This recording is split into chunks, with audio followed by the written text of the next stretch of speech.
Good morning. Welcome to the first quarterly CEE Digital Services Matchmaking Summit. Thank you guys very much. So for the Japanese audience, ohayo gozaimasu. Glad you guys are joining us very early. Here in Poland or Europe, it's 8:15 in the morning, kind of early. Hopefully some of you all from Europe are also joining us. So again, welcome to the Japanese audience. We're starting that this morning as well as the Australian audience this morning.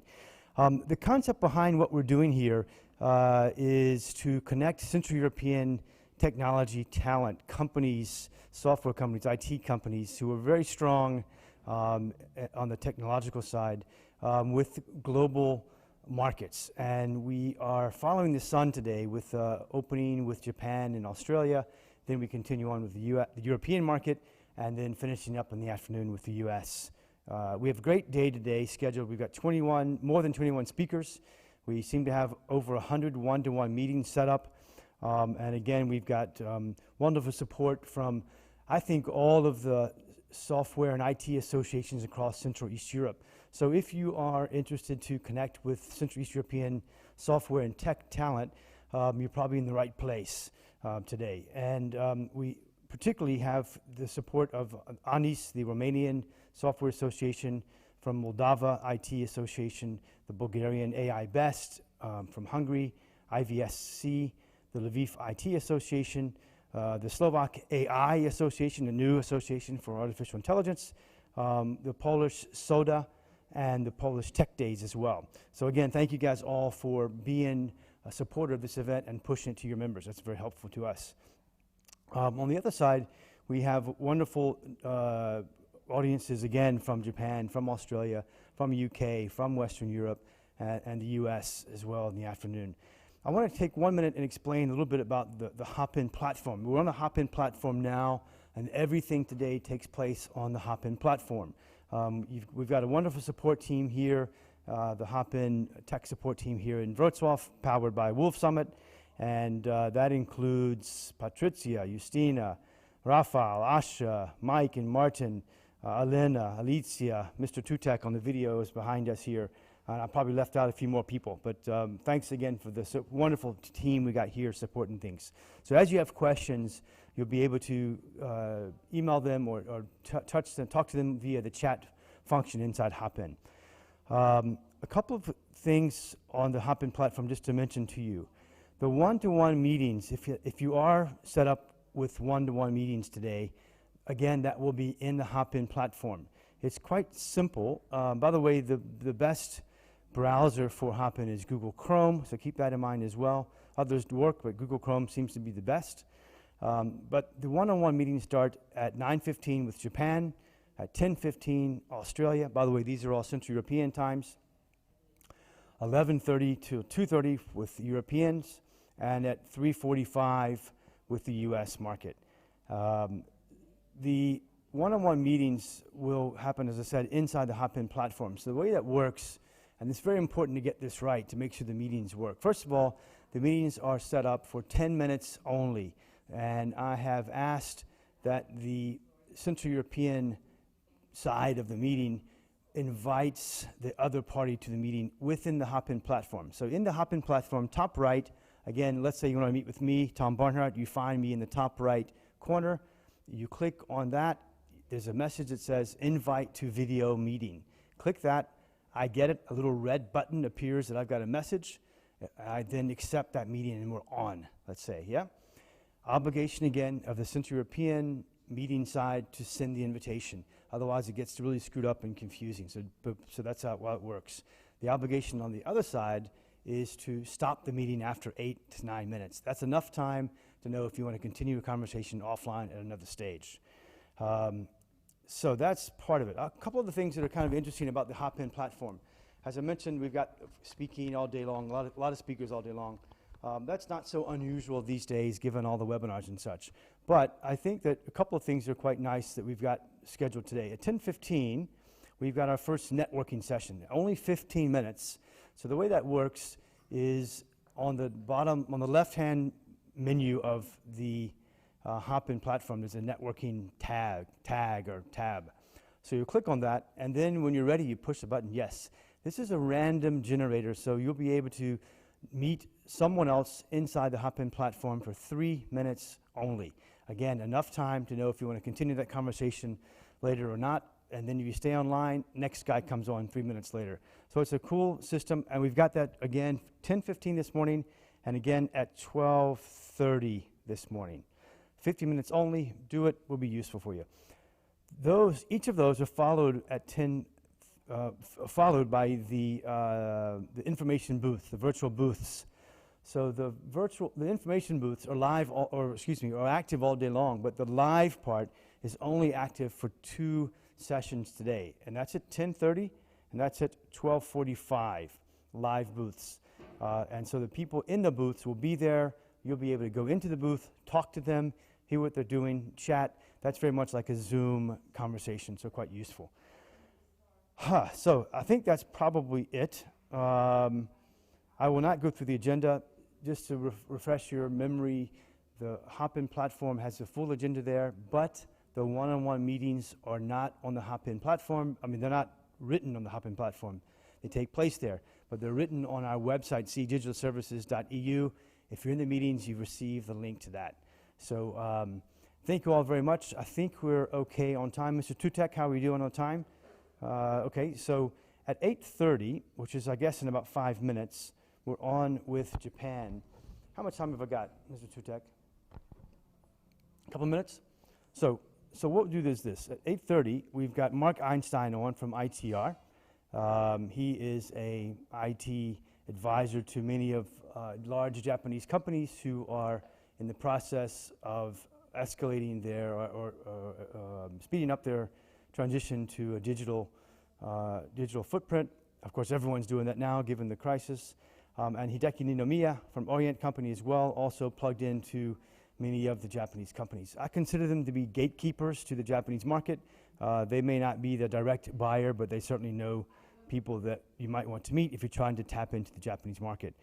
We're also followed by a quite inspirational presentation by Jakub Latejczak at RTB House. RTB House is a Polish-originated company and has expanded globally. And I've met Jakub a couple of times in Tokyo, and he's dialing in this morning again from Tokyo. He runs the Japan office of RTB House.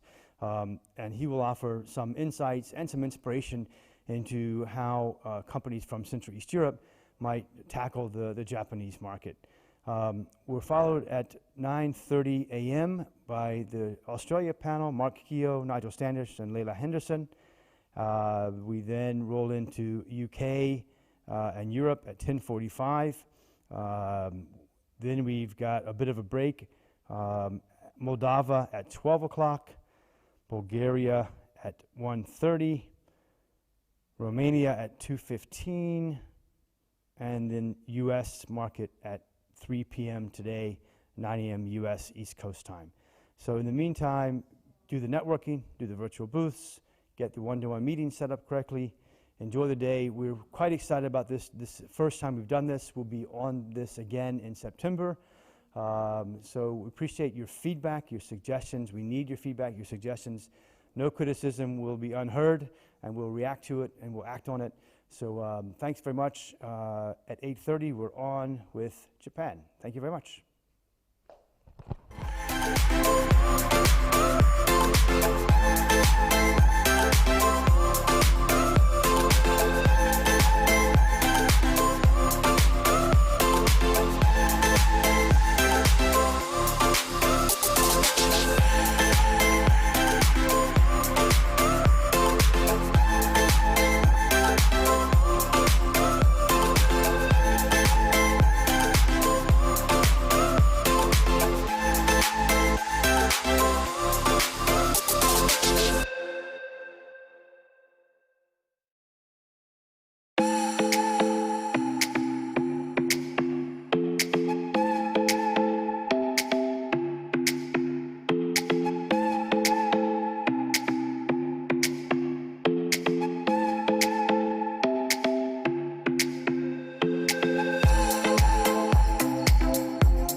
Okay, good morning, everybody. Sorry about that, but thank you very much for joining this session, and thank you very much to Tom for having me again at one of his events.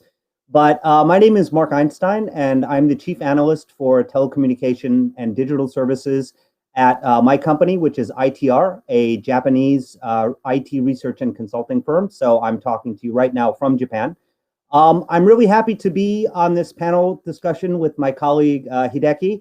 And basically what I'm going to do in the first part is I'm just going to talk for no more than 15 minutes and hopefully give you a little bit of an introduction if you're not familiar with Japan's IT market, or maybe an update if you are a little bit familiar with Japan's IT market, because I do think that there's growing interest in partnering with CEE companies. And so I'm just going to run through some quick slides, and I think there's going to be a bit of a discussion. But I'll basically just start off a little bit by explaining what my company is, and that'll kind of give some context to the information that I'm going to show you. But ITR Corporation is, like I said, a Japanese IT research and consulting firm. We've been around since 1994, and we are based in Tokyo. But basically what we do is we write a series of reports on the IT market in Japan, and we're also very involved in direct consulting with the IT market in Japan. And so one of my specific jobs is that I basically work with large Japanese companies like banks and airlines and railroads, manufacturers, and I help them find partners overseas for their IT needs. And so that is really the reason that I would be involved in an event like this. And that's just a very, very quick introduction about who I am and what my company does. But what I really want to share with you all today is I want to talk a little bit about what is going on with the Japanese IT market, because I do think that things are changing. Things were changing a lot before COVID-19 and are certainly probably changed forever. But one of the things that my company does is we track IT spending. And so you can see this is since we started tracking, this is the average percentage change of increase or decrease in IT budget versus what was expected. And so, both of these dark blue lines represent actual spending and the forecast. And if you go back all the way to 2001, when we started this, you can see that IT spending was increasing until 2009, and this was the Lehman shock, and we saw a huge contraction in IT spending in the market. But ever since then, IT spending has been growing in Japan. The themes of digital transformation has been very strong up until now. Of course, with COVID-19, some industries are not doing well. We do think that the growth will be probably flat for 2020 because there are some industries where it's really going to be curtailed, whereas there's actually some industries where we think it's going to be accelerated. So that's kind of the history of Japan's IT spending and kind of what we're expecting for this year. But I think one of the really interesting things about the Japanese market is that we have seen a lot of interest in IoT. And so when we talk about Internet of Things, we did this survey at the end of last year. We talked to 373 of our largest enterprise customers, and 94% of the companies in Japan have introduced some sort of IoT service and will continue to do so. I did the same study in 2018. It was only about 40%. So, this theme of using Internet of Things is a very big topic in Japan. And of course, IoT requires new security, it requires new storage, it requires new software, it requires new hardware. And so overall, we do see the Internet of Things as something which is very much driving digital transformation in Japan. So I think this is very encouraging. And I think this also means for a CE audience that there is increasing interest in partnering, because a lot of the services that companies want to make are increasingly complex, using things like AI. And I think that the CEE region is increasingly a destination of interest for large Japanese enterprises. So I think basically another thing that we look at when we look at the Internet of Things in Japan is we look at what industries are adopting them. And so I think if you look in Japan specifically, there are some industries where there is a very large emphasis on using IoT services. So, one of the industries in Japan which has really been struggling is logistics. In the logistics industry, only about 3 out of 10 positions for delivery drivers can be filled recently because of labor shortages and things like that. So making logistics smarter is a huge theme in Japan, as is smart manufacturing. So, again, labor shortages, automation, all these kinds of things are definitely something that Japan Inc. wants to do.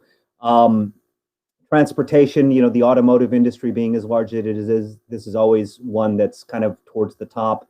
But if you go down all the way towards the bottom, I mean, basically every industry in Japan to some extent, be it energy or healthcare or B2C products, are all really interested in using IoT services, and this is creating a lot of opportunities in the Internet of Things market. But I think what I do want to send as a message to an audience in CEE is that there are really socioeconomic factors in Japan that are driving the IT market as well, as opposed to a purely revenue profit perspective. And so there are things that are changing in Japan, and I think that these are opportunities. And I think you might know that Japan's median age is about 50 years old, which is one of the oldest countries in the world. And so there is an increasing need for IT services to care for this population. So that's always something that the Japanese companies are interested in. But again, also this combined with the very low birth rate we have in Japan is creating a massive labor shortage. And I already mentioned logistics, but many industries, from manufacturing, agriculture, retail stores are really struggling to hire people. And so this means that AI and any kind of automation solution is very much in demand here.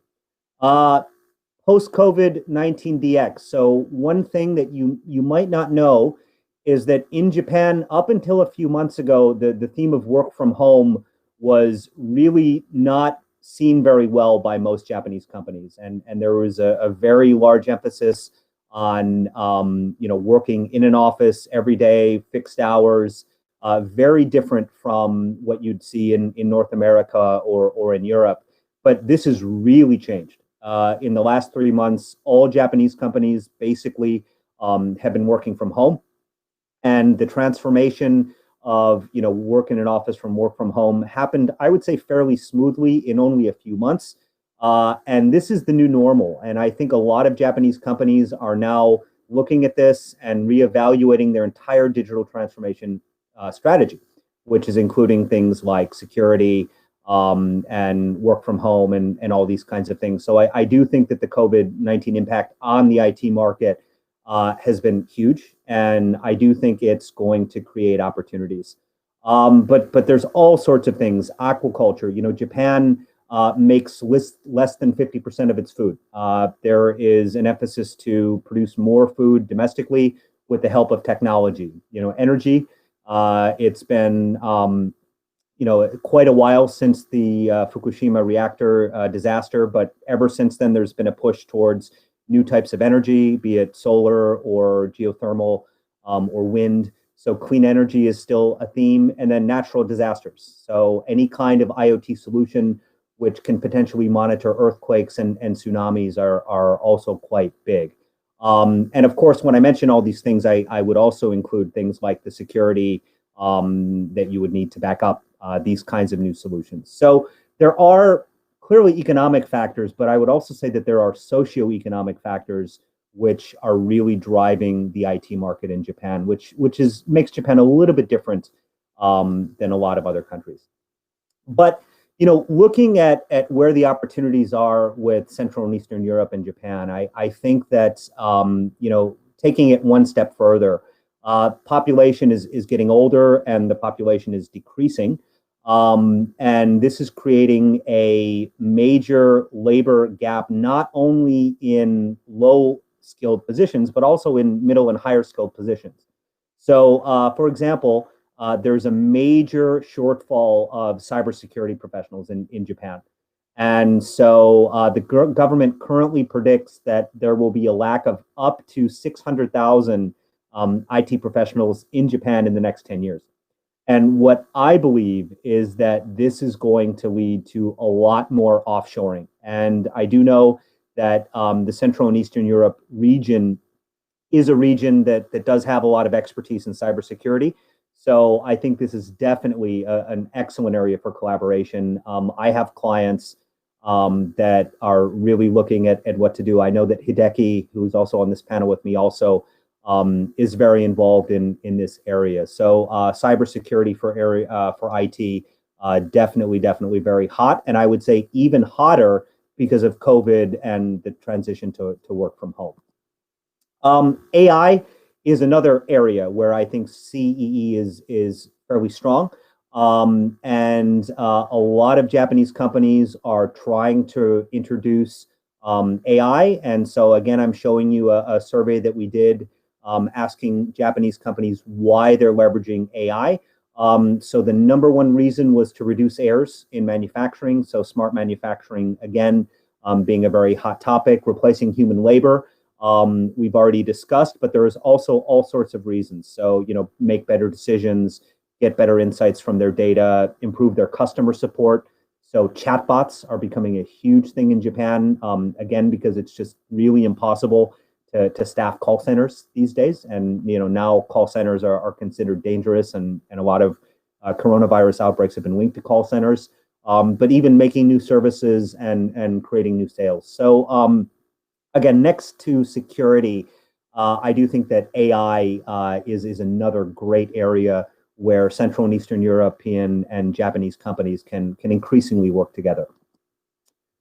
And so I've been in Japan for about 10 years. And to be honest, I think that when I first moved here, there was really, business was very different than it is today. So, really 10 years ago, Japanese companies were going to use, big Japanese IT vendors like Fujitsu or NEC and Hitachi, kind of no matter what, even though it was expensive and probably wasn't the most up-to-date solution that could be found.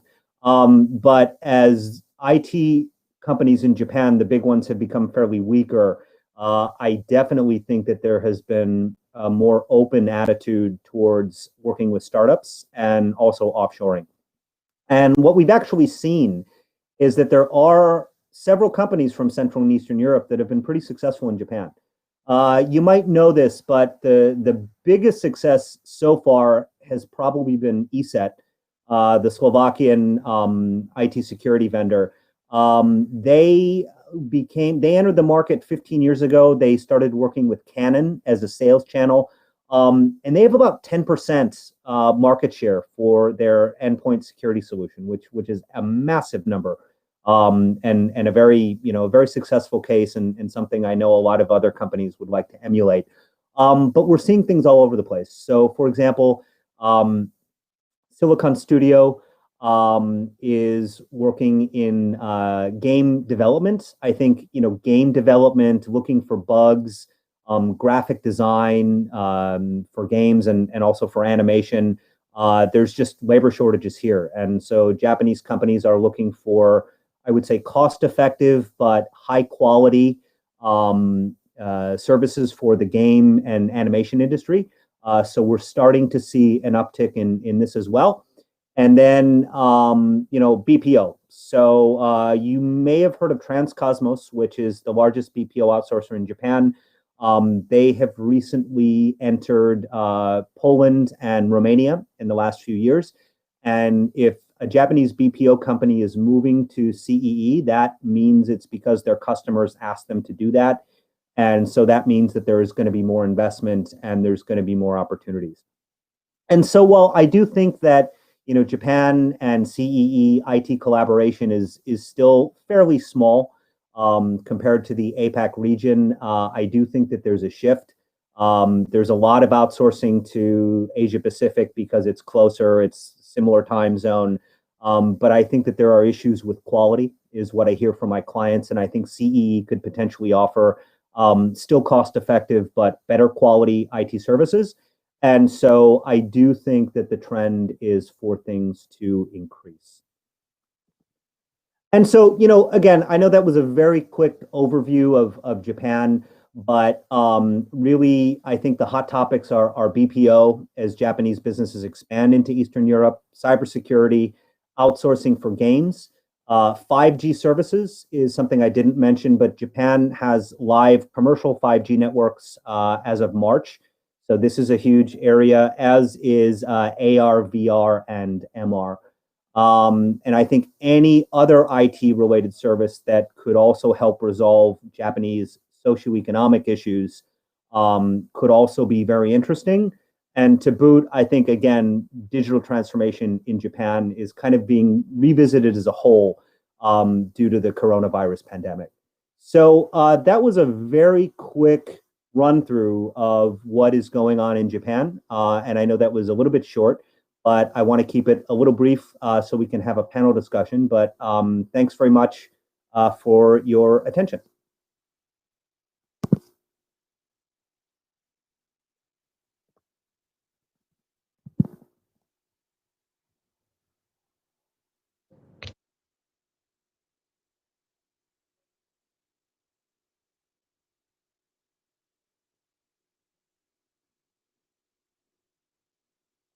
So Hideki, I'm not sure if this is being moderated, but do you have any comments about that, or would you like to add, maybe introduce yourself and your experience?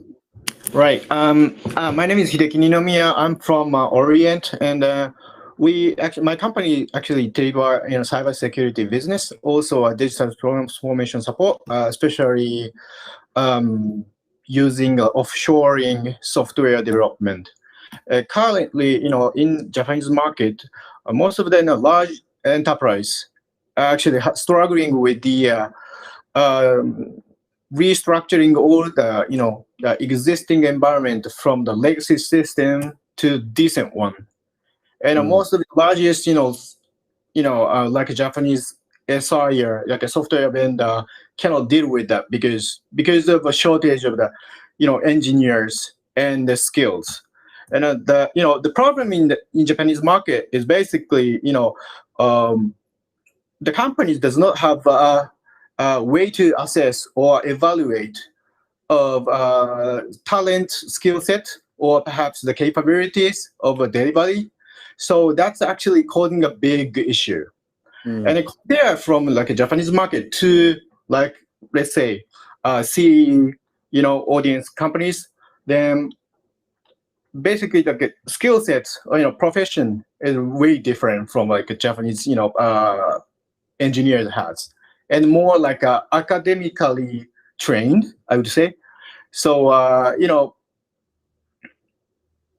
think like Japanese companies very much struggling with taking into the emerging technologies from over the world, and that's why that's actually causing unable to real transform it from your old style or the legacy system into the decent one.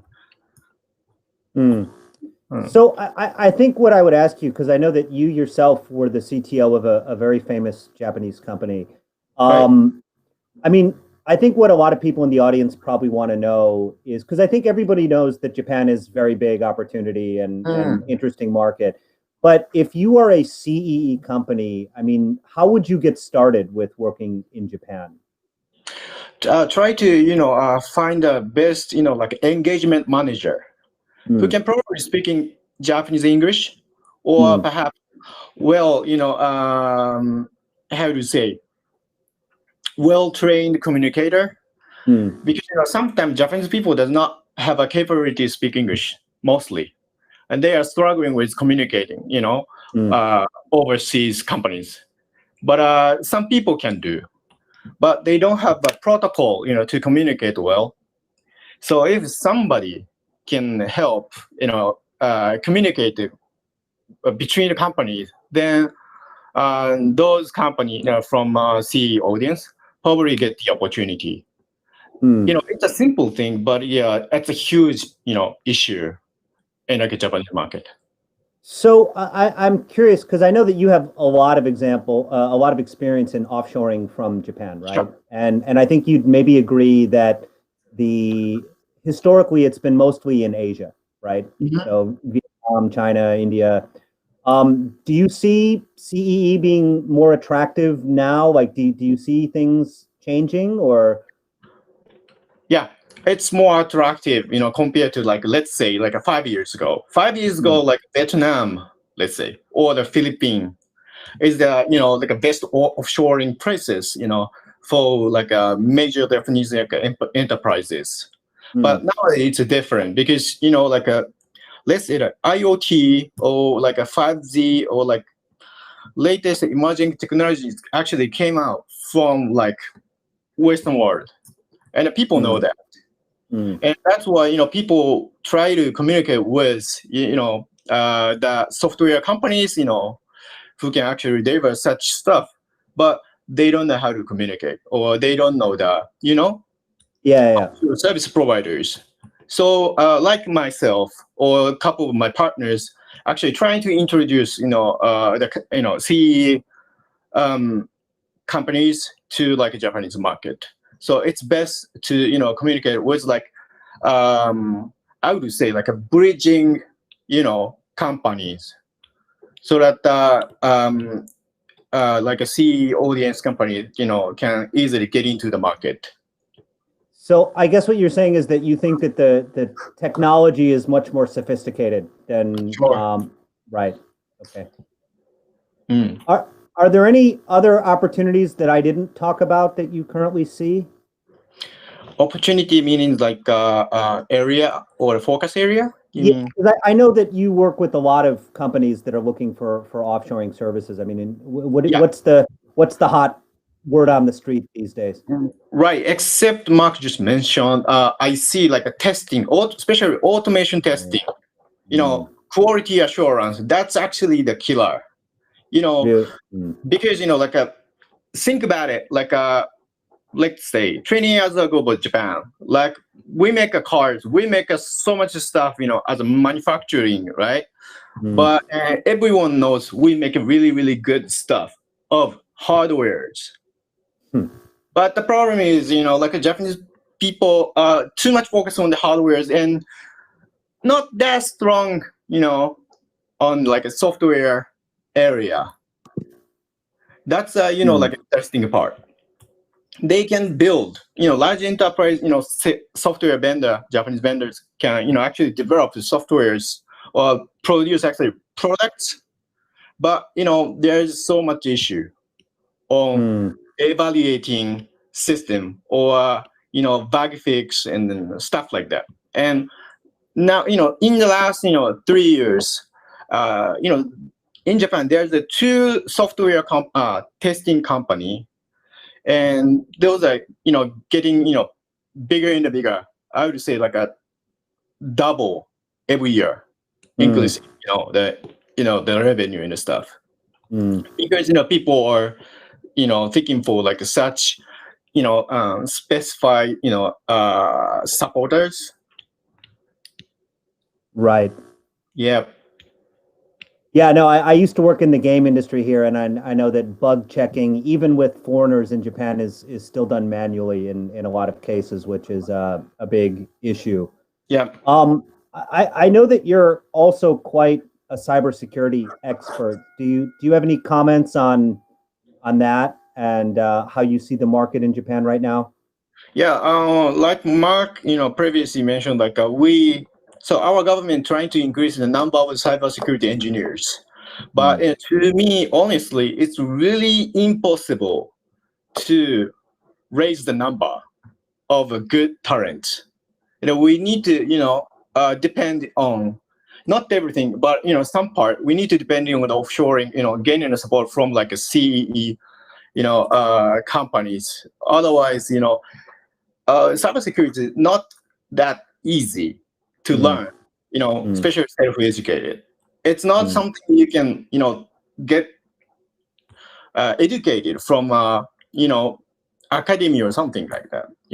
It's really, really depends on the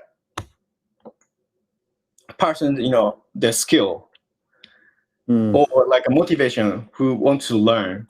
So it's not gonna be like easy to, to raise the number of the engineers. So one day, it's not the far future. It's gonna be the near future. But people need to decide to get the support from like CEE area. Otherwise, we can't get enough service delivery to the market to satisfy like a government needs or large enterprise needs and something like that. And I talked about the industries that I thought were really hot right now. Do you have a different perspective on that?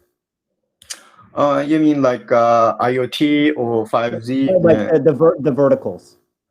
Or verticals? Yeah.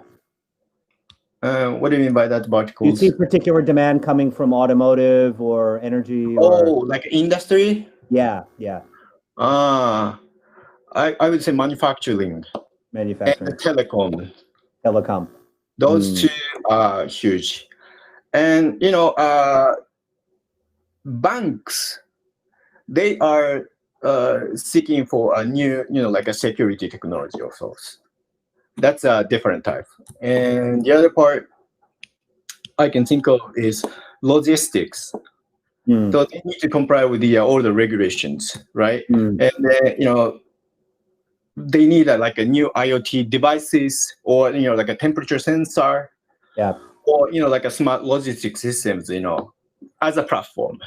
So there might be opportunity, to demonstrate in Japanese market. Right.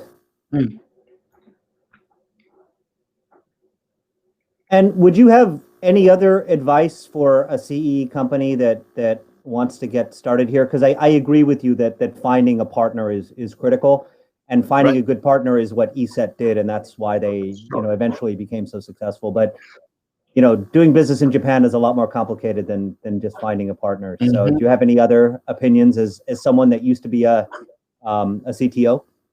Right. What I can recommend or suggest to like a CEE audience to prepare for getting into the Japanese market is like, please get the all case studies which you can show. If you talk about the visions or system architecture, it's not gonna help, because those information is really hard to visualize for like Japanese people.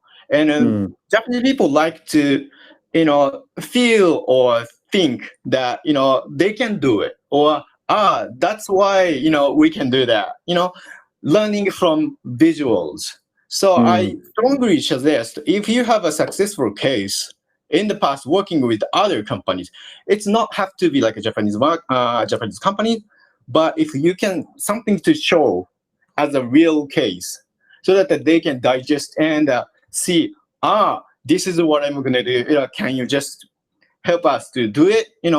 That's gonna happen. That's very important part. Yeah. Yeah, no, I agree that data-driven decision making is very important here.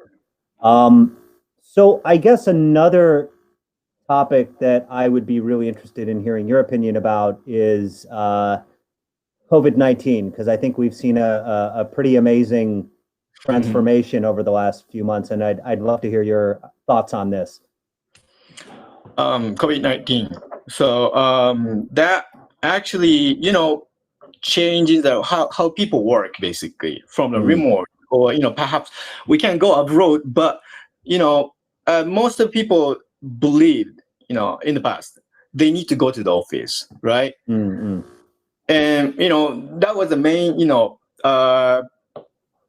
purpose to take train and spend the time to get the office. But people just realize we don't need to go there, because people can work from home. But I see so many cyber attack during in the last 2 months, right? And there's so many incident I've actually seen happening in the market. So especially for like a CE audience, if you guys can provide some good secure platform or services enabling to do like a secure remote work, that would work. Yeah, we might want to, I don't know if the audience knows this, but 7-Eleven, the big convenience store chain, started Right. a mobile payment service here, and it was so severely attacked from China that they had to shut it down, like in only a few days, right? Oh yeah, that's right. So yeah, I mean, the cybersecurity is definitely an area of improvement, and I think we Right. agree on Yeah, that. so especially like companies, if you can teach, the key points, this is something you need to follow. You need to, secure. That's going to be a very important part to, teach like Japanese companies, when you work with, because the people want to know, because some Japanese people don't know, what to do. If you can guide, that's going to be a big help, so that they will ask you, you know what, I have some issue that I need to solve. And then you can start a conversation. Try to, teach something and then get hear their, not only opinion, but have actually issue, so that you can have the key point that you can break into or deep dive on with the potential clients. And from what you're hearing, do you think that, I mean, is work from home and all this, is it here to stay? Yeah. Or are we going to be back in our offices in next year? Or I would say, this remains the same. People like it, and people didn't know, like this is such, efficient way of work. But now people knows it. So I won't say, unless the company say, you know what, we need to get together. We won't have, it's not going to happen again. I think, we're going to stick with the new normal. Yeah. Like you said, yeah. I would agree with you. And would you also agree that some companies are completely reevaluating digital transformation overall?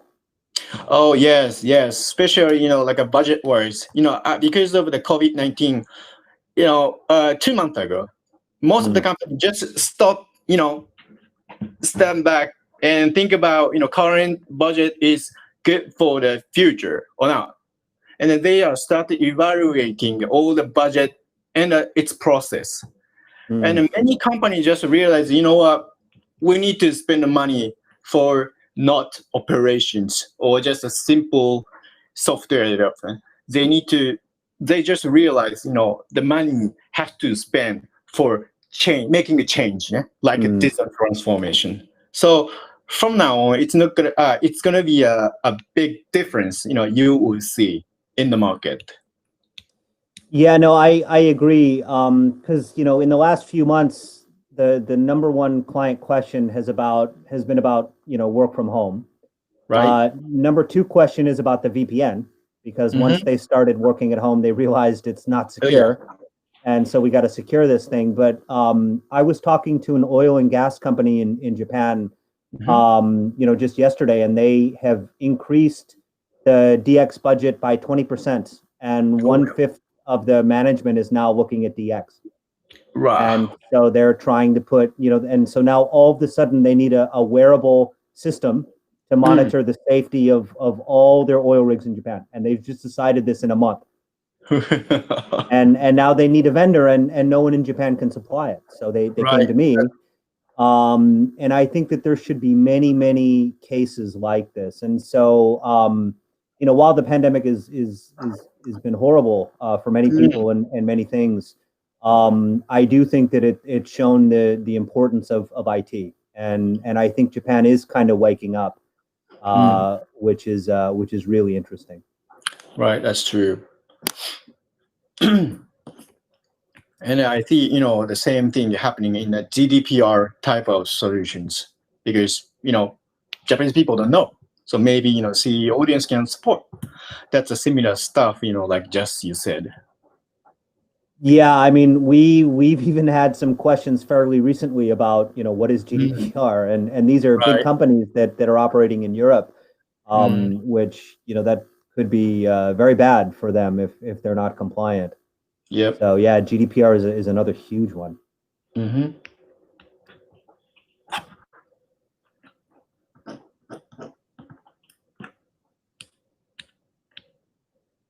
And so I guess, maybe another interesting topic for our audience would be, um, I guess something that people often don't realize is that, Japan has one of the longest business cycles in the world. Oh yeah.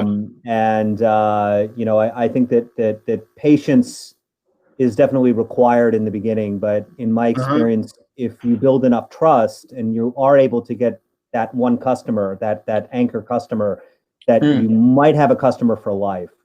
Right. And I mean, do you have any comments about just the overall business environment and business culture here, even though it may be massively changing, but Japan is still Japan.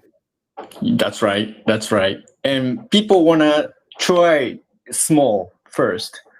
So like so many companies might ask you for, not real production or, like an agile or scrum activity from the beginning.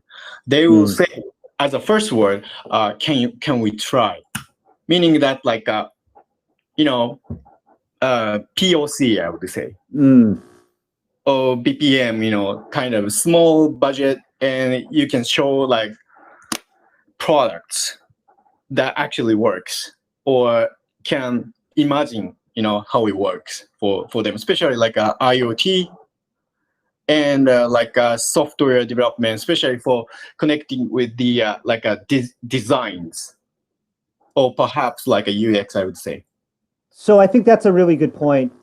Maybe because I know you've been involved in many POCs on both sides of the table. How does if a CEE company comes to Japan and a Japanese client asks for a POC, Right. how is that maybe different than what you would expect in Europe or North America? I think method would be the same, but it's a little different. But I can give like a CE audience a good example. The case. So when like a company come to Japan, they try to stay like 2 weeks, and then potential customer actually spend like I would say like a $5 million to try little tiny output, I would say. Okay. And the discussion, design and stuff. And after a week or 2 weeks, when the outcome that appeared, to the customer, then they can see, okay, this is something I would like to do, and then continue. So we're going to spend more budget. Then it will take like a month or perhaps a half year to get the actual budget to do real production. That's how it actually works. So you have to be, little patient from the beginning, spend a little money and effort, put the skilled engineer to, to demonstrate that you can do it, right? So that's a very important part, to start with. And do you think that in the post-COVID-19 world, I mean, are Japanese companies going to be 100% comfortable with web meetings and online meetings, or is travel still Japan? Because face-to-face is still very important, but right. How much of a new normal is it? I would say 50%. The people, I would say like 10 or 20. Now it's more comfortable, so 50%. But you know what?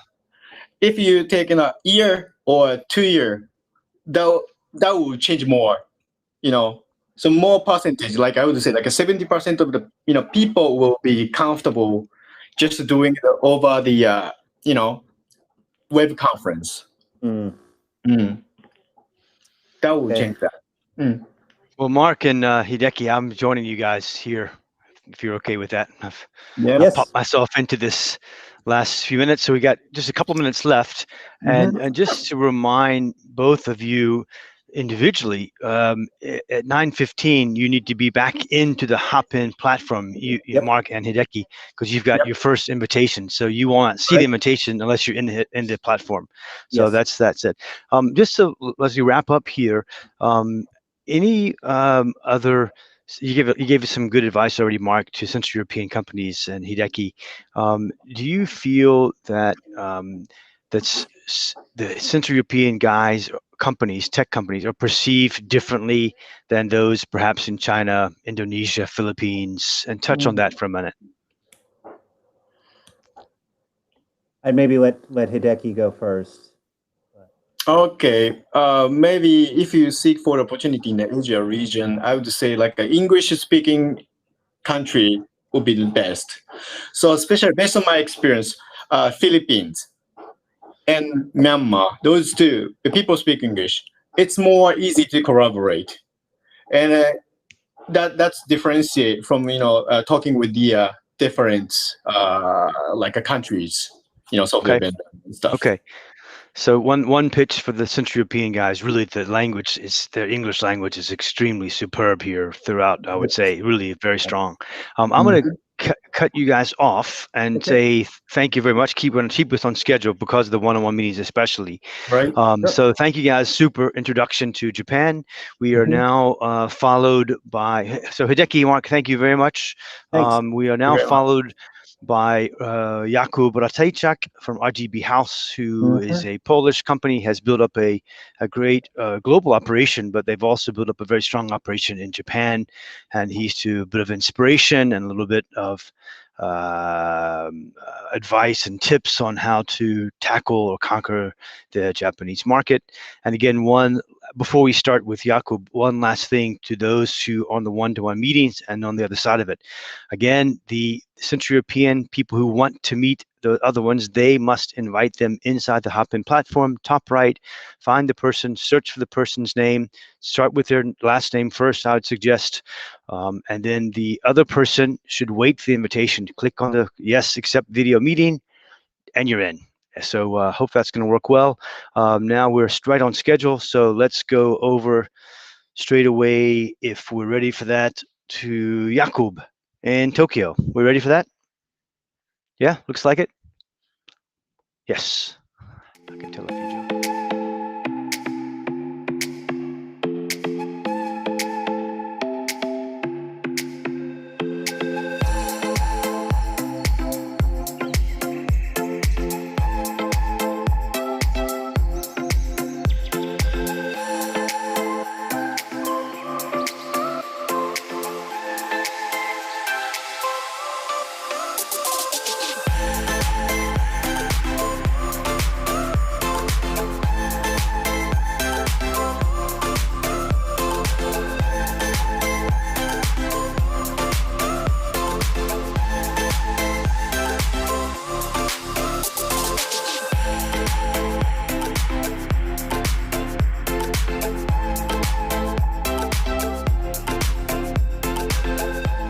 Okay, hello everyone. I hope you can see me and hear me. I don't really see you, which is a bit different from the normal situations. It's easier to interact with the audience that you actually see, but I hope you do see me. So yeah, my name is Jakub, and I'm representing RTB House here in Japan. Technically, I'm in Yokohama, not in Tokyo. But yeah, the office of our business is indeed in Tokyo, Meguro, next to Meguro Station. So I'm here to tell you a little bit of the story of RTB House, right? How we grew from the local business founded in Poland in 2012. Into a global company to tell the truth. So maybe just a few words on what we do. This is a very simple graph of online marketing environment. So we are what would you call the demand side platform. So we serve ads on behalf of advertisers. We serve the banners, advertising banners on behalf of advertisers. What we do is called retargeting, which means that we learn the behavioral profiles of users, of consumers online, and then we target the appropriate advertising to get them to interact more often, or to start interacting with a particular brand that hires us to do so. So what differentiates us from a lot of other companies is our technology. It is a bit of the buzzword, right? Technology nowadays. So I don't think you will encounter any company that would not say that their technology is outstanding. We operate fully on deep learning technology, which is the newest subset of artificial intelligence research. So it's exactly the same kind of type of algorithms that drives Tesla cars, that fuels Boston Dynamics robots that can jump and run. And this is really a breakthrough in AI research, right? I could give you a lot of examples, maybe just to illustrate it with one simple comparison. Machine learning, which was the previous version of AI technology, was the kind of algorithm that has beaten Garry Kasparov in 1997 in Czech game. The most famous defeat of the computer over a human being in Go game, which is the Asian game, far more complicated than chess. It took 20 years to build a computer which is able to defeat the human master in Go game. So that's kind of to illustrate the difference between the technologies. Like, people say machine learning, some people say deep learning. It might not sound all that different, but it's actually 20 years of research. So it is very different. And that's what differentiates us. We are the only company that actually mastered this technology in online marketing. So our targeting is really precise. So that's about it about us. Now I think I'll move to how it all started. It all started with those three guys, the co-founders of the business. They put together their efforts and their brains and some of their money into a business. It played quite well. Currently, we operate in over 30 locations worldwide. We serve customers from 70 markets globally. Our revenues are growing, so it is a successful business that develops internationally, pretty much bootstrapped since the very beginning. So it's it's also probably good to mention that it is a profitable business, which makes it success. I think even more sustainable, I would say. So these data go up to 2018. The trend continues. I can say this. We don't disclose the revenues of the last year, post the investment from the private equity. We changed our policies in that respect, but the trend you can see here, and the trend didn't stop. In 2018. We keep growing, and there's further growth ahead of us, definitely. So I understand that I was invited here to also tell you what's the secret, like how do you tackle this international expansion, and of course the secret is to have a very good plan. And you can see we had it all sorted out since the very beginning. This is the first plan we drafted in March 2012. So as you can see, we were ready for everything that could have happened, right?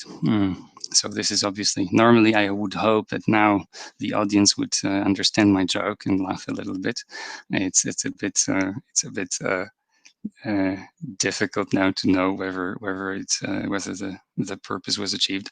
But moving to the on a more serious note, to give you a couple of thoughts on how to get ready for international expansion. Well, I think the key thing is to solve a real problem and do it well. So these are the two elements that are necessary. These are like a backbone or the basis of everything. I can't remember the name of a person, but I heard someone on one of the startup conferences, one of the successful entrepreneurs, and he said his advice to startuppers was, do not try to get rich. Try to solve the problem. If you solve the problem, you will get rich. If you only try to be successful, try to be big, try to be rich, you will not solve a real problem. You will fail. So that's kind of something I truly believe, and this is I think without solving a real problem and without solving it really well, it is difficult to or even not worth it, pretty much, to globalize your solution, I think. Then the other thing is, of course, you have to have the courage to start, and then the persistence not to give up when things go not the way you planned. And I think, we can all applaud Tom here as well. I don't think he pictured this conference taking place in that form, and I think that's another example of persistence, right? You don't give up. You have a plan, and you go for it, right? You stay focused on what you do. You don't diversify too much, but you don't give up. Yeah, that's, I think, so the idea, the courage, the idea to solve the real problem, the courage to start, and the persistence to keep going are the like, in my view, the most important elements. The one more is people, which I would like to mention. You should definitely hire the best people you can. Without this, you will never scale, right? So we were always focused on hiring the best people we can. I love hiring people who are smarter than myself. I think that's the only way you can scale, and you can eventually make sure that there will be succession. So if this is too much, if the business is too broad, or if you're not there anymore, the business will continue, and you will have people to trust and to delegate to. So yeah, I would just recapping this. In order to have a successful international business, you need to solve the real problem, solve it really well, have the courage to start, and persistence to keep going, and then hire a best team you can. Not the cheapest team, not the most available team, but the best team you can. It's worth waiting. It's worth the money. So maybe just to give you a little bit of the, of course, it's not always smooth. There was plenty of challenges on the way. One of them is connected with Japan, and it's more the business challenge rather than Japan specific challenge. But when we were starting every market, we started by looking for a first employee. Well, let's say we first started with always looking for the first client, and only then, when we had a proof of concept that our product can work in a particular market because we have sold it to at least one or two clients, and we operate the campaigns with them and for them, and they keep staying with us, then we actually moved to start building a team. And this the same way was in Japan. Only after a year of recruitment process, and when we finally chose the candidate we wanted to work with, and we wanted him to build our business, he unfortunately resigned and decided to set up his own business. So we were left with this challenge to solve the issue. Well, what do we do? Do we repeat the whole process, or what do we do actually? And that was the moment. This is one of the reasons why I'm calling in from Yokohama, because I decided that it's not worth to wait again, like to repeat the 12 months long recruitment process, and this is why I relocated to Tokyo and eventually to Yokohama to start the business here myself. Right now we are over 20 people in Meguro office, which is, I think, a great success. It's not very common for foreign startups to be able to recruit mostly Japanese personnel. And as you can see, we're not expat intensive environment. All of those people speak Japanese. One in the middle is visiting from Warsaw headquarters. The rest are fluent Japanese speakers, or basically they are Japanese by nationality. Right. So these, I think these are the principles that we're trying to keep. Just to share a few details, the recognition for our business came relatively late on the way, but currently we're happy to be recognized in the marketing online marketing world with a lot of awards. I think maybe one worth mentioning is Financial Times.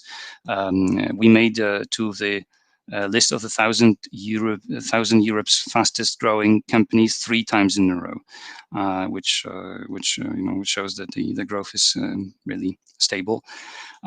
Recently, last year, we got an investment, a private equity investment from a global private equity firm from London, I believe. What the future brings, we don't know, but our target from where we are is to become a targeting technology of choice for sophisticated marketers. So to use our outstanding technology to target people with unintrusive and value-bringing advertising messages, right? So that brings value for the users, and it also brings value for the brands, for the advertisers. Thank you very much. I think I'm on time. We maybe have 1 or 2 minutes left for the questions. Let me check if I have any questions. No questions. Thank you very much anyway. I did hope you hear that. I think I give the floor back to Tom.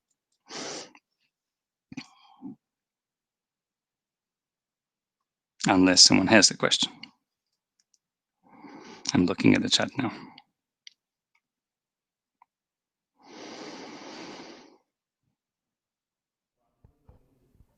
Okay, we're on. Thanks for that superb Japan morning with Hideki and from Mark and Jakub from RTB House. So thank you guys for some insights into Japan and also for the Japanese listening in on the Hopin platform. We're now transitioning over to Australia. We have Mark Keogh in Australia, Nigel Standish, and Leila Henderson. So I think without further ado, I'll let them start this next panel, which will be moderated by Nigel, and a little bit of insight into the corporate world in Australia and in terms of what their technology, IT, digital demands are. So over to you guys. Thank you.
To investigate for IT outsourcing, and also the Australian market priorities. What are the trends and what's hot in Australian digital technology at the moment?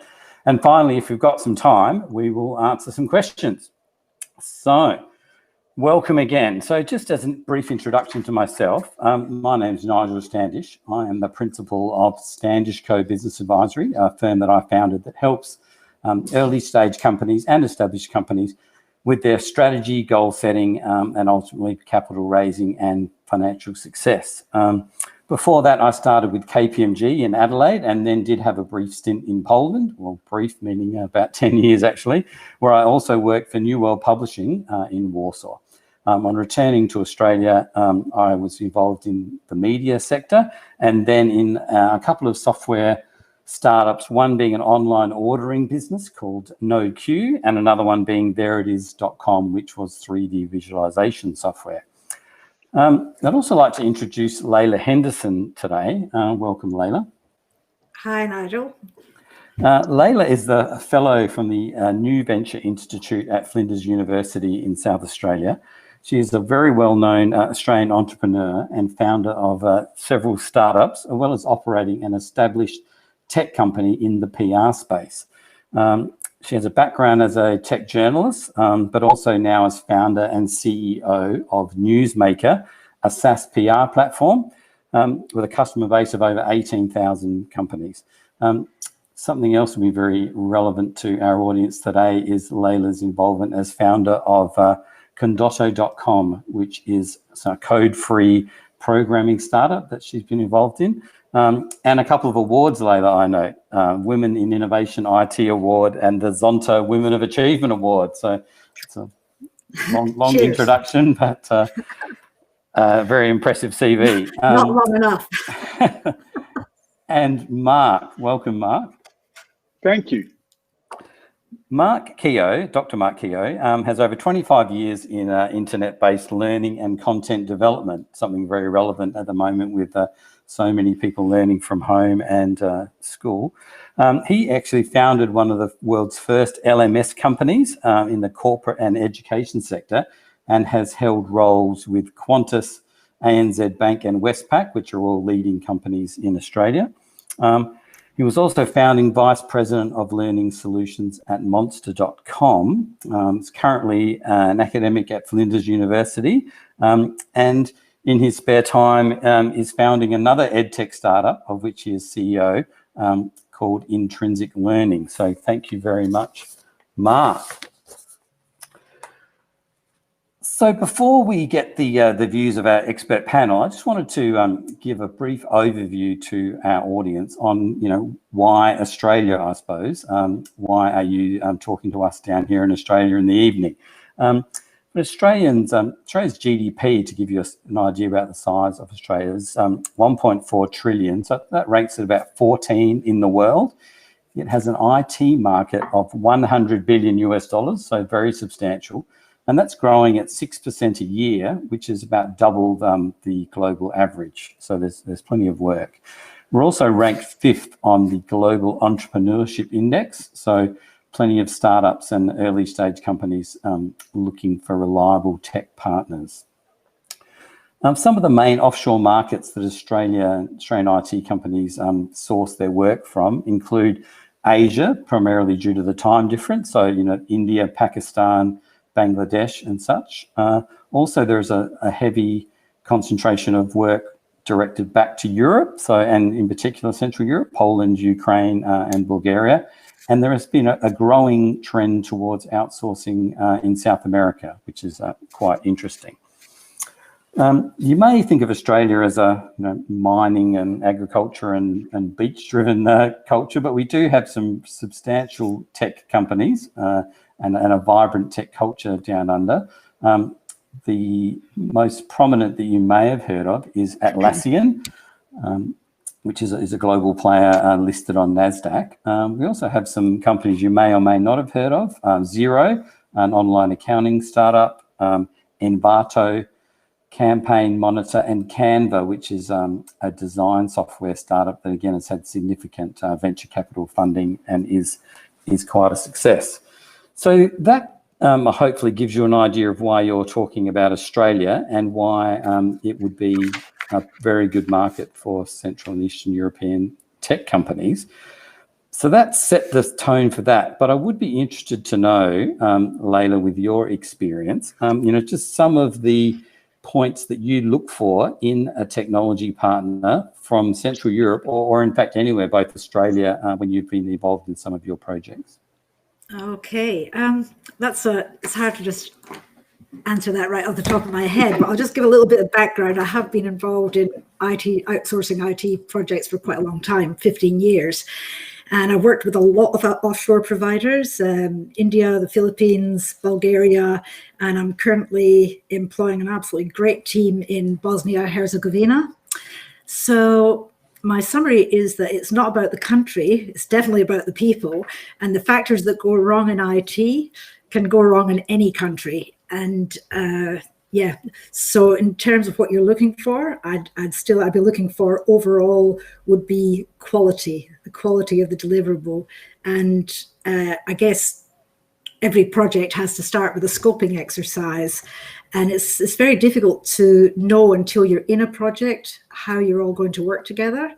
So that's part of what I'd like to discuss in this discussion. And Mark, have you got any thoughts on and experience on what Layla said, or your own personal experience? Well, and for my part, I agree. It's certainly about connecting with people. And to that extent, sometimes countries do make a little bit of a difference in that, you know, there is cultural difference between us all. It took me years to understand Layla, because you may guess that she was originally from Scotland, but I've got used to it now. So the point about that is, whatever the language we speak, or whatever the cultural awareness we have, in the end, people are people, I find, and certainly people in IT have a lot of common interests. So the thing for me is, of course, the way people develop systems nowadays has changed significantly, and it's no longer good enough just to be a clever technician as a programmer.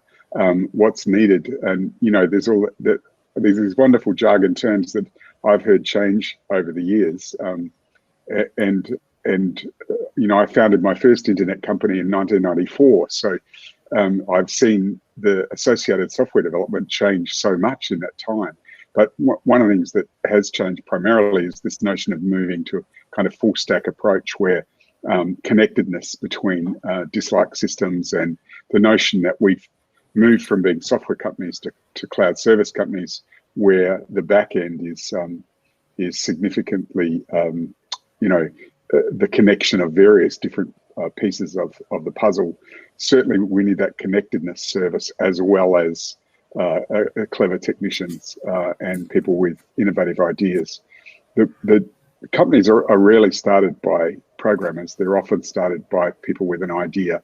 And so assistance in translating the idea, I think, hasn't changed, and it's become more important than ever. And the last point I would make is, of course, modern project management techniques, where we might not end up building what we start out thinking we're going to. And we have to be aware of changing market circumstances and allowing the markets to define our products. And so agility in any design and agility in relationships is critical. Yeah, that leads on to it, that the agility actually creates its own problems, because it requires even more sophisticated communication.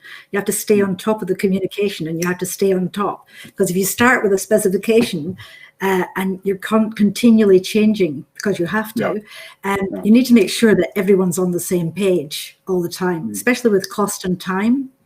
That's what I've discovered. Yeah, is it fair to say that it's no longer okay to say, well, that's not what you told us you wanted? You know, the relationship needs to be more dynamic than that. And I still experience that a lot, actually, where people have the defense that, well, you told us you wanted this, and so we built that, but now you've changed. Well, the agility to move with the information and assist entrepreneurs and architects to deal with their own fragility is what's needed in teams these days, I think. Yeah, Nigel, I interrupted you. Yeah. Oh, can I interrupt you too? Would you say that it's how budget-driven is the decision to outsource development to other countries? Well, I think the same of that. I don't think it's about budget. I think that people normally are very happy to pay for a quality job, definitely. After a lot of mixed experiences myself, just going for price is never going to work. You have to go for the deliverable. On the other hand, project management side of the budget add significantly? to because you're not working, directly in the same location? I don't think it makes that much difference, but I think there's an area of management that I find can be a waste. And I hope I don't put anyone offside here, but I think that there can be too much IT consulting at the front end and just sort of going, which is just an endless pit for time and money. You have to get into the job, because if the IT consultancy is not delivering value to the project, then it just becomes MBA speak. And do you think there's anything unique in the Australian approach to startups or software development or IT in general, or are we just Americans with a different accent? I think we swear too much. Let me start that ball rolling, and I just get already that Layla and I have had similar experiences, and even though Layla and I've known each other for a long time, we've never had shared experiences. So we are coming from very different experiences. We have very different companies.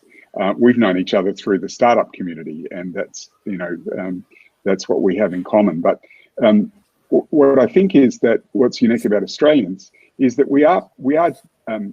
Sometimes I talk about Australians as having a great sense of humour and an ability to pivot, but we also are surprisingly sort of precise in our requirements. And so it's no unusual thing that a place like Australia has these magnificent sporting organisations and great success in professional sport above our station as the size of the nation, that kind of thing, because we have a great respect for technical excellence in Australia, which is sometimes missed, I think, because of our laid-back attitude and our beaches and our enjoyment of the good life, But Australians do like technical accuracy, they do like precision, and they do have a good sense of humour. So if things change, generally we're kind of resilient and able to move. What Australia lacks, in my view, is that there isn't the capital for our field available in Australia that there is in other nations. So it's no strange thing that Atlassian actually, albeit Australian, listed on the NASDAQ. It's not on the Australian Stock Exchange. And the reason is that the Australian Stock Exchange is full of miners and agricultural people, and there is a certain culture in Australia about investment has to be tangible, and that software and IT services are intangible. So one of the things we often do is we have to generate revenues in order to do development. And so partnership in things and shared IP are things that are very attractive to Australian entrepreneurs, because we often don't have a favourable venture capital climate that creates the budgets we need. So that's the sense in which cost matters. I think it's more, in a sense, we're happy to pay, but cash flow is more challenged amongst startup companies. And so partnerships, shared revenue arrangements, shared equity arrangements, those things all work, I think, here. I don't know if those comments are helpful, but and others' views. I mean, Layla, you're very much at the coalface, pardon the pun, of Australian startup community, particularly in Adelaide. Would you echo Mark's comments there? Yeah, definitely. I think we can get into trouble with the sense of humour because it doesn't always travel across languages. But again, I haven't really had a lot of trouble with that, especially with the guys I'm working with at the moment. One thing I really want to say is that thing about how the client is driving the project, but also I think Australians very much like to collaborate and like to work through ideas. And if, as a client myself, how can I ask for what how can I ask for what I want if I don't know what's possible? And so we tend to look to our developer to also tell us what's possible. It's one of the reasons that projects change, of course. So that's what I would add to that. Well, it's sort of like the analogy of if you tell your developer to build you a three-legged table, well, they might build you a very good three-legged table, but when actually what you should have is a four-legged table. Is that fair? Yeah, that's it. Yeah. But then also we may have forgot that actually you need chairs too, And just to take the metaphor a little bit further, what we like is the idea that we might think you need chairs with square things, and we Australians are definitely open to, and not all cultures are. Australia is definitely open to the idea that you might say, well, why don't you use round timber instead of square timber, and perhaps that'll add some benefits. So partnership, I think, is the key. The notion that we are partners in development and we'd like long, effective, agile partnerships rather than a short job, in and get the money, job done, met the spec. No, that's not our style, I don't think. So really a value add type approach, that you're looking for partners who can improve the process rather than just build exactly what they're told to build. Yeah, definitely.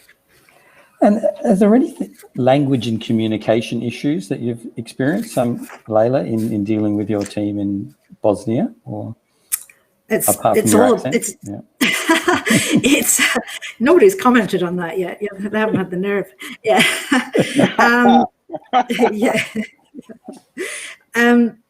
From a project management point of view, of course, there's lots of different systems that we use now, like Trello and Slack and Jira and so on. And I think that the thing is that you can have as many conversations as you like, but you have to have things in writing. And I think the thing that I've observed is that everyone starts off with the best of intentions, but then you just have to have a couple of things go wrong. Somebody just says, "Oh, I'll deal with that later," or I won't talk about the revised budget now. I'll talk about it later, and then it just takes a couple of missed meetings, for instance, and then everything falls in a hole. So when you're working across time zones, you need to keep on it even more just to keep the momentum going for the project. Well, that's another good question there. With regard to time zones, I mean, do you expect the offshore team to work different hours to marry up with your own time zone, or only if there's a bushfire to put out? Yeah, and we have had to do that. We've had to have people on call for our customers to cover off when something's going live, for instance, for the that go live moment, just to make sure. And they've been absolutely fantastic. Yeah, I agree. And what about when it comes to the financial side of things? Milestone payments, contractual stuff? Mark, and that's an area that I know you've spent some reasonably large budgets in your background. Yeah. I've spent a lot of time on contracts and, and all the difficult questions like international indemnity and risk and also IP management and so on. What I find is that when you cross boundaries, those things are much harder to deal with, and a lot more good faith is required. And so a good faith, reputation, references, a good track record, they're all important things. And I don't want to come back to culture, but it is important. I don't find language as an issue because, as a general rule, English is the lingua franca nowadays everywhere, and so in the end, most people are dealing in English, and that is a known thing. But culture is very different, and so Leila's already said Australian sense of humour doesn't always translate. Also, the notion of status and hierarchy. I think one thing that Australians share with Eastern Europe is a sort of healthy questioning of authority, and we can relate to each other around that. So you won't find me as a CEO not being able to be told that I've got it wrong in Australia. And I suspect something we share with Eastern Europe culture is that very thing, that an ability to be frank and respect frankness are two shared cultural values for both parts of the world. And to give an example, I've worked with less teams than Leila, and I've worked mostly with the Indian teams, subcontinental teams. And what I've found is the hierarchy and respect issues do come to the fore. And it's not anyone's fault. It's just how we are, how we grow up, and the culture and society we live in. So I found it much harder to get Indian teams.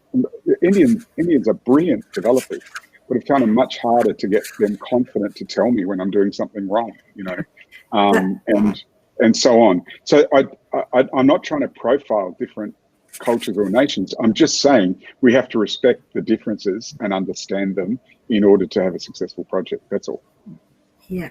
And so what you're talking about is that sometimes developers can be too deferential, and what you want is them to be proactive. And the big thing that I'm always saying is, you never ask a software developer if they can do something, because and certain cultures do this more than others, but they're going to say, yes, we can do that. Now, they might know someone who can fill that gap in their team. That is true.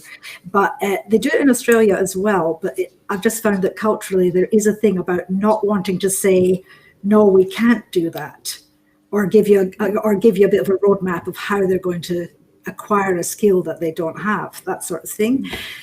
So whenever I ask anything, I always ask if they can do it, and if they say yes, I say when. And that's it's okay to say no would be the message there, because you're not expecting them to know everything. You'd rather them again have the sort of relationship with you to be able to say, well, I can't do that. We need to have a workaround, or come to a different arrangement. Nigel, can I share an example of someone I've admired from afar, but know quite well too, who I think has been a very good CEO and worked with developers very well, and has a couple of characteristics. So these characteristics are that, in fact, it's interesting because this fellow is a Scot as well, Layla, but he's based in California now, based in Texas, and he's in the learning management system, EdTech area, so my area I'm familiar with. And I think he's built one of the best LMSs on the market nowadays, and his development disciplines have been great. His name's Graham Glass, and his company is called Neo or Matrix or Cypher Learning, I think it's called now. Changed the name a couple of times. And what he does is he publicly publishes his roadmap, and he joins his customers with himself and with his development in the roadmap. So it's a shared customer, company, developer experience of the roadmap, and they do a 3-month cycle. And investors as well. It's almost public, like you can really almost see the roadmap publicly. And what I'm saying that I respect about that is that you don't have to agree with the roadmap, you don't have to like his priorities, but they're very transparent. And so creating transparent roadmaps and good approaches to sprints and achievements, and sharing them generally transparently so that we're achieving the business outcomes. I really respect how he's done that, and whenever I do stuff, and certainly currently with intrinsic learning, we're working on the same strategy. So. Well, that sort of does lead me into another point, which is always front of mind, the idea of scope, and agreeing scope, but understanding that scope can change, creep, whatever you would like to call it. Layla, how would you manage the issues of scope? Not only, founders have different ideas, but technology moves during the course of the development process. So, scope. Yeah, I've never experienced scope creep. It's just no, it's just continual. And I think the biggest thing, people do this as well in real life. They do it with their marriages as well. You have to, expect the best but prepare for the worst. So you need to. You need to, in your scoping exercises, talk about what if that doesn't work, or what if it goes wrong, and have a strategy for when things go wrong, or when things, or you can go down a lot of different rabbit holes. And we have a big R&D tax incentive program here just for that purpose, which people may not be aware of, but Australian government does partially fund a lot of projects through a very healthy R&D tax incentive program. And that requires that you research things that you don't know the answer to. And so when you're doing that, scoping is difficult. It has to start somewhere. It has to start beyond the idea. But it has to be, we've talked about this a lot in this conversation, is the collaboration to develop that scope together. Just could I pick up on that theme too and talk about the changing face of things? When I was first building large-scale systems for internet delivery in the 90s, you know, we were still in this kind of SQL database kind of era when we all did, you know, fairly straightforward, you know, relational analysis and all that, you know, that kind of stuff. And we weren't operating with such, the scope was narrower. It was based on database kind of philosophy and so on. Nowadays, it's all about media. It's all about experience. And so that's why the whole face has changed. You know, the experiences change every day. Customer experiences change every day.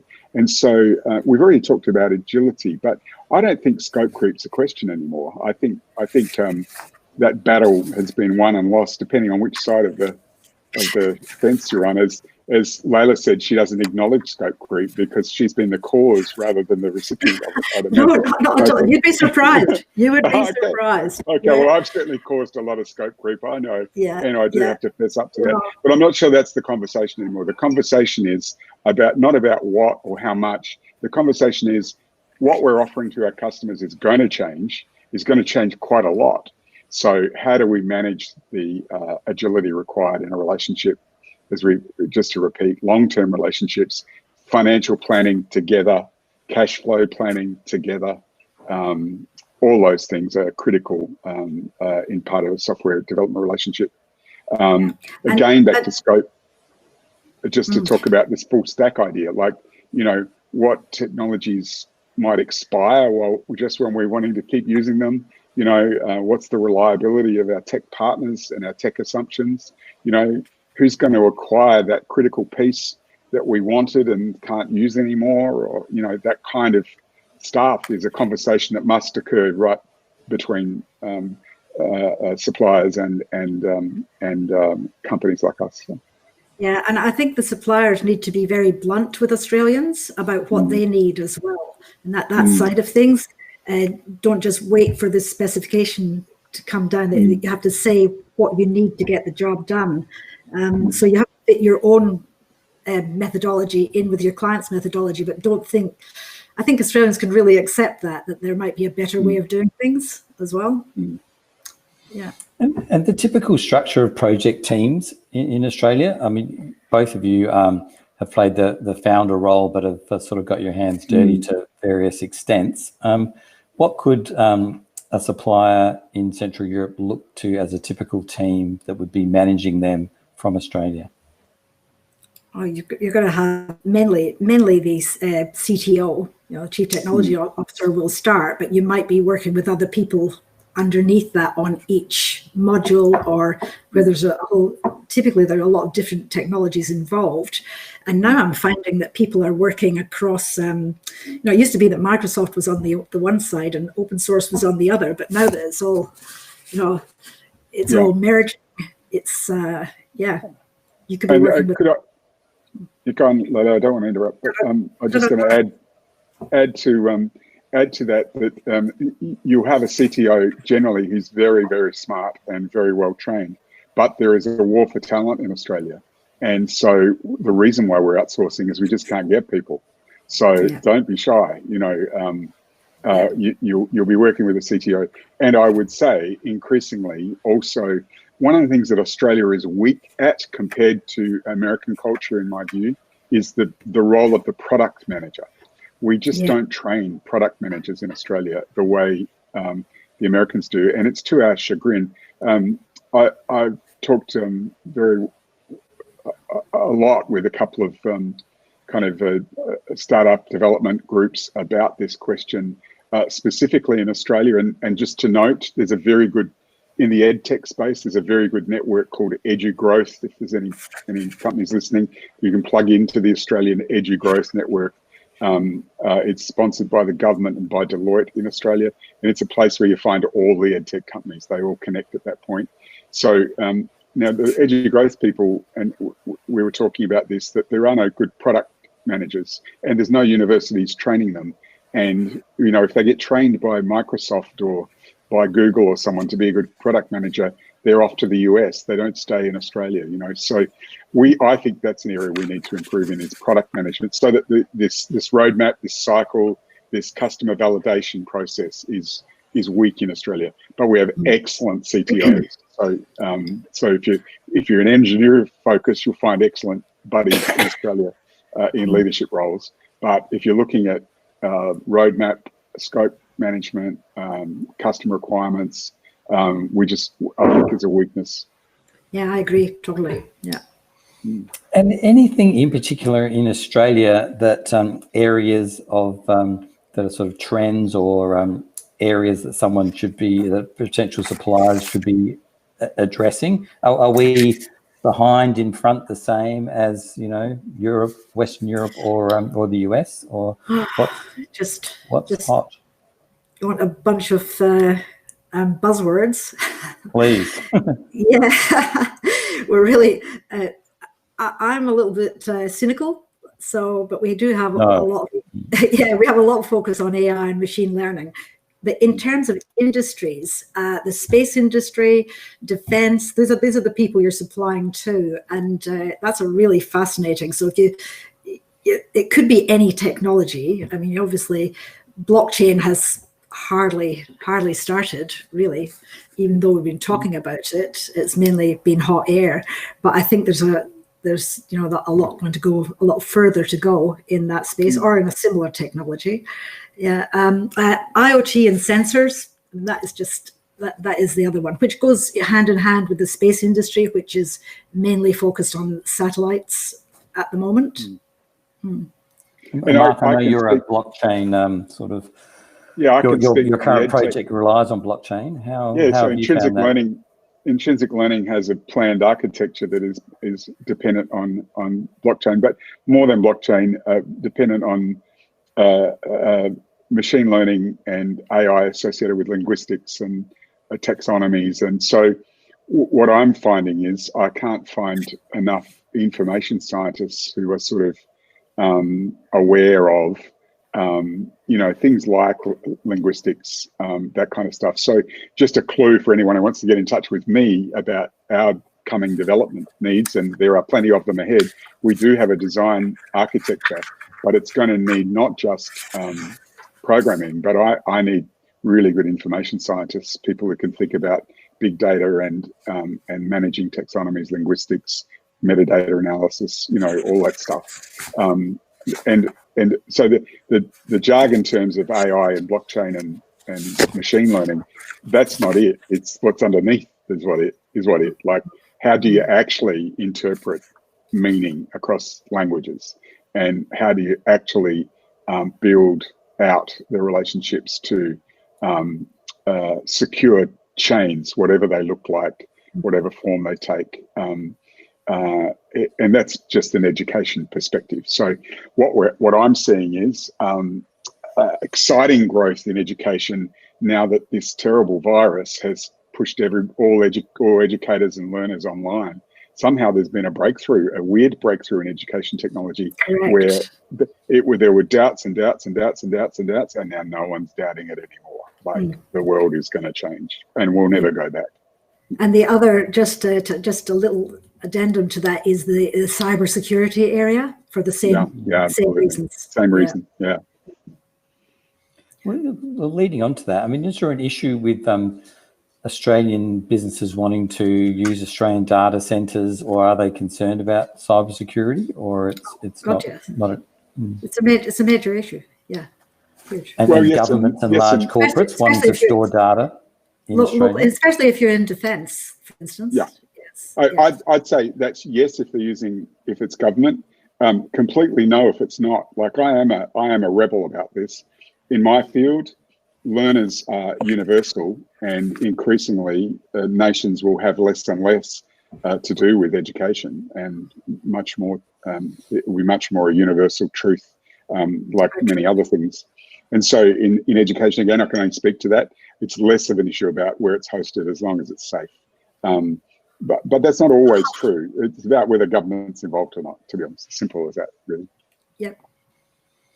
And accessing the Australian market. So I'm sure the audience would be thrilled to work with Australian companies after listening to us. And how would you suggest that they get in touch through organisations like Austrade? Should they LinkedIn, networking, jump on a plane when possible? How you think they could? How did you meet your developers in Bosnia? Well, a local guy here that I used to do a lot of work with, he moved over to Berlin and he started having development work done in Eastern Europe. And when I was looking for a developer, he gave me his developers, and that was fantastic. So I really, that was a great way, and an introduction is obviously the best way. So personal networks is an important way of doing business in Australia. Yeah, and then the other side, the other trend that I've noticed. Sorry, Mark. I'll just quickly cover this one off. Is that there's a delightful twins from southern India who've come to Australia and set up an office in Melbourne, and they come to Adelaide a lot, and they've taken so their team is back in India, but they come here and they really develop the relationships locally, and it's working for them. Yeah, I was going to make something like that suggestion. I know a very good company in Brisbane who are fronted by Australians, but actually their entire development team is in Indonesia, and all they do is feed their Indonesian development team from Australia. So I was going to suggest partnerships. The Australians have one thing that's unique and difficult, I think, for everybody else in the world to deal with about Australians, is we have this unique concept of mateship, where we like to deal with our mates. And by that, I don't mean our partner or our wife or other or husband or other whatever other kind of mates you might imagine. There's no mating going on. No. I mean, someone within you have a bit of history and some trust, or a trusted referral. Layla just said she got to Bosnia through a trusted friend who was in Berlin. We value that kind of stuff. So you can't manufacture that overnight. And one thing I would say is a cold contact, which is not culturally relevant or introduced, Australians are very suspicious of. We get thousands of them, hundreds of them all the time. And it's hard to distinguish the genuine from the ingenuine, to be honest. So you do need a channel to form partnerships. Again, anyone interested in EdTech, I'd suggest get in contact with the EduGrowth network and look to have your credentials as a developer validated in a network like that. And that would be my suggestion. But in the end, demonstrating that you can do the job is another way, like offering to do a small piece of work for nothing or something, just to demonstrate capacity and process. That kind of stuff really works, I think. But yeah, referrals work in Australia. They really do. And partnering with, would you need a local person on the ground? You hear that a lot, dealing with China or other countries, that, for Australian businesses going there, that it's advantageous to have a local person to open some doors. Are there any people that play those roles?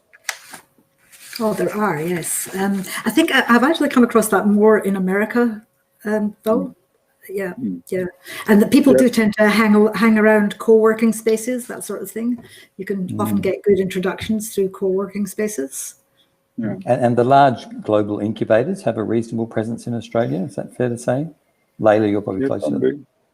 I was involved with the Mass Challenge, so MIT, but the sort of the pandemic has created havoc. Oh, hey, we've got a Master of Ceremonies joining us. Yeah, or that's not a sign to finish. It's just a sign I wanted to join with a couple of comments. We're finished in about 5 minutes. I did want to. We have 5 minutes, and again, keeping this on a tight schedule, because at 10:15, each of the three of you need to be back on the Hopin platform, because you've got people that are inviting you to their meetings, and I've emailed each of you their individual names, but you'll see them in the top right of the Hopin platform. Accept them and keep them into 8 to 9, 10 minutes. Yeah. Oh. But one comment I have sitting here in Poland, Central Europe, and you guys being in Australia, one of the panelists on the Japan panel said about getting one client kind of to open up Japan. If you were given some advice to a Central European technology company, how can they pry up the Australian market? Where is the new business coming from? Is it startups? Is it incubators? Is it the big corporate guys? Is it SMEs? I mean, how would they start the process, especially given the fact that no one's traveling right now? But give them one piece of advice, two pieces of advice. What should they do really actionable to get started? Oh, it's there's this tool called LinkedIn. Oh, I've heard about that. Yeah, and I get approached constantly, but honestly, I do actually read the messages. Okay. And a lot of the time, I just pass. But if somebody puts a proposal forward to me that sounds decent, I'll go into it. I'll discuss it with them. And that's I can't see why you wouldn't do that. It's a very simple thing to do, and it needs to not come across as if they're just selling. That's the thing that would put people off. And the other thing, of course, is to use every connection you possibly can. But what a small world we have. True. Mark? Yeah. My comment would, sometimes I would avoid government and trade missions and all that stuff. Is my honest view. I've been on so many and gained so little over 25 years. Hello to the Austrade people on the call. Yeah, and I'm sorry. But if they want to ring me and ask where they could add real value, I would happily have that call, but they never ring. But what I would say is that this kind of stuff is what really matters. And, this next 15 minutes, I'm really looking forward to. And it's looking for those opportunities of real, genuine, authentic connection about common interest. And I'd refer again to networks. And Layla's talked about find out the, I would avoid government, because government is hard to get into without a local partner, but find the startup incubators. I would just get a list of those and just find some friends and start a networking reference group. Look for incubators, I would say. Yeah. And might I get you guys to help a bit more for the September event we're going to do for this, and pull in some Aussie IT software associations looking for partners abroad? That's one thing would help as well, possibly. Yeah. Nigel? Yeah, definitely. And I wouldn't even underestimate the local, Polish or, expatriate community in Australia. Very large communities here, and they're very well respected. Lots of developers. Yeah. Also highly competitive. Yeah. I've had quite a lot to do with the Bulgarian network here, and they're highly competitive with each other as well. So, okay, guys, on that note, let's finish, because 10:15 is coming, and I'm going to cut you guys off of the screen right now, and you are on to your hop-in platform, the three of you, and your meetings are starting right now. Bye. Thank you guys very much, Australia. Thank you. Thanks, Layla. Thanks, Mark. Hey, you can take them off? Okay, good. So it's 10:14. We're on for a 10:15 on schedule. First of all, there are some one-on-one pre-arranged meetings starting at 10:15. For those of you who have those, go to the top right, find your person, start your meetings. We also have the networking tool hot and available right now. These 15 minutes, we concentrated in 15 minutes so that people are there. It's a great tool. 3 minutes, I want to get on it myself. 3 minutes to meet some new people. It's automatically cuts you off after 3 minutes, so you can have enough time to see if you want to follow up more with that person. So go straight away to the networking now. And then at 10:30, we have the live information booths. So if you're keen to speak directly to the guys at Connections Consult, who are big on the RPA things, and there's also the guys at Moldova IT Association, Moldova IT Park. They will be live in the booth at 10:30. So without further ado, 10:15 is now networking, 10:30 live information booths, and we're back at 10:45 on the main screen for our European panel, UK and Europe. So thank you.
Okay, we're back. Hopefully you guys had some good networking sessions and visiting the booths, live booths.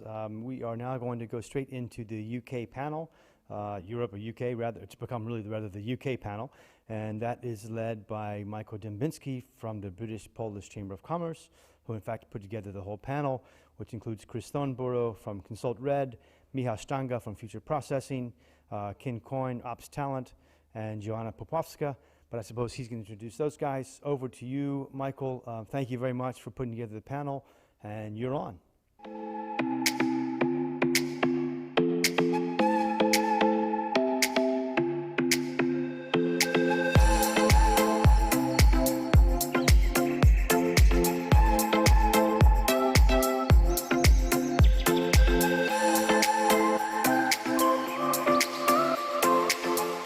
Good morning, ladies and gentlemen. Welcome to the CEE Digital Matchmaking panel here. We're looking specifically about Poland and the UK. So we have a well-balanced panel here of representing both the IT buy side and vendors. We'll be looking at software outsourcing. We'll be looking at CEE as a destination for moving IT work. So we have a well-balanced panel that can cover the issues. In particular, we want to look at the trends that have been going on for the last few years, how IT has been shifting into this region with great success. So we've seen large British corporates among the British-Polish Chamber of Commerce's members. We have companies, FTSE 100 companies such as Sage, Hargreaves Lansdown, that have built IT hubs here in Poland, in Warsaw, doing particularly well. We're seeing companies, we have Michał Stanga from Future Processing, that where the UK represents about 2/3 of their sales.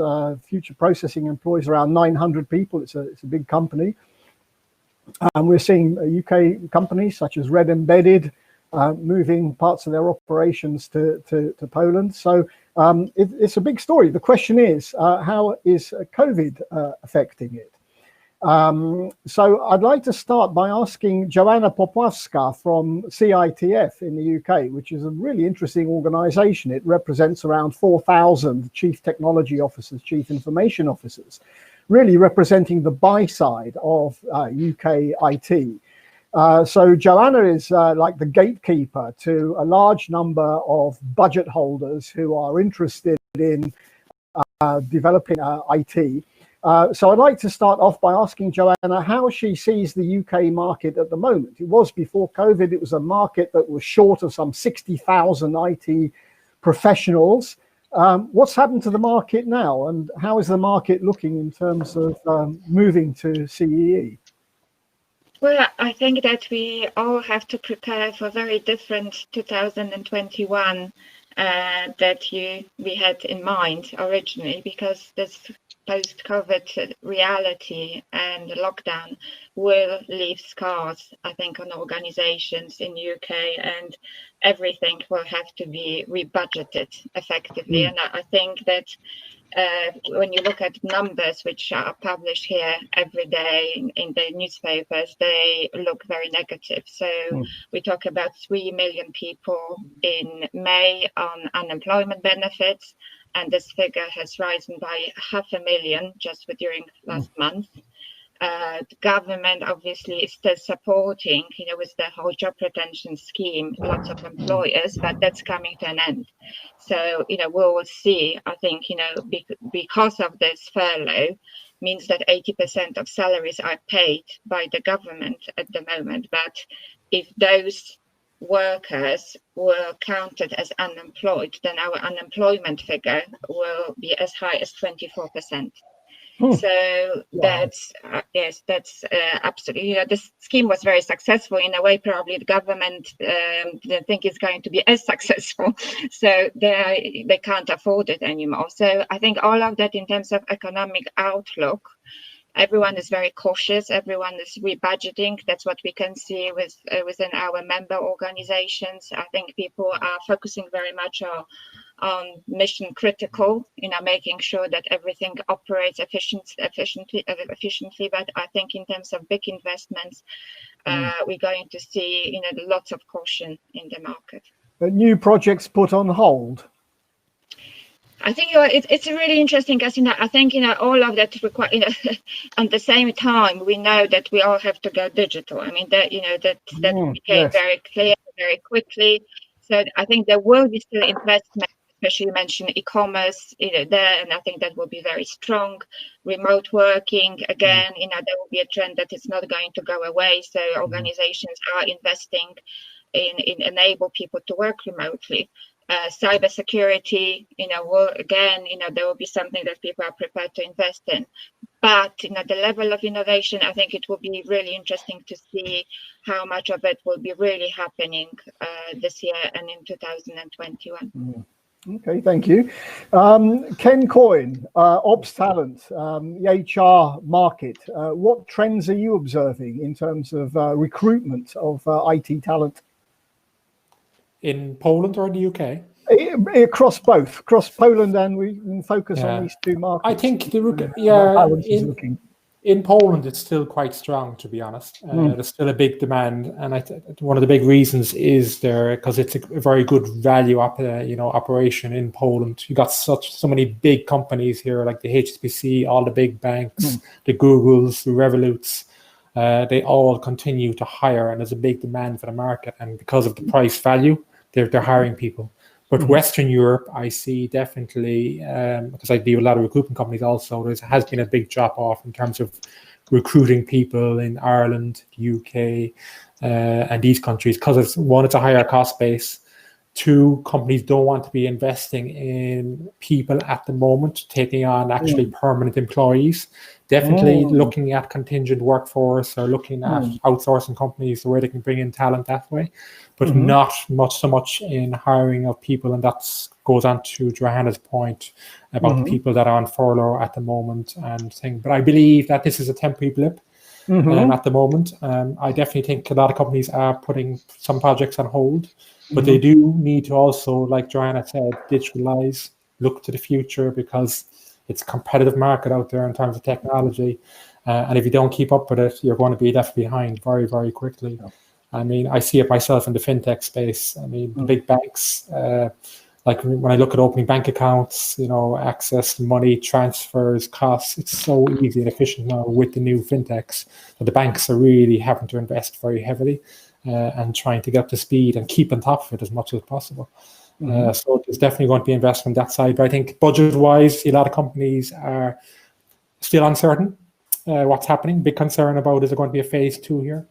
And like Johanna said, I think get through the year now as efficient as possible, manage the budget efficiently.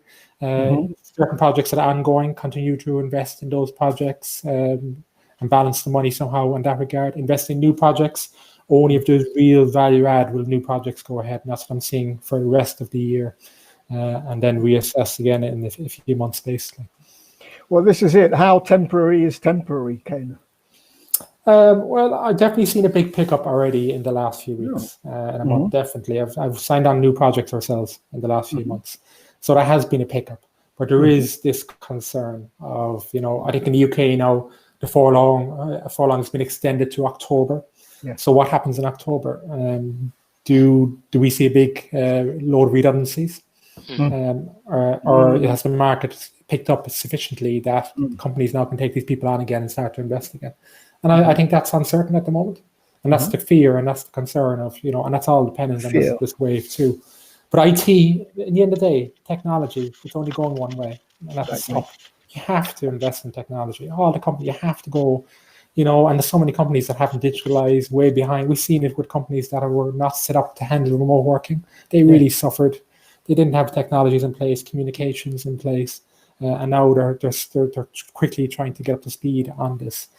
So certain things like Joanna mentioned about digital, that we're seeing a lot of investment in mobile web technology now also, because everything is going mobile based. There's still so many companies that are not mobile and don't have applications that you can access easily on the mobile arena. So we see investment in that regard. But I'm hoping, and we have definitely a bit of momentum at the moment. I'm just hoping that we can maintain the momentum. but it's still very uncertain out there. Okay, thank you. We've talked about the mega trends. We've talked about fintech. We've talked about remote working. We've talked about e-commerce. But another area which we've not discussed at all yet is health tech. Here I'd like to turn to Michał Stanga from Future Processing, one of Poland's great IT champions, about 900 people employed in Gliwice. And one area in which you are particularly strong is around health tech, looking at things like image processing in oncology, in brain surgery. Michał, tell us a bit about your developments in the area of health technology and how you see that going forward into the future.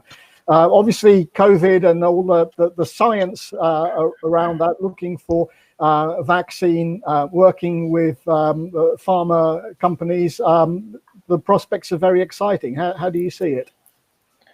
So when it comes to health technology, I believe it's an area in which technology will play a role. The reason is that we have a number of factors that come together in play. One will be that there is not enough specialized doctors available in the market to do diagnosis.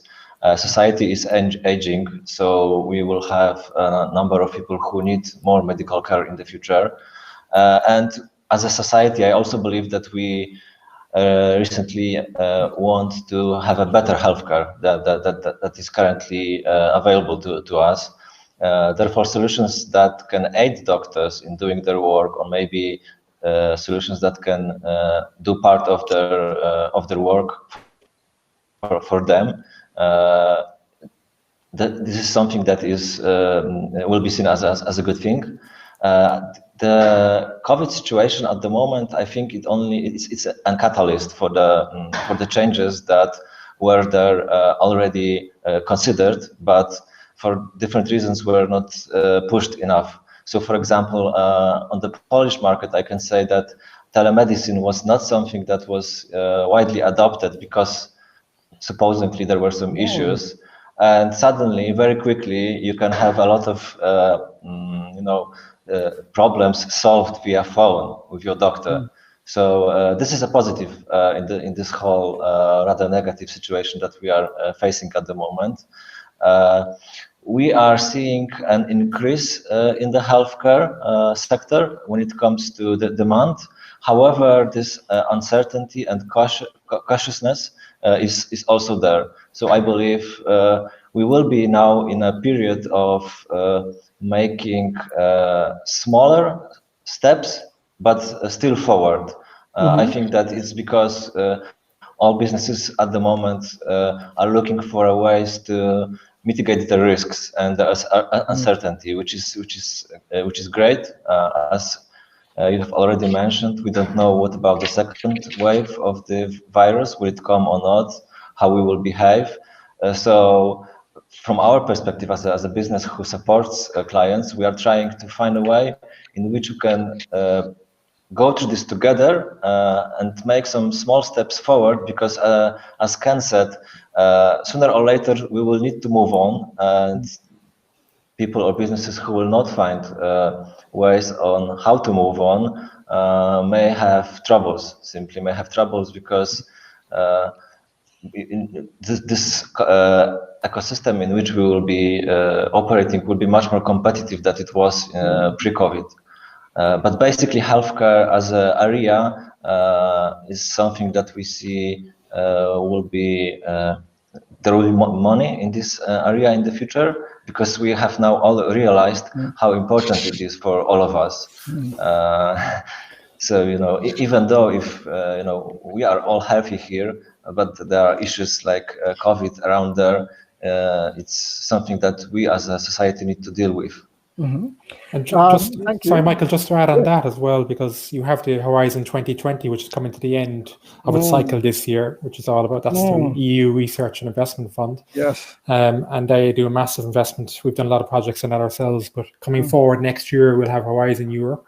That's a budget of between 80 and 100 billion fund, and a big part of that is medtech. So that's where research, investment, mix of private and public, which is fantastic. And there will be a lot of that will be invested in new medtech stuff. Yes, that is correct. Yeah. Coming back to Michał, can you tell us a bit about your recruitment before COVID? The Polish IT market was already starting to look a little bit difficult in terms of finding and retaining talent. Future Processing invests a lot in terms of employer branding. We've seen quite a few Ukrainians going back home at the beginning of the pandemic. And Ukrainian IT workers here in Poland made a significant contribution to the market. How do you see as Future Processing recruitment, retention, and talent availability in Poland?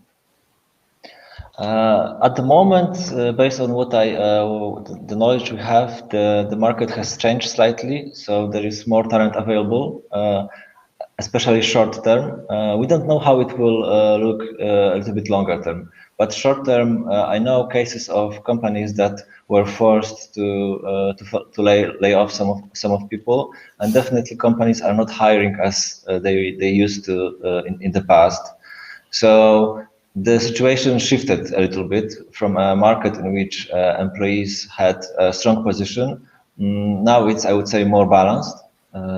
In the past, it was, I would say, it was a problem if you wanted to very quickly ramp up significant numbers of people, because ongoing recruitment was possible, especially if you have an established position on the market. Yeah. But the problem is when you suddenly, in a 1 month time, you're looking for 50 or 100 engineers. This is hard to deliver. Yeah. At the moment, maybe there will be some opportunities, but I don't know if businesses will be brave enough to make such decisions. For some who can do that, I believe it's a bargain now. Thank you. That's a lot of nodding there from Chris and Ken. Chris, someone who's has feet in both the UK and Poland, can you tell us a bit about your experience with IT development in Poland and how Red Embedded has moved more of its activities to Poland, how the situation is seen at the moment? Yeah, so I think the exec at Consult Red, because we've rebranded as Consult Red earlier this year. The exec at Consult Red came to Poland at a time when people were coming to get cheap talent. They came at a time to pick up talent. It didn't matter what the cost was, and I think the result of that has been that Red has managed to attract a pool of very, very experienced engineers, sort of the first generation of engineers that were in Poland.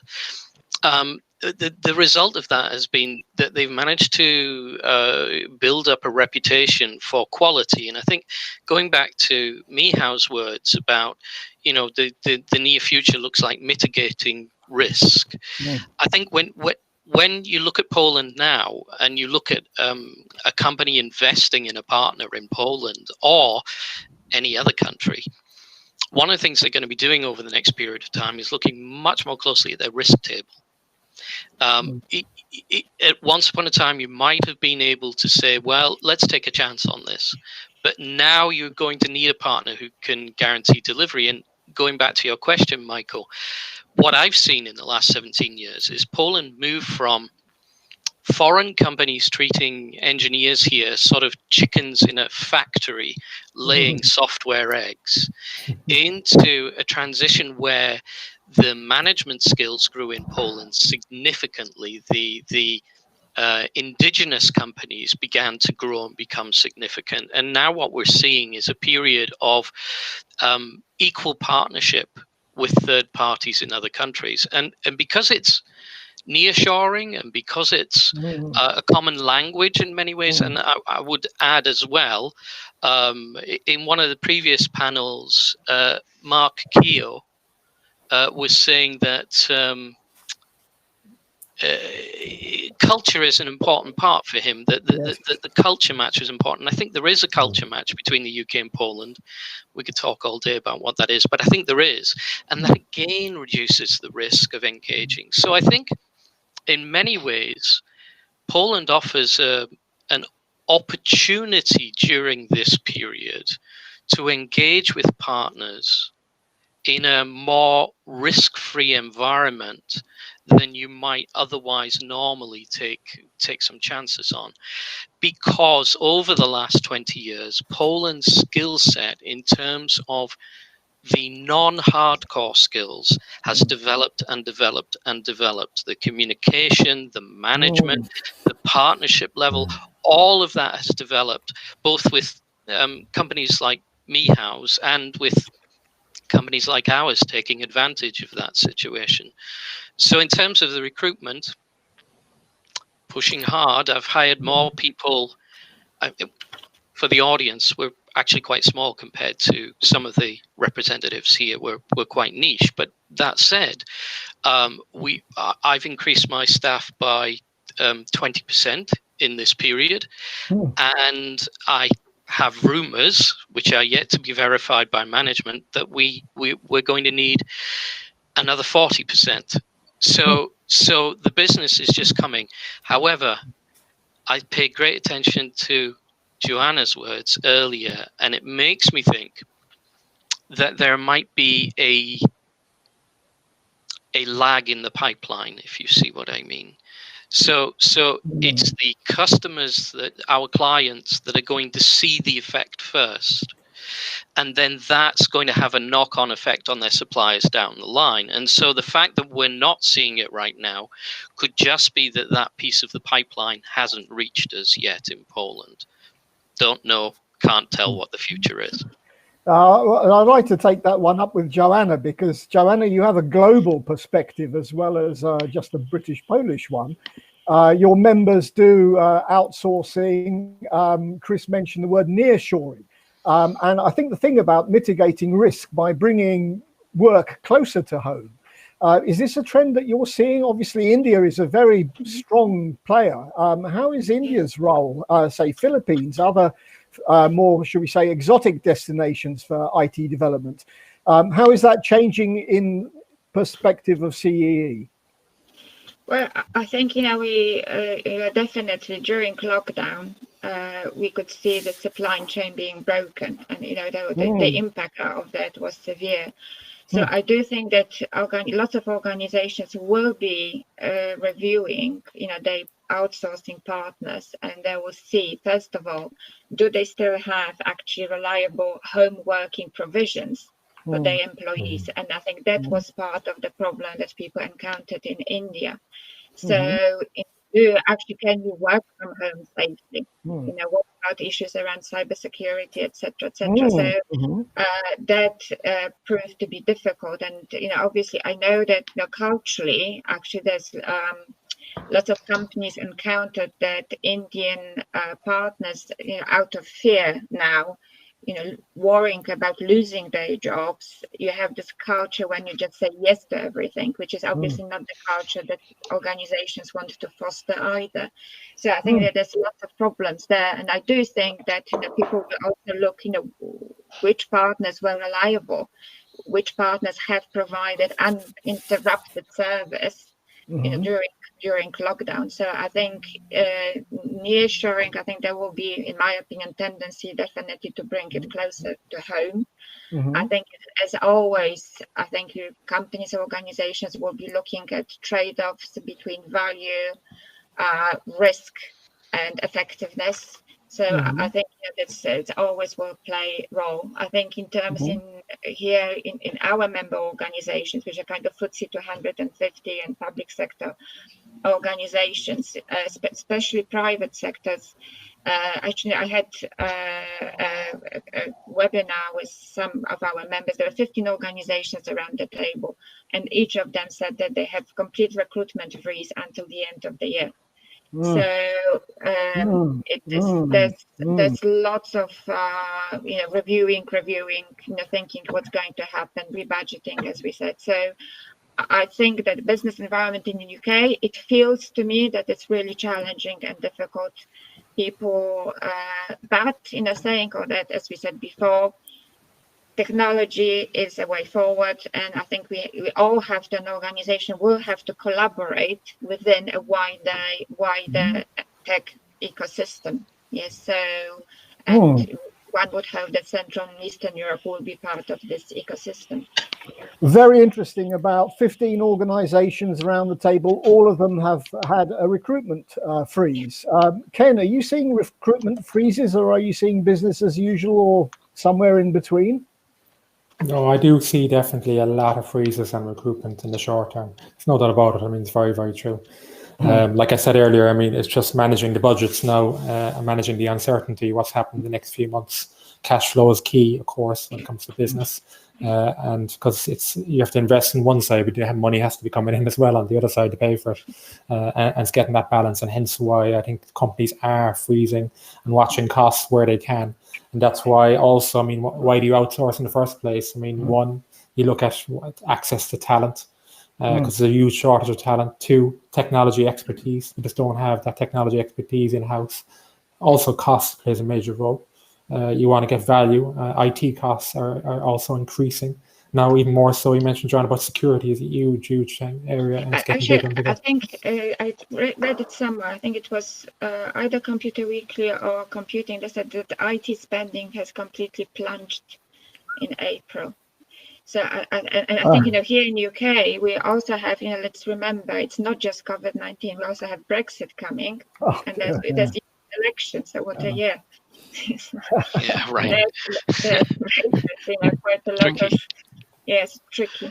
Yeah, well, one of the things we're looking at cost, and this is an issue that has been raised both by Chris and Ken, which is IR35, which is the prospect of the self-employed IT contractors being taxed and paying national insurance at the same rate as full-time employees. Now, this was meant to come in April of this year. It's been delayed because of COVID until April of next year. Now, at the same time, Michał Stanga, we had the threat in Poland of IT people, higher paid employees paying national insurance or social security, ZUS, at a higher rate. And this was obviously something that was going to hit the IT industry as well. So let's look at costs for a bit. Let's look at IR35. Let's look at the total cost of taking on an employee or working with subcontractors.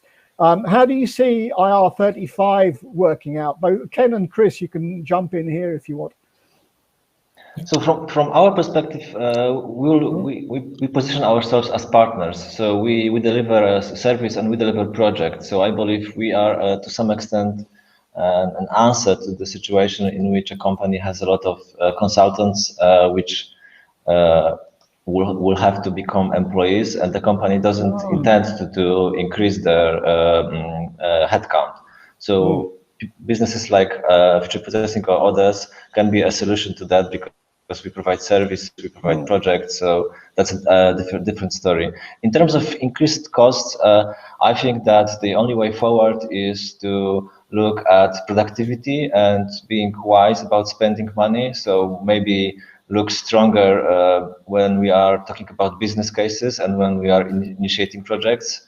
I think that there still is a room for wasting less money when it comes to technology spends, because we see in some cases that technology can be delivered, but whether it will benefit the organization, that's a different story. And sometimes it's not aligned, unfortunately.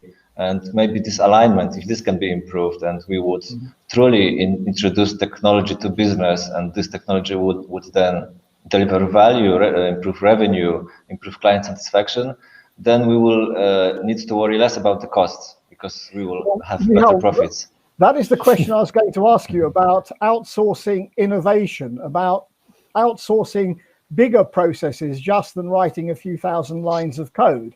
How deep is the outsourcing of innovation that's taking place in terms of a total business package? That you've got a problem, you want a solution, you want to discuss your business processes with someone like Future Processing, for example. How deep can outsourcing of innovation go as a subject?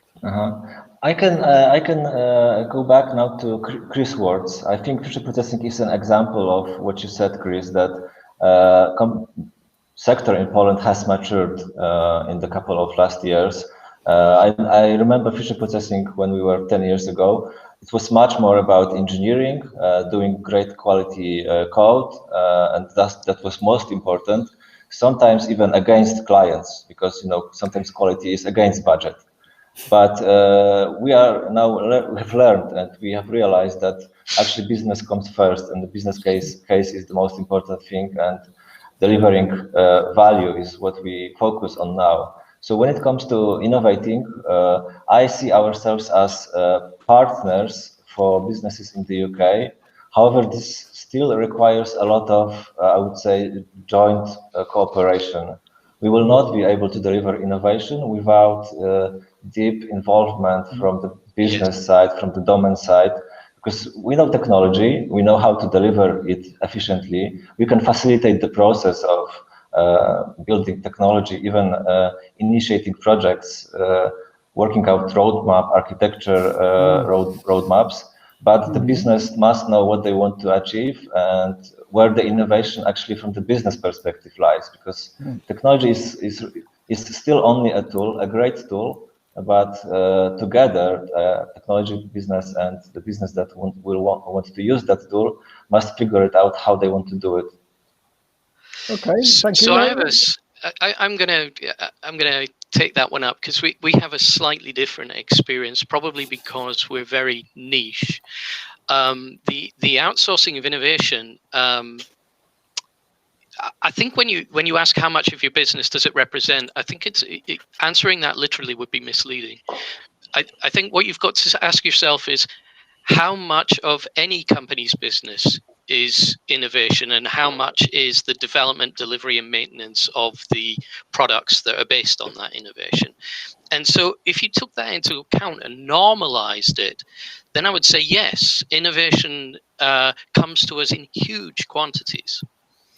And the reason is, I'm going to contend, but this is a panel, so a contentious point of view is always useful. I'm going to contend that outsourcing innovation is more efficient than doing it yourself. The reason is, you've got to do two things. You've got to do your business as usual in the delivery of your products as they exist today, and you've got to bring in the bread and butter that feeds all your staff. But you've also got to keep competitive with the marketplace, so you need to innovate. The best people to do the work on the existing product are the people who already know it. It is inefficient to throw that over the wall to a third party. And that is traditionally what foreigners have done with the engineering base in Poland. They've thrown out the maintenance, they've thrown over the existing product and said, you guys run that, we're going to move on to the next thing.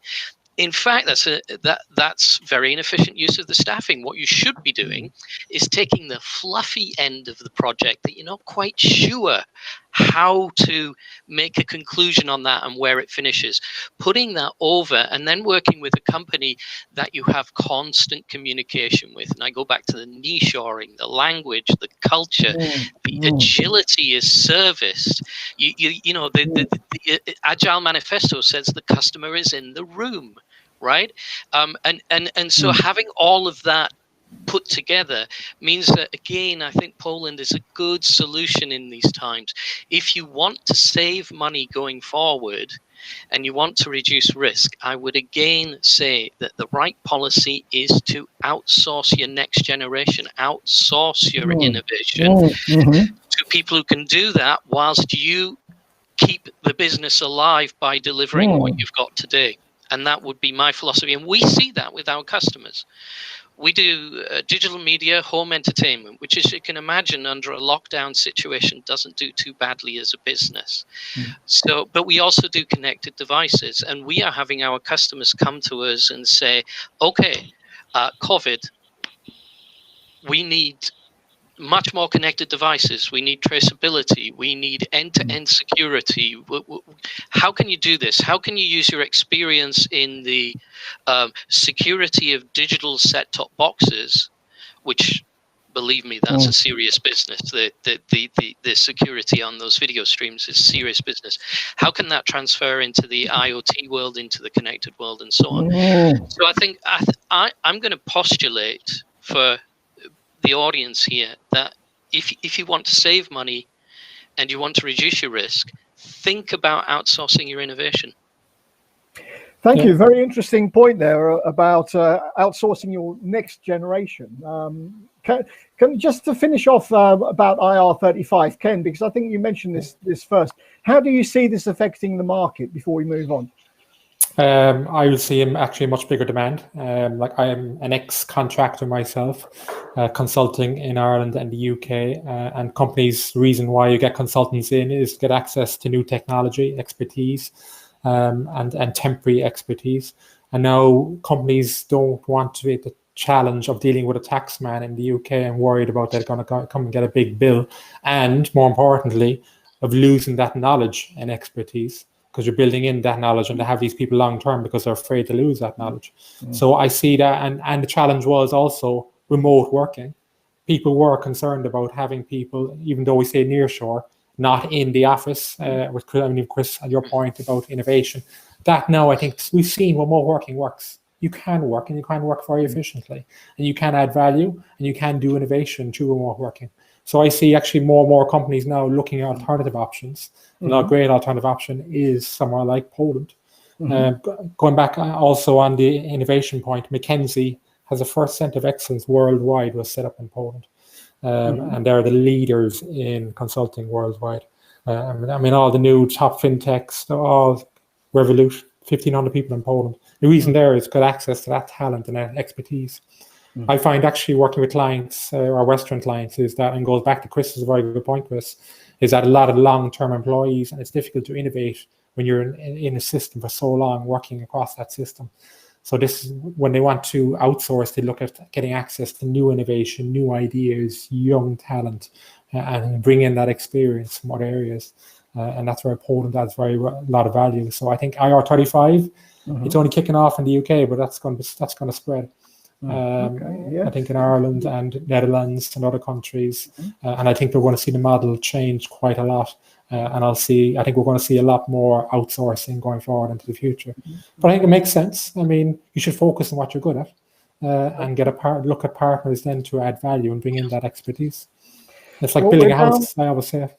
We're down to the last 9 minutes, so I'd like to finish off the last subject about culture, about those cultural differences. We've alluded to this during the discussion. In particular, I'd like to ask Chris and Michał, both of you were working in this space between the UK and Poland.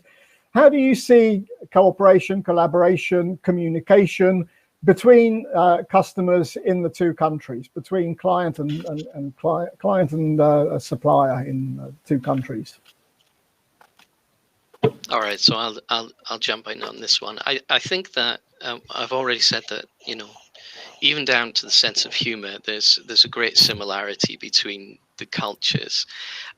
There's sort of a distrust of authority in the two cultures, and I think that leads to a bonding at the engineering level and at management level as well. But I think for me, Mark Keogh said that language isn't a problem, that English is everywhere, and I think everyone would agree with that that's worked with Poland. So then you come down to quite subtle things, and I'm going to be a little bit contentious because I'm going to tell the customers it's all on their side. If you're a British company, if you're a Brit, we do have a tendency to use regional accents and to flower our language in communicating with each other. We do tend to use a lot of idiosyncratic phrases and a lot of postmodern media references when we're in meetings and things like this, right? And when you're working with any country, whether that be Poland or somewhere else, the media is different. Sure, we've all seen Marvel, but not everybody knows who Morecambe and Wise are. So I think when you're talking about cultural differences, I think a little bit of training of the people who are engaging on a day-to-day basis is very useful. I think slow down your speaking. I think use humor only when you're sure of your audience. I think that don't use cultural references and try to avoid idiosyncratic phrases. And I think that helps the project. In terms of the cultural match, though, I think it's very high between, I've been here, 17 years? It was easy. It was easy coming here. I'm sure if it was China or even other CEE countries, it would have been less easy than Poland. Michał, how do you see working with Brits? Only great experience. Do you have to teach your staff how to bridge those gaps, or does that just happen naturally? Yes, we work on that. One of the examples that we have identified and we try to mitigate now is that Brits tend to be very indirect in giving feedback, and Poles are very direct. So this is an area in which we try to work on. Feedback is very important for us when we do our work, because ultimately the client decides whether what we delivered is according to expectations, and not every time we get, I would say, from our perspective, a clear enough answer. So sometimes we need to go back to numbers and ask the clients to give us a number on the satisfaction. So from 1 to 10, how satisfied are you actually? And good enough in words sometimes is number 3, which is a surprise to us, because in Poland good enough is very good. That's the famous British understatement. I've been living in the UK for 25 years, and I've now learned that if an English person says to me, "Oh, this idea sounds interesting," they think that you're completely bonkers, and that, and you have to keep that in mind. But, Joanna, looking at your members, how do you find cultural differences globally in terms of nearshoring, outsourcing? I think we have some really successful examples of people bridging these differences and making lots of effort to actually try to understand each other cultures, and I think there are simple steps that everyone can take to make sure that on one hand they still keep this diversity of thought, which helps innovation and helps partnerships, but on the other hand also they reach out across the gaps. And simple examples is to celebrate each other's national holidays. It's always about food. So, Polish cake is very popular. They always go down very well. So, simple things that, that they can actually make people understand each other better. But I think Michał spoke about feedback. I think that's very important actually to understand, to get that clear from the beginning, how this feedback is going to be given and what it actually means. Because, in UK, I would say in my own personal experience, giving feedback is something that people find quite difficult actually on an emotional level. And very often you just don't get any response, which is probably feedback in itself. Yes, that they feel that it's a bit too much. But I think there are ways, there's nothing that cannot be done as long as you are made aware. And there's lots of, within my member organizations, everyone goes on hundreds of communication courses, culture awareness courses, diversity and inclusion courses. So I think compared to a few years ago, I think people are much more conscious and try much more to communicate better. Final word from Ken. We're down to the last 2 minutes on the culture issue when it comes to recruitment.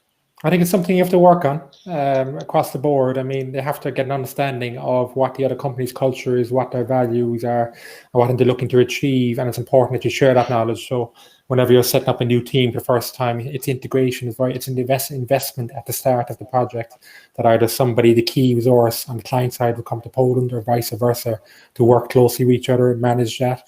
And work that. I mean, cultural, I think very similar. I agree with Chris and Michał, but there is some challenges there, definitely. And some of it's building trust. I mean, because you're dealing with a client, sometimes the Polish people would be sometimes afraid to speak up in meetings because they're afraid of the outcome or the backlash. But that comes back to trust, building that trust, working closely, getting that team and making people feel part of the team so they're not afraid to speak out or give their opinion, because I mean, Polish people, fantastic work ethic, amazing innovation, and it's learning. They just want to learn new technologies. They're going home themselves and playing with new technology, doing online courses. They're working in during the daytime and going to college in the evening time. Incredible. And they want to apply what they're learning into the business environment, which is fantastic. It's awesome to see. Great. Okay, so with a minute to go, wrapping it up, I'd like to thank the panelists. It's been a really wonderful experience, really good, and it works extremely well. So I must say I do like this hop-in platform, and it's all happened very nicely. So once again, thank you all very much. And now I'll hand back to the main studio. Thanks. Great. Thank you, Michael. Bye, Thanks, guys. Bye, everyone. Thanks. Great. Thanks to the UK panel, Michael Dębinski from British Chamber of Commerce for putting that together. Great insights into what's happened in the UK. Thank you very much for all the panelists as well. So we are now on to one presentation on artificial intelligence, applied AI, one of the biggest trends and important things going on in the world today. Central European talent is very strong, and we have Richard Guga from Netl AI, who is also part of the new Slovak AI Association. He is on with a 15-20-minute presentation about applied artificial intelligence, followed by at 12 o'clock this morning, Moldova, and I'll tell you a bit more about Moldova after this AI panel. So over to you, Richard. Thank you.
Hi, my name is Richard Guga, and I'm with Netl AI, a small, young, dynamic startup company based here in Bratislava, Slovakia.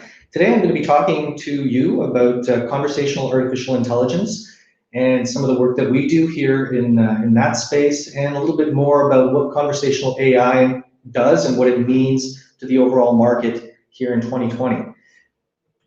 So I think this is a super interesting quote. Messaging is the new browser and bots are the new websites. If we look back to around 2015, 2016, interesting thing happened. Messaging applications, for example, Facebook Messenger, WhatsApp, Viber, etc., actually overtook on a monthly active user base social media. So there were more people globally using messaging applications than they were using social apps. Who would have thought this would have happened many, many years ago? So this is huge. And when we look back to last year, over 4.5 billion people now are using messaging apps.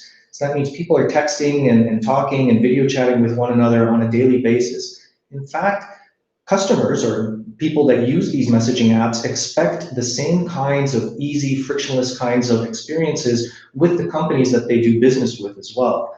So companies have started looking at conversational artificial intelligence to create those kinds of easy, human-like interactions to help not only service the products and services that they offer to their customers, but even to sell products.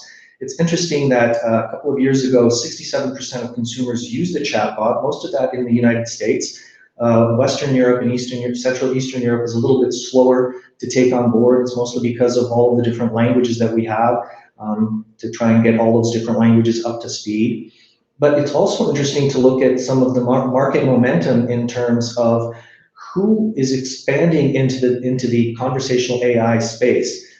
It's a huge market opportunity. Research indicates that it's between 1.3 and 1.5 billion US dollars, growing compounded annually at 25% in Europe, 30% in the US. We expect that more than 50% of companies will be spending more on chatbot messaging conversational AI than they will be on mobile applications already in the year 2021. And as you can see here, 75% of customers actually want a do-it-yourself. In fact, it's even evolved. They want a do-it-for-me kind of environment. So do-it-yourself was fine. Unfortunately, there's so much information now on most corporate websites for customers that they find it difficult to navigate. They can't find the information quickly. So they've gone for a more do-it-for-me approach where if they're given intelligent search, conversational AI, virtual assistants that can get them to do exactly what they need to do in a very short period of time, then customers are super happy. It's no longer about how long a customer can stay on your site, it's how many times they come back to your site. And if you provide them a good experience using conversational AI or virtual assistants, customers will come back frequently and will really be happy with the experience that you give them by creating that frictionless environment. It's also interesting to note that originally 3 or 4 or 5 years ago, when chatbots and conversational AI started growing in the market space, most of them were used for customer support augmentation or streamlining and automating customer support activities. They've actually expanded, and we're now seeing them much more on the e-commerce side. They're also augmenting sales online marketing activities, and you can see here from some of the research by Juniper, you can expect, or in the US, we can expect $112 billion to be driven on the retail side for e-commerce by chatbot technology over the next few years. So as I mentioned, Nettle is a conversational AI platform or conversational AI service provider based in Slovakia, Bratislava, Slovakia. We looked at the approach of providing conversational AI, chatbots, virtual assistants to customers a little bit differently than a lot of the other vendors in the marketplace. We took more of an approach that we want to build a platform for corporate customers that can also be leveraged for small and medium-sized enterprises. But certainly the functionality and capabilities that the conversational AI provides should be for a corporate customer base. And what that means is, our experience was that corporate customers really need an environment that's scalable, flexible, and dynamic. And what I mean by that is a lot of the conversational AI platforms are very much static decision tree based kinds of solutions. They're not very scalable. They're usually built for one business unit kind of use case, and then it's hard to expand them or extend them into other areas. It becomes very expensive, and the user experience becomes somewhat robotic because you have to think of all of the kinds of questions that the customer might ask and only offer them a few examples of responses. We took a different approach here. We chose to go down the natural language processing, machine learning, neural network path. A little more complicated. We call it AI driven because we are using custom algorithms as well as a lot of technology around building the underlying platform and framework to understand the natural language that is being spoken by the customer. So we offer open text kind of approaches, not just choosing from different options when you're interacting with the customer. We also chose to go down a path of giving customers the flexibility to deploy on-premise. We work with customers in the finance, telco, insurance space, and here customers really require data privacy. Certainly in Europe, GDPR and data privacy is really, really important. A lot of the big vendors didn't offer this flexibility. All of them that we know of provided only a cloud-based environment for their virtual agents. This can be challenging and somewhat restrictive to a lot of, like I said, customers that have GDPR, very strict GDPR requirements. So we offered an on-premise, a cloud, and a hybrid scenario where the non-data privacy kinds of work streams can be offloaded to the cloud.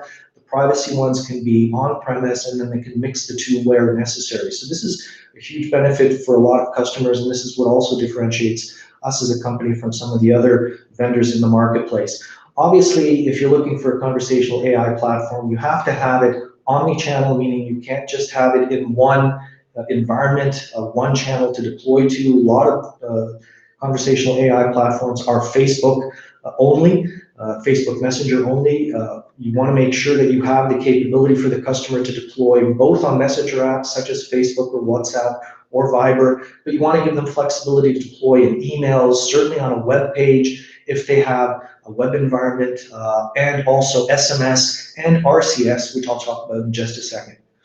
We also noticed that it's very important to have this natural human handoff capability when the agent, the virtual agent, doesn't understand what the customer is trying to do, even after multiple kinds of queries to clarify what the customer wants, what the intent is. You want to be able to give the agent that capability to hand off to a human person in a call center, a contact center. So we've also gone out and built some APIs and some connectors for Genesys, and we're also working on them for Cisco, the two largest platforms for contact centers in the world. As I mentioned, it's also super important to look for a provider that doesn't only give you the back-end customer support kinds of capabilities, but also looks to the future and gives you the capability to maybe do some sales funneling through online banners or online marketing and targeting through a virtual agent that way. So you want to have capabilities for potentially doing digital onboarding. We've provided that capability through smart ID capture, where you can take a document, capture it, it's a driver's license or a citizenship ID card, capture that document, extract the data securely, and input it into a form. In fact, we worked locally with the Ministry of the Interior so we can double check and do a validation of that citizenship ID card to make sure that it isn't lost or stolen or it's a fraudulent card. So that gives banks or insurance customers, when they're doing a digital onboarding scenario, more security that person is the person that's holding the card. We also provide the capability and flexibility to do speech-to-text kinds of analytic or speech-to-text kind of capabilities. This is also super important outside of just the conversational AI, but more on the compliance and governance side of the business. A lot of banks, brokerage companies, they capture a lot of voice data when they have conversations with their customers, and this voice data needs to be analyzed to make sure that all of the statements made by those agents were in compliance with not only the customers or the vendors' rules, but also the rules within that market and within the EU.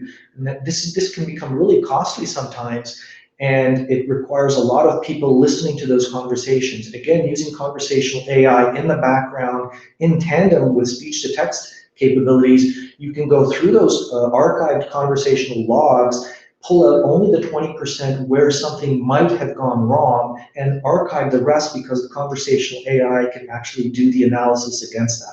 So that's super interesting, and that's a capability that is also being looked at by a lot of customers.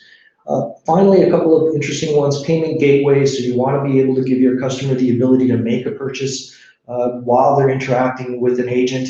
That can be an option, especially in online stores when there's a recommendation bot offering a different shirt or a pair of shoes or something. You want to be able to create that frictionless environment so the customer can make the payment right from the engagement that they're having with the bot. And then finally, RCS, or SMS 2.0 as we like to call it. RCS is the new platform that's going to be deployed to all Android mobile phones globally. It's already being launched in the US and in some Western European markets as well, in the UK, Spain, Germany, and soon into the Central and Eastern European market. It's like SMS in a WhatsApp kind of format. It's very graphically rich. You can embed conversational NLP and natural language processing kinds of capabilities. You have beautiful graphics. and you can then interact also through payment gateways. It's very secure. It's a super kind of platform that doesn't require an extra download of another application because it's already in the native SMS application that Android has. So these are some of the capabilities that we as a company can offer our customers. So there's a shameless plug for Nettle AI. A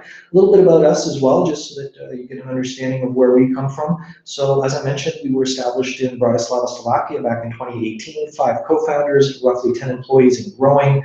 We think that there's a pretty good balance of the technical and the business side of our business. 80% of our employees are technical people, 20% are business-oriented or finance and administration.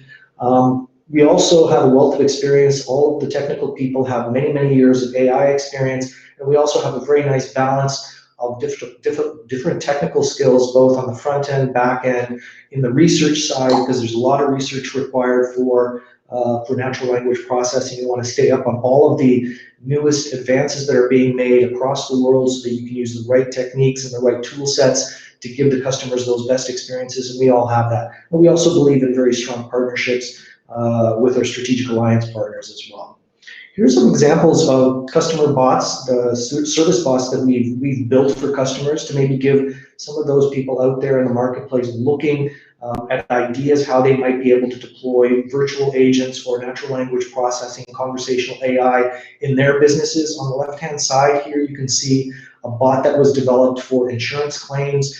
Imagine that you were in a car accident. It could be a bad car accident, any kind of car accident. You're all shaken up. Your hands might be shaking. You don't want to go and look at the documents that that person has, filling in the forms, the insurance forms, 2 sides, a lot of writing.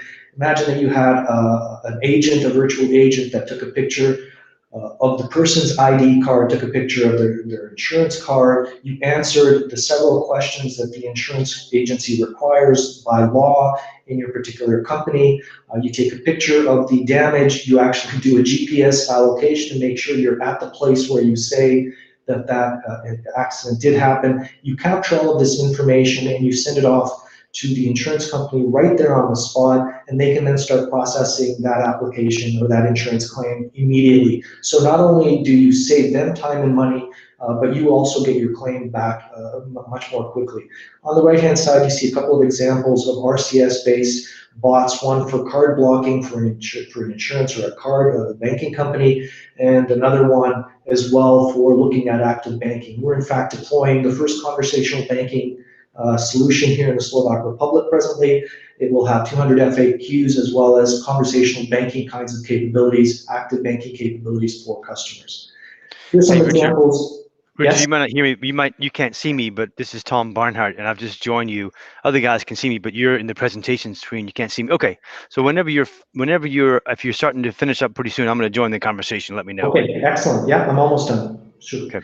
So as you can see, there's a couple of other bots that can be developed, not only on the service side, which we saw on the previous slide, but you can also develop bots to help augment and enhance and enrich your e-commerce kind of business. On the left-hand side, these are banner bots. These are actually virtual bots or bots that can communicate with people in a banner ad. So this is great if you're trying to get the customer to do a conversion from a site that they might be visiting. We've done a number of these. We've actually had a Google global case study on the ESET bot that was deployed in Canada, a very successful bot as well, and we're really pleased about that global success story that we have. On the right-hand side, there's some e-commerce bots, as I had already mentioned, an online bot for online shopping company, and then also a bot for betting. Here I just mentioned the Google case study that we deployed for ESET. We're very pleased about that. And then I'm just tooting our horn a little bit here. We were the best AI ML startup in Slovakia last year, and we're also a signatory member of the Slovak Research Center for AI here in the Slovak Republic. Slovakia, as with many other countries around Europe, they're looking at ways to expand and deploy artificial intelligence capabilities both to their ministries, municipalities, as well as other parts of their government infrastructure, and we're helping the local organization to help create the right policies and do the right research so Slovakia as a country benefits from all that. And that's it. Thank you very much for your time. Okay, great. Interesting very much, Richard. We've got about 10 minutes left before we go on to the next presentation. But I wanted to kind of just talk a bit about some of the points you raised and some applications. Sure.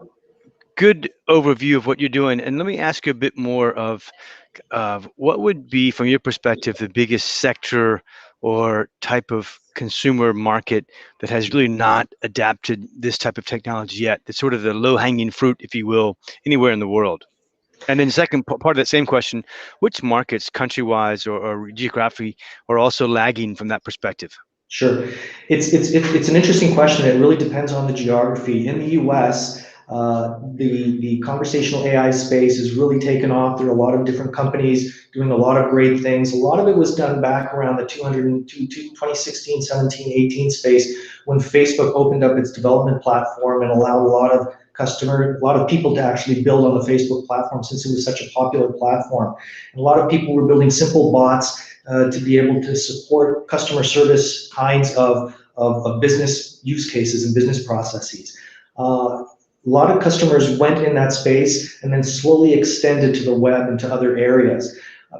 Some of the verticals that were early to adopt that were some of the banks, some of the contact center people, or some of the larger contact center businesses. Certainly the online vendors were looking at ways to do that. And there wasn't, back in those days, the technology was still evolving and the bots weren't 100% tuned, shall we say, and they were also, like I said, very much static oriented, which means that they felt very robotic and they didn't answer the intents that the customer wanted. So there was a little bit of pushback saying that these bots aren't doing what we need them to do. Things have improved a lot over the last few years, and we're seeing a lot more benefit. And also by having vendors providing much more guidance on where a good use case is to deploy a bot rather than deploying it everywhere. And that's another thing that's, there's been a lot of marketing around chatbots and conversational AI, and customers don't really know, and they think that they can deploy it any place they want to. You really need to choose it in the right place so customers can accept it, understand that it is a good frictionless tool set for them, and then you can expand it elsewhere after some good experiences.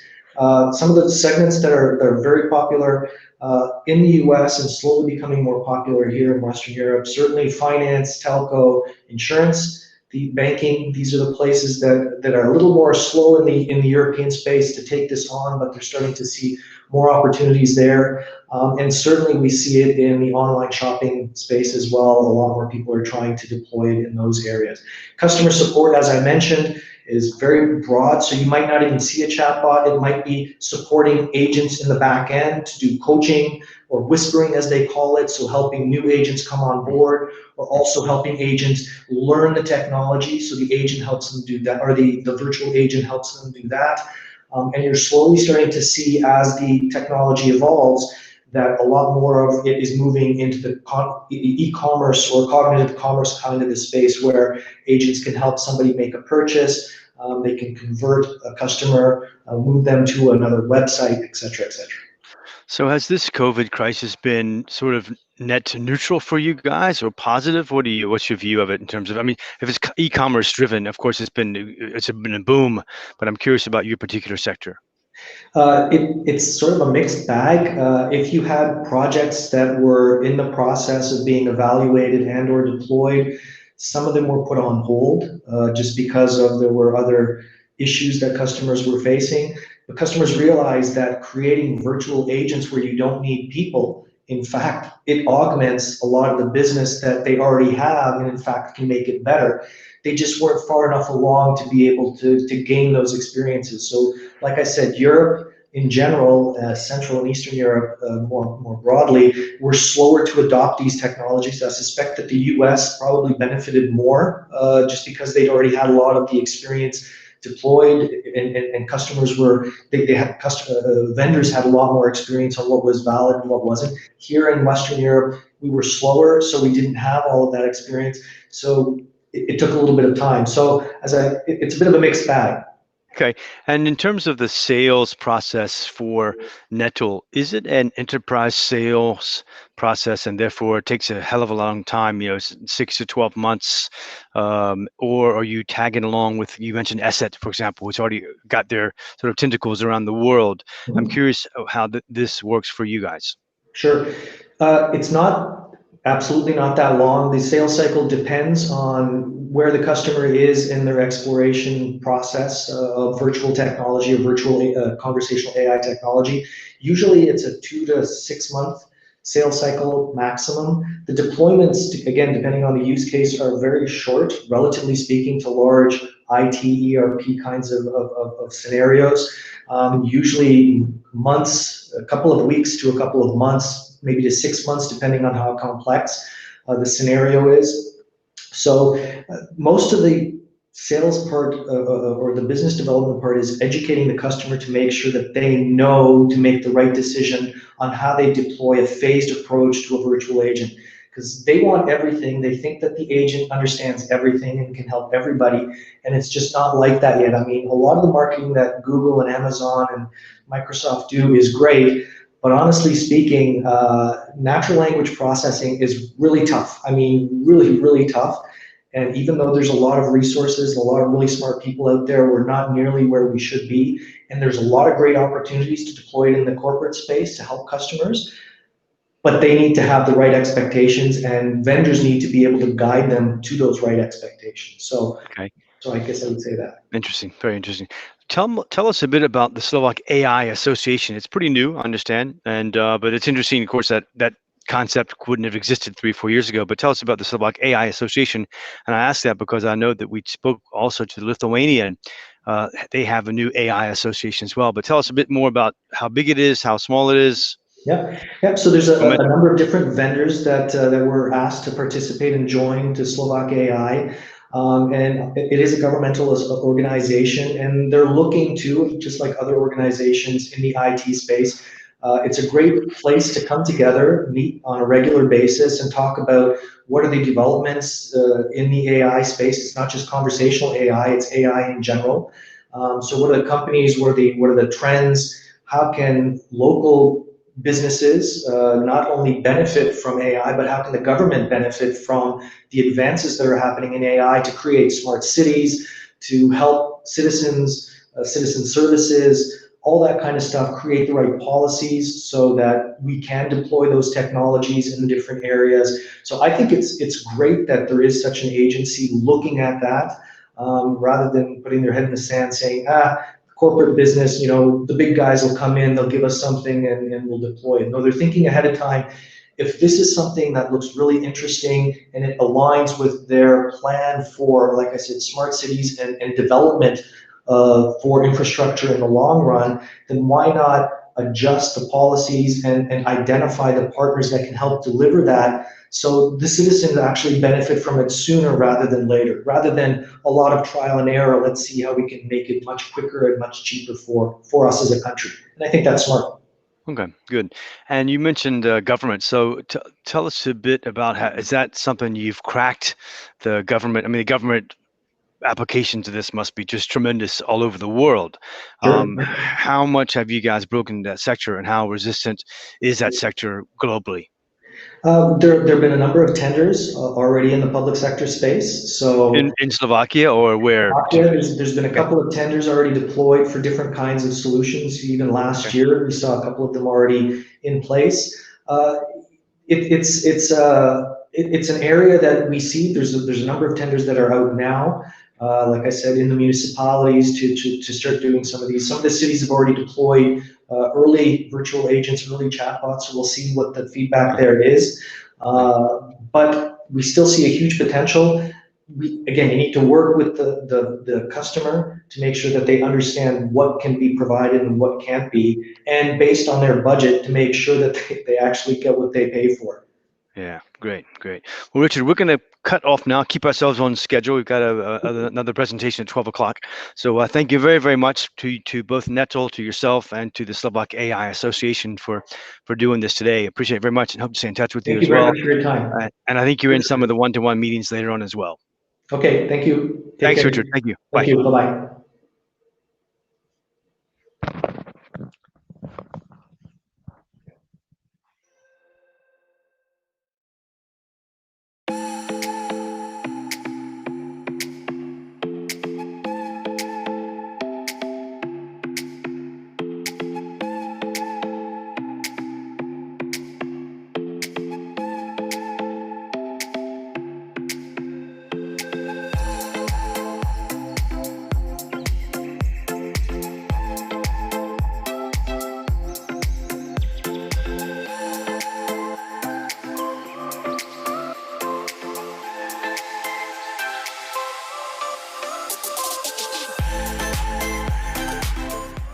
Okay, again, thanks to Richard from the Slovak AI Association and Nettle AI for that last presentation. Very, very interesting.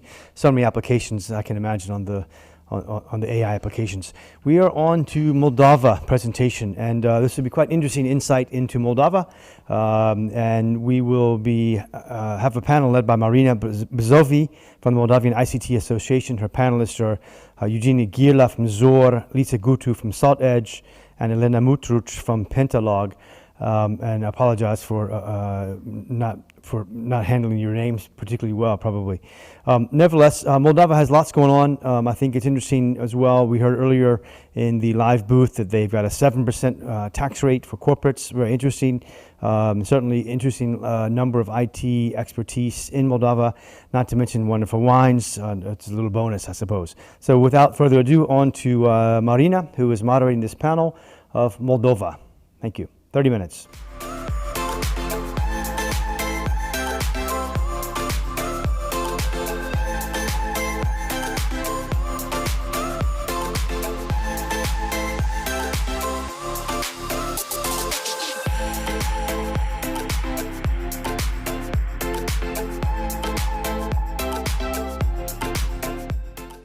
Hello, everyone who's watching us, and welcome to the new participants that just joined. During this panel, we're going to deepen into Moldovan cutting edge on technology and IT. I have 3 special guests from 3 companies from Moldova, IT companies from Moldova. But before that, I just wanted to let you know that if you are from CEE or all around the globe, you should hear about Moldova, because Moldova is becoming one of the top edge IT solutions that are brought by different companies developing in Moldova right now. We are actually also known for our wine. However, just this year, Moldovan IT services exceeded the export of wine. Therefore, I'm really happy to introduce to you 3 companies. We have here XOR, we have Pentalog, and Saltage. They are amazing international companies that actually provide different projects on specific areas of from IT. As a country that is focused on IT, one of Moldova's technology edge is AI. Therefore, I'll ask Eugene from XOR to tell us more details. How was able XOR as a company, as a local Moldovan company, to develop an AI-driven project? All right, thank you, Marina, and hello to everyone. So we at XOR, we facilitate and automate the communication in recruitment. So we help recruiters around the world to improve the way they keep the communication with hundreds of thousands of candidates. Manually, that is very hard to do, so that you need digital assistants that will help you in the process. And just to make sure we don't build an AI that is changing or is replacing a recruiter, we are using elements from AI, especially towards natural language processing and understanding, that help a recruiter improve the communication they have with the candidates. Why I think Moldova is a great place to start a project in AI space. I think there are several elements that help there. First, it's the languages that are very popular among developers, and languages that became very popular in building, let's say, first initiative towards AI. So languages like Python or Java or core languages in general, and that's been very popular among the developers that are in the country. The second, I think, when you are building a project like that, you would need developers with strong mathematical and logical background. So developers that will be able to create algorithms, will be able to map the different processes. And I think Moldova is one of the good spaces where you actually can find developers with that kind of mathematical and algorithmical thinking and background.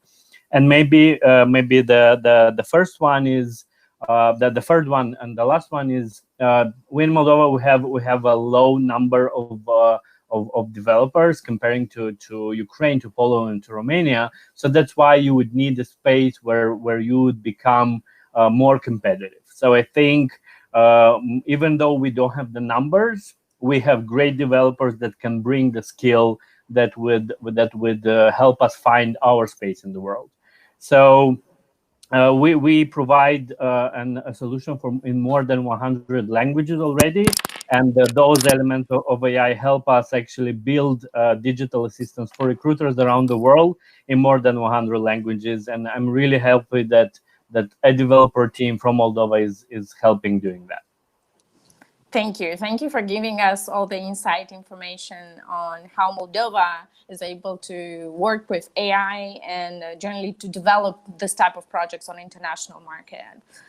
Elena, as an IT service company, can you tell us more details on, or can you describe us the success story of Pentalog in providing IT services on the international market?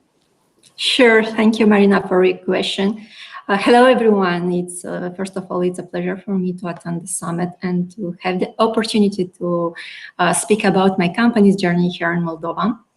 Pentalog is a globally enabled digital skills and services platform, and we are proposing a wide spectrum of offers, including talent recruitment, software engineering, product development, digital marketing, agility consulting, and innovation financing. So we have sales and delivery officers in North and Latin America, in Europe and Asia. And we opened the office here in Moldova in 2005. And as Eugenio said before, it was possible as well due to the positive context for our company's development here in Moldova. First of all, we have high quality engineers at a competitive price. We are in a geographical proximity from many cities from Europe. So at the 3-hour flight distance from France, for example, from Paris, for example, or from London. We have access to a growing number of tech graduates. And this is because our universities, they are promoting partnerships with the private sector. So we have the possibility, we have the opportunity to work together and to adapt the curricula to the market needs. And as well, very important thing to be mentioned, that our government has identified ICT sector as a priority sector for country's economy development, and they designed and implemented the IT park legislation. And before we have tax incentives, both they were thought and implemented to boost our the ICT sector development in our country. Back to Pentalog Chișinău. Yes. Today we have 230 people in our team, and we are developing web and mobile applications, mobile solutions for startups, for grow-ups, for big companies from France, Germany, Austria, Switzerland, and from the United States. All our clients, they are from different industries. I can mention the energy data management, the real estate, media, Internet of Things, telecommunication, education, and the list is really, really long. We build our journey on an agility mindset, and we really strive to make an impact here in our country, in Moldova, through the different educational programs, by promoting and by encouraging the innovation, by encouraging the knowledge sharing within the company, but as well in the IT community from Moldova, and as well by respecting the law and labor legislation that is very important to successfully lead an IT company in our country. If you are interested to find more information, you can contact me on social networks and by email. Thank you very much. Thank you, Elena. Thank you. And I really would add up to the point that you mentioned. Basically, in Moldova, the government listens to the ICT sector, which is a priority for our country. Therefore, I'm representing one of the leading association for the ICT sector, and we are proud that different projects that were discussed and developed with the members, different IT and telecom companies in Moldova were actually brought to success. There is a strong voice from Moldova IT Park, which is a unique fiscal and a unique tax incentive within CEE countries, and we are really proud of that. Just to jump to the next unique company that we have in Moldova, it's actually Saltage that started in our country, but now they're working with the whole Europe and not only, and they are actually working on projects related to open banking. Lisa, could you tell us more information how Saltage was able to conquer European open banking market, starting in Moldova as a company and from Moldova as a country which doesn't have regulations yet on open banking? Yeah, sure. Hi, everyone. So Saltage in general is an open banking API platform that is helping hundreds of companies to get access to financial data securely from over 5,000 banks in 15 plus countries at this point. We started our work back in 2013, and at that time, there was no such initiatives as open banking just yet. We were aiming to bring transparency to the financial industry and to help banks, fintechs, lenders, accounting companies to provide better services using automatic bank feeds. Back at the time, we were one of the few companies in the world being able to provide such a service. And with the second payment service directive, which rolled out in the European Union last year, we were able to increase the market interest and to roll out and to position our company as one of the largest players and the biggest players in the entire market with the most advanced technologies within the space. We, I think, got quite lucky with having the right time and the right product to go to the market. And at this stage, we were among the most advanced technology and security companies in the area, which allows us to work not only in the European Union, but also we expanded to Latin America and Asia Pacific as well. And hopefully I'll be able to mention some of the clients later on. Thank you, Lisa. That was really insightful, and I think it's important for all the participants to get to know more information and more successes about Moldovan IT companies. Going back to Eugene, could you please share with us any international projects that you as a company, XOR, internationally but locally as well as Moldovan company are really proud of? Yeah, I think I've mentioned the one of the latest one that I also was personally involved. So we don't live in a bubble. So we understand what's happening in the world currently and how COVID has changed so many things. We were pretty popular in the food industry, so food and delivery companies like McDonald's, Pizza Hut, or KFC. And what happened to them is that in the last 3 months, their employees, some of them had to be fired, some of them have to be sent to technical unemployment, some of them had to change their processes that they are allowed to talk to the customer in a specific way. Then they changed the shift, they changed the delivery, they changed the contactless delivery, which is terms that we never discussed about 3 months ago. So what happened is that recruiters and HR people had to very fast change the policies. Like I'm currently based in Greece, and we had a COVID information of the employees of the chains here, and only for my clients they had to change the policies from the government 4 times in 1 month. And 4 times 500 people open up in the morning and they didn't know how they will have to deliver the service. Are they allowed to put it in the hands of the clients or not? Are they allowed to use the shields in front of them or not? So there's so many things that happened in March, in April, in May. Things just happen to change all the time. And our role with helping the automating some of the communication helped actually making sure that more than 500 people very fast were able to understand what they need to do, and very fast they were able to give frequently ask questions, and the bot would help them with the answers, because you don't have 100 people in your recruitment department. So, or the limit of the resources there it's quite scarce. So you need to have this help from digital assistants, and that was one of the projects that I'm really happy how it turned out.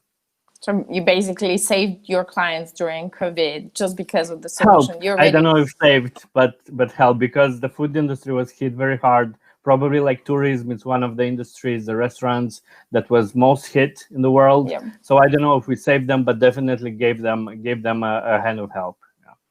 Totally agree. Thank you. Elena, going back to you. You already mentioned about the Chisinau team, why it's probably one of the best development team that you have. Would you bring up more details on why Moldovan IT specialists are so good at what they do in delivering IT services for the international market? Yeah, I think the answer is not based just on our skills. I have to mention that we build our team based on a core values that embraced by every new team member joining Pentalog Adventure. So we are 100% committed to build trust and transparency in collaboration with our clients. So from the very beginning, we are defining together with our clients so-called the collaboration framework. It's a set of best practices to reach we use them to reach the industry standards and to exceed them. So to help the team focus on getting the things done. So based as well on an agility mindset, we help customers to quickly ramp up the tech teams to scale and then to quickly adapt to the changing business context. So by sharing the same values, by encouraging the innovation, by encouraging the continuous education. So we go extra miles to build trust, transparency with our clients, so to make their business successfully. Thank you. Yep, that's true. That's true. And I would say that not only Pentalog, but a lot of other countries a lot of other companies in our country are actually working on continuous development of their teams by having different core values that they promote within each employee or new employee they have. Lisa, I know that you mentioned a lot and some details at least about open banking and the cottage solutions that Saltage was able to bring to the European market. Are there any specific products that you would like to mention, and including any international partners or clients that are really proud and really happy with the collaboration they have with you? Yeah, sure. So in essence, at Saltage, we have only two products. So the first one is an API that allows you to tap into all the banks that we are connected to instantly without any problems, and you can get all the data automatically, of course, with the customer consent. And the second one is a product that helps you to make sure that you're fully PSD2 compliant. It applies to the banks, to the e-wallets, and so on. So some of the projects that are probably worth mentioned are fintechs. First of all, they are our main client base. And there we have a lot of companies that are helping to manage money day to day, that are helping you to save or to invest. For instance, MoneyWiz, Budget Bakers, Spendy, some of the projects that are quite known internationally for their PFMs, or Oval Money that is helping you to round up all the spending that you are doing and to save aside a bit of your financials so that you can afford some vacations that you are aiming to. Another point that we are working quite a lot are the banks, and here we work both in the retail and the corporate space. I will not be able to mention many of them just because of the NDAs, banks, of course, but some of the ones that we can mention are, for instance, Société Générale, where we worked on the project for their retail customers. It's a project in Romania, whereabout they were the first bank in Romania to launch multi-banking functionality to all the customers. And currently they're also rolling out a payment initiation feature, so pay by bank feature, also being the first bank in Romania to do it. Another client is ING. They have a Yolt application that they rolled out for all the European clients, and this is also another project that we helped them out. In the corporate space, we help the banks to help out their international clients that have accounts in multiple banks to simply see it overall in a single space for their treasury management, and also to be able to pull off and transfer money instantly. But during the last couple of months, we got quite a lot of projects associated with lending and credit bureaus. Because of the COVID situation, all of the lenders had to automatize their processes and to ensure that they can still check the customers and they can help the businesses in a fully automated and digital way. And this is the probably for the past 3 or 4 months where we've signed up quite many customers, helping them to fully move to digital and have zero customer interaction in offline. With BankFit, they were able to verify customer identity, the income of the customer, and also to make sure that they are still employed, which was quite important and is quite important thing if you want to give a credit to a customer. And I'm pretty sure that this helped a lot and many of them to save their businesses during these uncertain times. And in the future, we also try to, or we want to help other sort of businesses to grow using the open banking and make sure that we can contribute to make it as a global trend, not only European Union, but also going to Brazil, to Australia, to Hong Kong and other countries as well. Thank you. Thank you. I think it's really interesting just to deepen into open banking. And the most interesting part is that a Moldovan company or a company that started in Moldova is deepening into a sector that is actually not that developed in our country. Well, I hope we'll be able to change that too. Exactly. I want to be really optimistic about the banking system, the open banking that is going to happen really soon in Moldova as well. And I'm pretty sure Saltage will be the main company that will help fight that and bring open banking in Moldova as well. Eugene, going back to you, I know that XOR as a product and the products that you have, you are really famous within your clients because of the integrations that you have. Can you give us more details on this particular thing? Yeah, so recruitment and HR space, it's one of the conservative processes that the digital transformation took a bit more than in other processes in the company. And but today, if you're doing recruitment, you have people that you connect on LinkedIn, and then you have people that gives you a message on WhatsApp, and then you have people that connect you through SMS, and then you have people that a colleague is sending you an email with a recommendation. So actually, when you communicate with your candidates, you might use a recruiter might use 5, 6, 7 different platforms, and imagine you would have to open 7 types of Gmails, right? That's the beauty of Gmail. You open one interface and then you can communicate any type of emails. It doesn't matter if the email comes from Pentalog server or Saltage server or Attic server.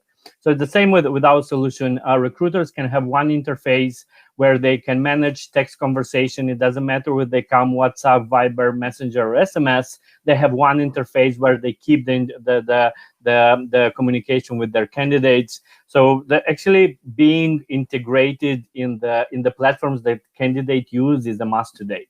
So if you as a company, you still post an ad, you say, hey, join our team, here is an email to send your CV, then unfortunately you'll lose a lot of talent. People today, they live at one button away. So you're one button away from your cab or from your pizza. If you are 20 questionnaires away from your job, then unfortunately people drop out in the process. So the companies need to adjust to that and need to understand that the communication recruitment has changed. So I hope they'll be able to not lose talent in the process. Yeah, this is so true. We generally need to adapt, and we are thankful to have innovative developers that are ready and bring up different solutions, such as the ones that you have at XOR as a team, in order to change the way we think and the way we recruit, for example, all the people that we need for our jobs, no matter the sector that we are working in. Elena, I know that as Lisa mentioned earlier, due to the NDAs, you are not able to mention all the international clients that you have and all the international projects that as a team you are able to deliver. Can you still mention some of your success stories that you're really proud of? Yeah, sure. Eugen earlier mentioned the travel industry, so I'll pick an example from that area. For more than 1 year, we are collaborating with an American online travel research company that operates web and mobile applications with user-generated content that empower users, people to plan and to have their best trips. I'm sure you've heard about this company. Everyone knows TripAdvisor, right? So after months of hard work together with our client, last Tuesday, we released a new product, Reco. So if you are curious, so you can go on www.helloreco.com. And just to know that Reco is a personalized travel service guided by a community of experts, travel designers ready to plan and to book your next adventure. So if nowadays you are wondering where to go, how to get there, is it safe or not?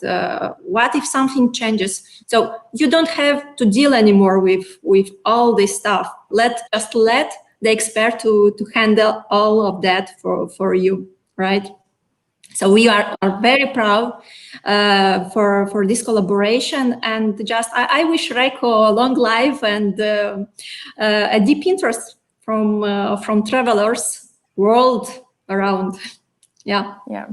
Thank you. That's really interesting. To be honest, I didn't know about this as well, so I'll look it up. I'm so glad that, as you can see, different profiles of companies are actually working with different sectors all around the globe. All these companies have most of their development teams in Moldova, and therefore they're able to deliver cutting-edge technology everywhere. Just find them, check them, and you can definitely find everything you need in Moldova. Starting with this optimistic view, Lisa, how do you see the development of IT Moldova, if I may call it like this, in like 5 or 10 years from now? Well, I believe Moldova and in general, the Central and Eastern Europe has a great potential in building up own products and tech services. Because for the past 5 or 10 years, the region was trained in the outsourced development, allowing to gain a lot of useful experience, which can be then used to build up future tech unicorns. And I do believe that in 5 and 10 years' time, we'll have a lot of amazing companies that are building their own tech and are well known on the market. And hopefully some of us joining this call will be amongst those unicorns as well. True. I'm confident that will happen, actually. And as I see, we almost don't have a lot of our time to discuss further questions, even though I'm pretty sure that everyone would want to hear more about your projects, about your teams, and generally how Moldovan companies are working on international projects worldwide. Just to finish more or less our thoughts, you can find all the speakers on all social media platforms that are there available. You can also Google the companies in order to contact them if you are interested in more details. If you want to know more about Moldova, you can contact ATIC. I'm representing the National Association of IT and Telecom Companies in Moldova that is really into the development of the ICT sector. As I previously mentioned, the voice of this sector is heard by the government. This is why we have Moldova IT Park, which you can also contact and reach out in order to find out more details about the unique tax regime that we have. And I say it unique because it's unique in the CEE region. And there you can find more than 500 companies, IT companies, working for the international market, but not only developing either their own products or providing IT services, cutting edge IT services, I would add up here. As previously mentioned, the IT sector in Moldova is constantly growing and growing. It exceeded the sale of wine in Moldova, which is crazy. I mean, we are known as a wine country. Right now, we are becoming an IT destination, an IT company. Just by saying that, really thank you to all the speakers that were able to join us here. We have SOAR, Pentalog, and Saltage. Just contact us for further details. And thanks to the organizers for organizing this wonderful summit. Thank you. Thank you very much. Yeah, I think that's all from our side.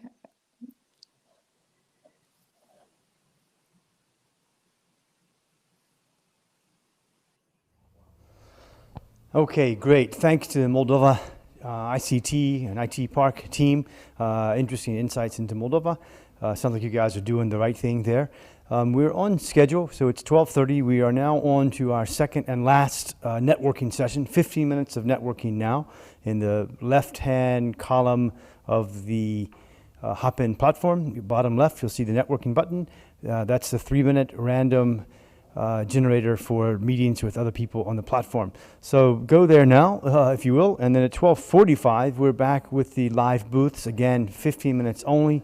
If you want to hear some more about Moldova, the ICT Park, or the IT Park or ICT Moldova, they will be at their booth at 12:45, as well as Connections Consult at their booth at 12:45 as well. Then we've got a little bit of a break, half an hour only. So do your other emails, your lunches and coffees and things. And we're back at we're back at 1:30 for Bulgaria in focus. And they've been carving out a quite substantial niche in the technology side over the last many years. So 12:30 networking now, 12:45 live booth. Enjoy your lunch and see you back at 1:30.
Okay, so we're back. Hopefully you all had a little bit of a break, a little bit of lunch. I certainly did.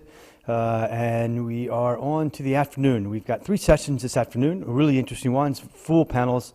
We have Bulgaria first, we have Romania after that, and we finish up with the US panel in the afternoon, followed by a very short 15-minute networking at the very end of the day. So I would also like, which is a new addition to the agenda, by the way.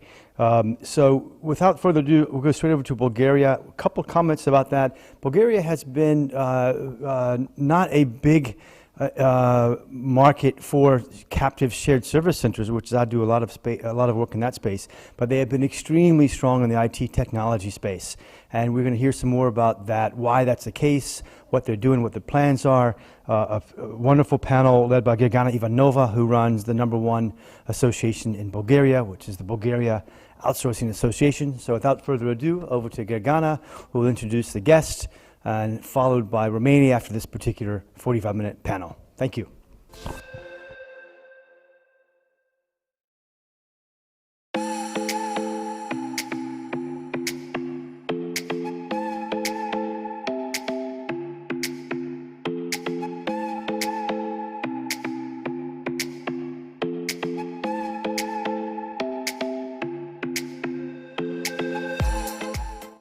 Well, hello everyone, and welcome to the panel Bulgarian Focus. My name is Gergana Ivanova, and I am the Administrative Manager of iBest, the former Bulgarian Outsourcing Association. The Association for Innovation, Business Excellence, Services and Technology is the most influential branch organization in Bulgaria, grouping companies from all spheres of the industry, companies offering services related to BPO, ITO, and all subsectors. Now, today I have with me 3 of the fastest developing companies in the market, covering the variety of services we offer, ITO, BPO, data center. But before we start, I would like to show you a short intro video of Bulgaria. I hope you will enjoy that one.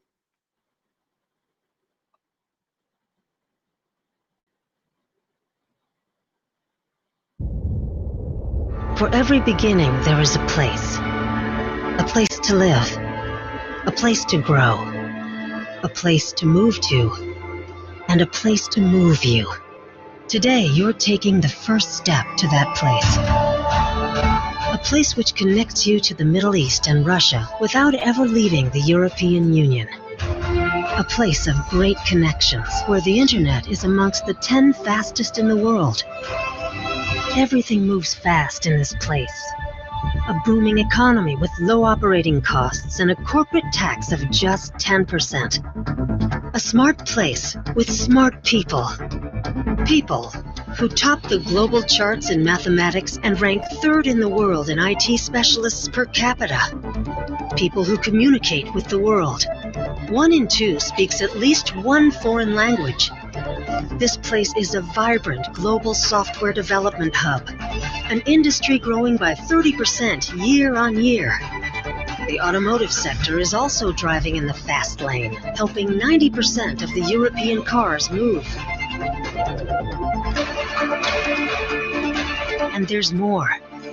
More electrical manufacturing, more mechatronics, more mechanical engineering, electronics, innovations. More is moving forward in this place. Until it pauses.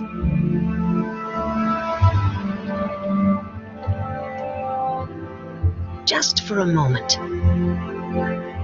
And then you dive into 14 centuries of cultural heritage.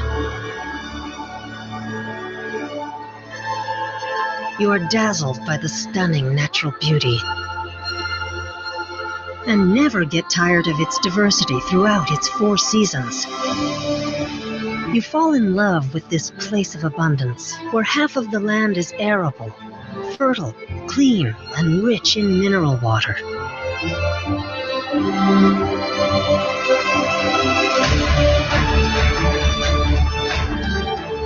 So move forward and be moved by Bulgaria. Take the first step and let us welcome you with strong institutional support and attractive business incentives. Invest in Bulgaria. Move to be moved. Well, that video always excites me, and I hope you enjoy it.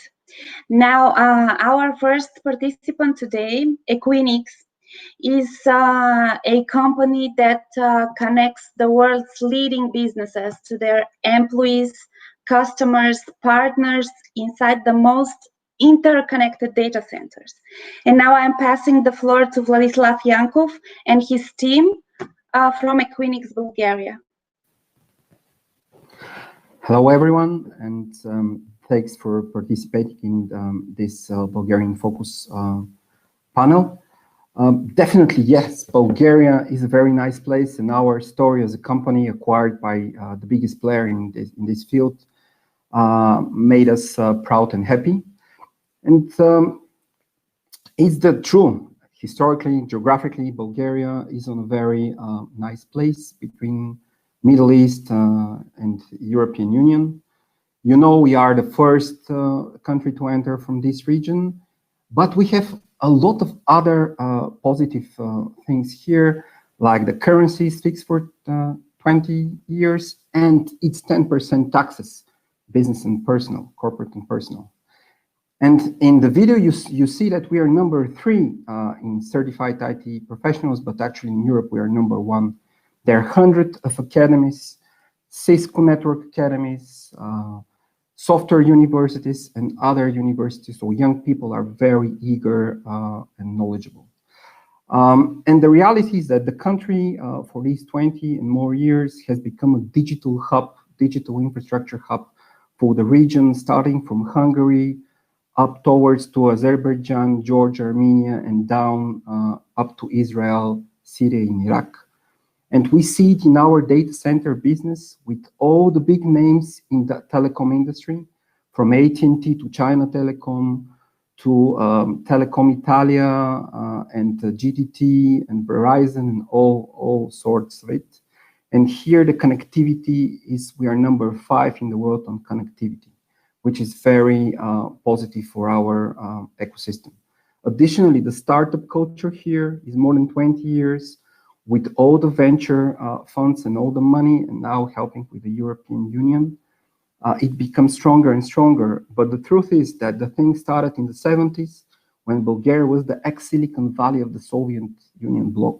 So our engineers were doing reverse engineering of mostly Japanese and American technologies, and this heritage continued all these years. And we can be proud that we are like the data center capital of Southeast Europe, and we have invested more than 12 years in our company for building an immaculate infrastructure. Just as an example, the other big names in this industry, the closest location is in Frankfurt, which is 2,000 kilometers away. And yeah, Bulgaria is the home of a lot other big names and big corporations like VMware, SAP, IBM, Cisco, HP, and a lot of others. Usually they acquire Bulgarian companies, startups, and continue their growth and business. Krzysztof, yeah. And last year we were lucky. We have invested more than $20 million in our new data center in Sofia. And it's a technological bijou, technological marvel that anyone who is visiting Sofia can see, can take a look. And it's a home of all the big hyperscalers, covering the region of these 300 million people and 2.5 trillion of GDP. So now I will pass the ball to our global solution architect, Krzysztof, who will give you more details about our solutions for the region. Welcome, nice to meet you. I'm Krzysztof Stankiewicz and I'm Global Solution Architect at Equinix. So what Vladi said is absolutely true. And actually, Sofia and Bulgaria being a part of a bigger platform. So our company is well known as a data center company, but it is just a part of the true. Naturally, we are actually building a platform on top of that. And the data center colocation space is just a ground floor for us to build a platform. Why we are building this platform? Because we have observed that legacy ways of inventing and architecting infrastructure with a centralized location and people accessing from all around the world is no longer valid. It's expensive. It's also difficult to manage, difficult to support, and the user experience is bad.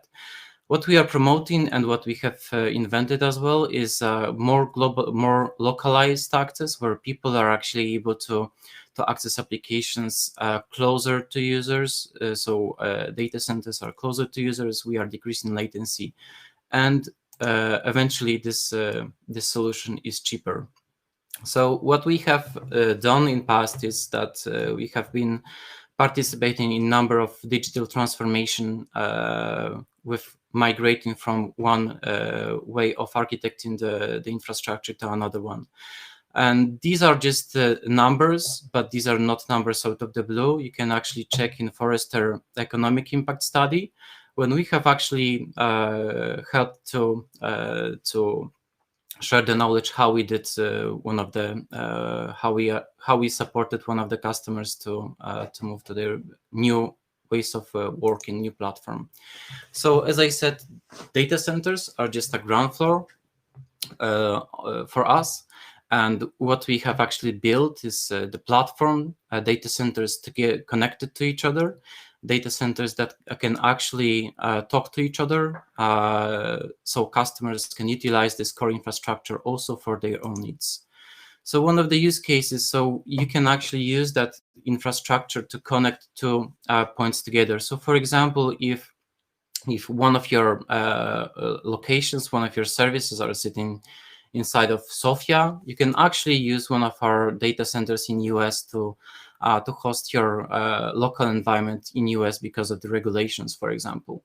And then you can utilize our platform in order to connect to those 2 points together. What else? This connectivity is quite flexible, so we can create that connectivity, destroy that connectivity, change the bandwidth of this connectivity just using self-service portal. So no longer long year commitments. You're just going to the portal, you're creating connectivity, and then destroying if it's not needed. It's quite often used when you need to actually transport the tons of data from one place to another. You can actually create a big pipe, you can transfer the data, and then you can actually close the connectivity later on once it is not needed anymore. But this connectivity can also be used to access cloud providers. As you may know, Equinix is a strategic alliance partner for names like AWS, Azure, Google, IBM, Oracle, and many, many more. And actually, what we have done together with those cloud providers is that we are providing the cloud connectivity. So you can actually use the same product, the same, and we are calling this ECX Fabric, actually to connect privately to cloud providers. So you can actually, from one physical port, you can connect to AWS, to Azure, to GCP as well. But on the other side, you can actually connect to other parties that are hosted somewhere inside of our data centers. Okay, so what we have observed later on is that quite often customers starting to use more than one cloud provider at the same time, because it's easy to create a connectivity. It's easy to create a private connectivity with high speed bandwidth. So actually, our companies, our customers are starting to use, for example, Oracle Cloud Infrastructure just for databases and AWS for web servers. And that's fine, because actually you can create this connectivity between those cloud providers together with a high-speed bandwidth. But what if this is Sofia and actually this is Frankfurt, and Sofia, Bulgaria doesn't have right now local footprint? Then this latency between those data centers, so the round-trip time from AWS to Oracle would be something about 60 milliseconds, because it's going to Sofia and then it's going back to Frankfurt once again. So what our company have invented is something that we are calling network edge. These are actually just virtual network devices within close proximity to cloud providers. So, for example, in Frankfurt, I will stick to that example. So in this particular case, you can actually enable private connectivity between those two clouds together and many, many more, just with latency around 2 or 3 milliseconds instead. With this approach, you can actually leverage Oracle databases and still be able to utilize services from AWS. So this is one of the examples, and of course, we can find much more for that. But this is just an example. Of course, you can actually create a connectivity back from this virtual network device to your local branch office, and you can use our partners to actually connect to your existing MPLS network. So it's very simple, it's very easy, and it's once again quite flexible. So regarding flexibility, we can create this device, we can destroy this device, and we can change the size of this network device as well. So it is pay-as-you-go model as well. So quite interesting, flexible approach to the networking. From the vendor point of view, what we are offering, what we are supporting these days is Cisco, Juniper, of course, Palo Alto, Fortinet, Versa, VMware, Velo Cloud, quite recently introduced as well. So this is a very short description of our services from high-level perspective. I invite you and encourage you to contact us in case if you have any questions. We are here to help, and definitely we are here to support you in your digital transformation journey. Thank you. Thank you both. Now passing the stage to Pavel Josifov, Business Development Manager at Bullpros. Bullpros is purely Bulgarian company that grew over time to become the biggest ITO in the country, represented in every continent up to date. So Pavel, welcome. The floor is yours. Thanks, Gary. Hi to you all. I hope you can see the slide deck and you can hear me well. Thanks for spending the time with us. It's an honor being part of that event today. A few words about myself before I start introducing the company. I'm part of the Bullpros group for a year and a half now, currently as a business development manager for the cybersecurity portfolio. And prior to that, I was for about a decade the co-founder, the CTO of one of a local system integrator in Bulgaria that was dealing a lot with cybersecurity. You've heard about Equinix and their fascinating story, that how a local company grew from a startup to someone that is acquired from one of the biggest vendors in that area. Now I'm going to tell you about a company that's growing currently naturally, I would say. So Bullpros, now it's our 10th anniversary this year. We're at the edge of it. The company was founded in 2010, started as a software development company. And over these years, we've been growing quite a lot, to be honest, in order to be ranked by the likes of Financial Times and Deloitte as one of the fastest growing companies in the European Union. So today, we are over 1,300 people in the company. We have offices in over 20 countries, 20 locations. And we have more than 2,000 customers in our portfolio, 2,000 customers that are trusting and working with us. And through natural or organic growth, but also through acquisitions, we've been able to gain a lot of expertise, industry-related expertise in the financial services, in the manufacturing services, etc. I'm going to go quickly through the portfolio. I won't be able to dig that deep as Equinix did into what they're doing.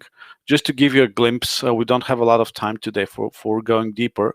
It would be nice if then you have your questions or reach out to us and let me know if something is of interest to you.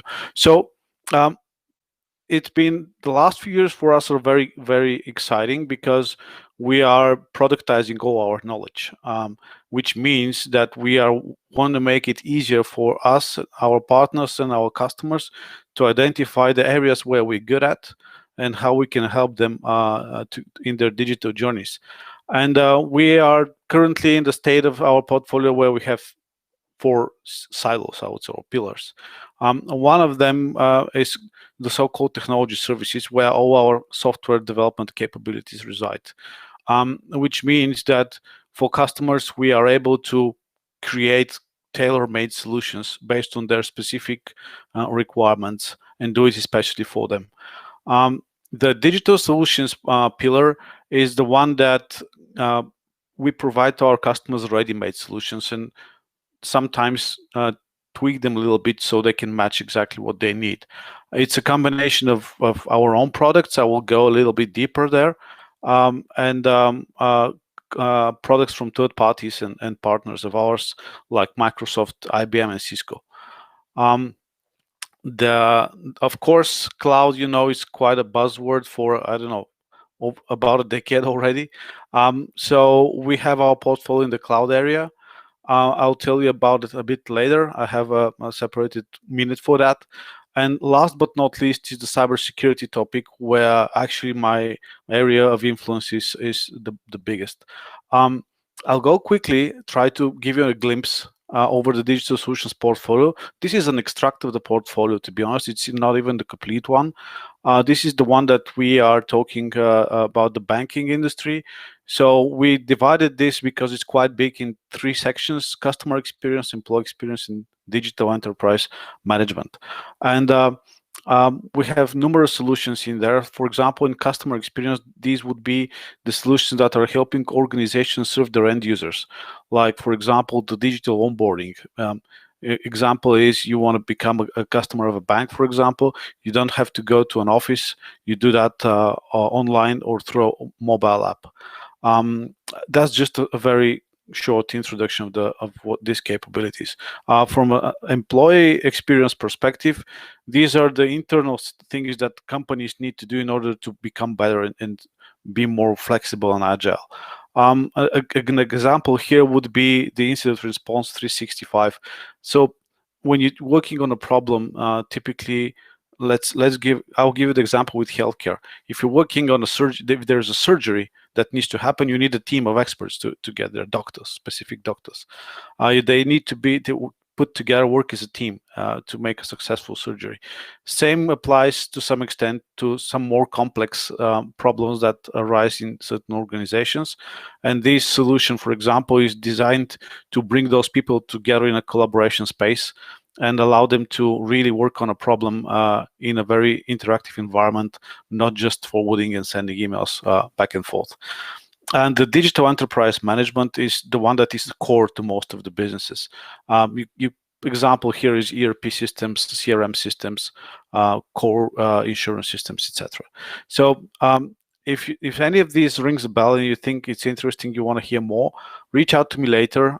If I cannot go deep enough in the details, I will link you to the right people in the organization that can do that. Moving towards to the cloud, or the so-called smart cloud, as we want to call it, we are dividing this in 4 main areas. We've built our own expertise naturally. We are a cloud-born company. 95+% of our infrastructure is cloud anyway. But the nice thing is that we also have a lot of experts in the organization that know standard infrastructure methodologies. And we as a community have learned that public cloud is not always solving every problem. So there are certain things that you can solve with public cloud, certain you cannot. So having said that, we are consulting our customers is what is the right mix for them. We're helping them adopt those kind of approach and technology. And of course, if needed, we can also operate and support it on their behalf. We are offering our own cloud-like hosting infrastructure, mostly for customers that do not want to go to the public cloud for whatever reason. There are still customers that feel that way. So I mentioned cybersecurity last but not least. I will give you a brief overview of the portfolio, and then I'll jump into what's the most recent in our portfolio. We announced it just a few weeks ago. So our journey in the cybersecurity started when we acquired a German company 3 years ago. January 2017 was the month where we acquired a company called GBS. These guys are developing an email security and management solution. So this is how BluePros got involved into the cybersecurity topic. And even back then, we realized that although the technology is quite good and it's very popular on the German market, we are still covering only the email side of it. So we started an internal project of developing in parallel a second platform that addresses the collaboration stack. Looking at the market trends, and you can see that even today as we speak, we are using a collaboration platform to reach out to you and show you this. And the unfortunate happening of COVID drove these collaboration platforms up a lot.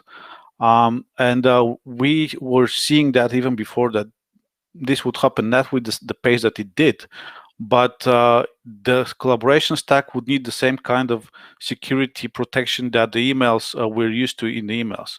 And this is not the case today. So this is actually the product that we announced a few weeks ago. I'll talk about it a bit later to give you a glimpse of what it has today and what it is supposed to become very shortly. But then in cybersecurity, there's a rule that you always have to plan for failure. And we decided that this is something that we want to use somebody else's technology because it's quite a sophisticated topic. And we picked one of the leaders, IBM. In that respect, we are partnering with IBM to be able to identify certain threats in customers' organizations and react quickly in solving those. And last but not least, as I mentioned, we were growing quite dynamically in the last few years, but you know, we're not forgetting where we're coming from. And we also realized that small and medium business companies, we are still, I believe, in the medium segment, hopefully, they have more or less the same needs from a cybersecurity perspective as the biggest ones, but they rarely have the resources to address those. So all our solutions in the portfolio are designed and picked to be as a service ready. So everything that we offer to our customers as a product or a solution to implement on site, we can also do as a service to cover the needs of smaller organizations. So having said that, I want to jump quickly. I know I have just a few minutes left to the solution that we have that we announced a few weeks ago. It's called IQ Suite 360.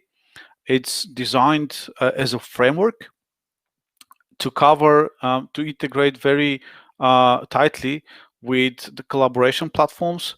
You see some of them here. The goal is to provide a simple yet secure way of applying the same technologies and same protection mechanisms that we are doing on email to the collaboration platform, which would be malware protection, which would be the likes of encryption, content recognition, and stuff like that. So the product is now out. Our first features are already available to customers, and our first service is targeting SharePoint environments. Some of you may be following the announcements of breaches and stuff, but there are some breaches that are targeting SharePoint online. And one of the things we decided is to go first with SharePoint because people collaborate a lot and put a lot of data there. We want to be able to protect that from a malware perspective. And now this service is out and people can subscribe to that. And we're expecting very soon Teams, so to be able to do that for file share through Teams. And we're also looking into having the encryption capabilities very soon on the platform. So it's been quite quick. I'm not used to talking that quickly, but hopefully I was able to provide you with a very quick overview of what the company does and what's exciting in the cybersecurity area. Should you have any questions, do not hesitate to reach out to Gary or me. And thank you for your time. Thank you, Pavel. Now, our last participant is one of the fastest growing BPO companies in Bulgaria called Pontica Solutions. The company is specialized in delivering high customer satisfaction in more than 20 languages and has client portfolio in high-tech, finance, gaming, and many more.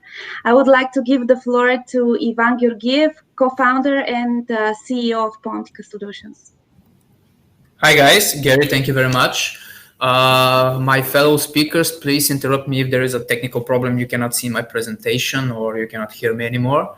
I hope there are plenty of people interested in Bulgaria in our services on the other side of the screen. So I'm Ivan Georgiev and I'm co-founder and CEO of Pontica Solutions, as Gary mentioned, and I would like to give you some more details about our services. But before I do that, I want to share some very interesting research made by Ernst & Young for 2019 among 4,000 participants from Europe.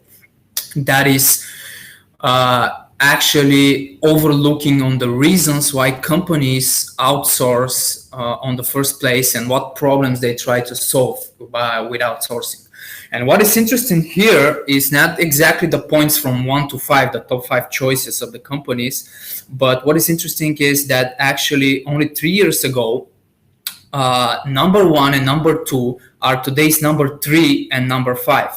3 years ago, companies usually wanted to do outsourcing for cost reduction purposes and also to have flexibility in operations. And what is interesting today is that companies are interested in outsourcing not to find some sort of a vendor for a specific service, but more to find a partner that has a specific set of skills and knowledge in area of management of operations, recruitment, administrations of staff, and scaling up and down when needed, which actually allows the companies to focus on their core competencies, which is number 1 choice of the companies for 2019. Second, address the recruitment needs for a quick scale up. For usually this is valid for startups that acquire a lot of funding that need to scale up their companies pretty quickly. Of course, cost reduction is very important with outsourcing partner in our location, more specifically with Pontica Solutions, because this is the data I have, companies can save up to 40% on specific operational budgets. Then, of course, you have access to better skill and expertise in operations, which I'm going to give more details later on in the next slides. And, of course, allow flexibility in operations, because having a partner that is good in recruiting and administrating people, it's also good to have when you need to actually have seasonality in your business, scaling up, scaling down, and actually adapt to your business needs.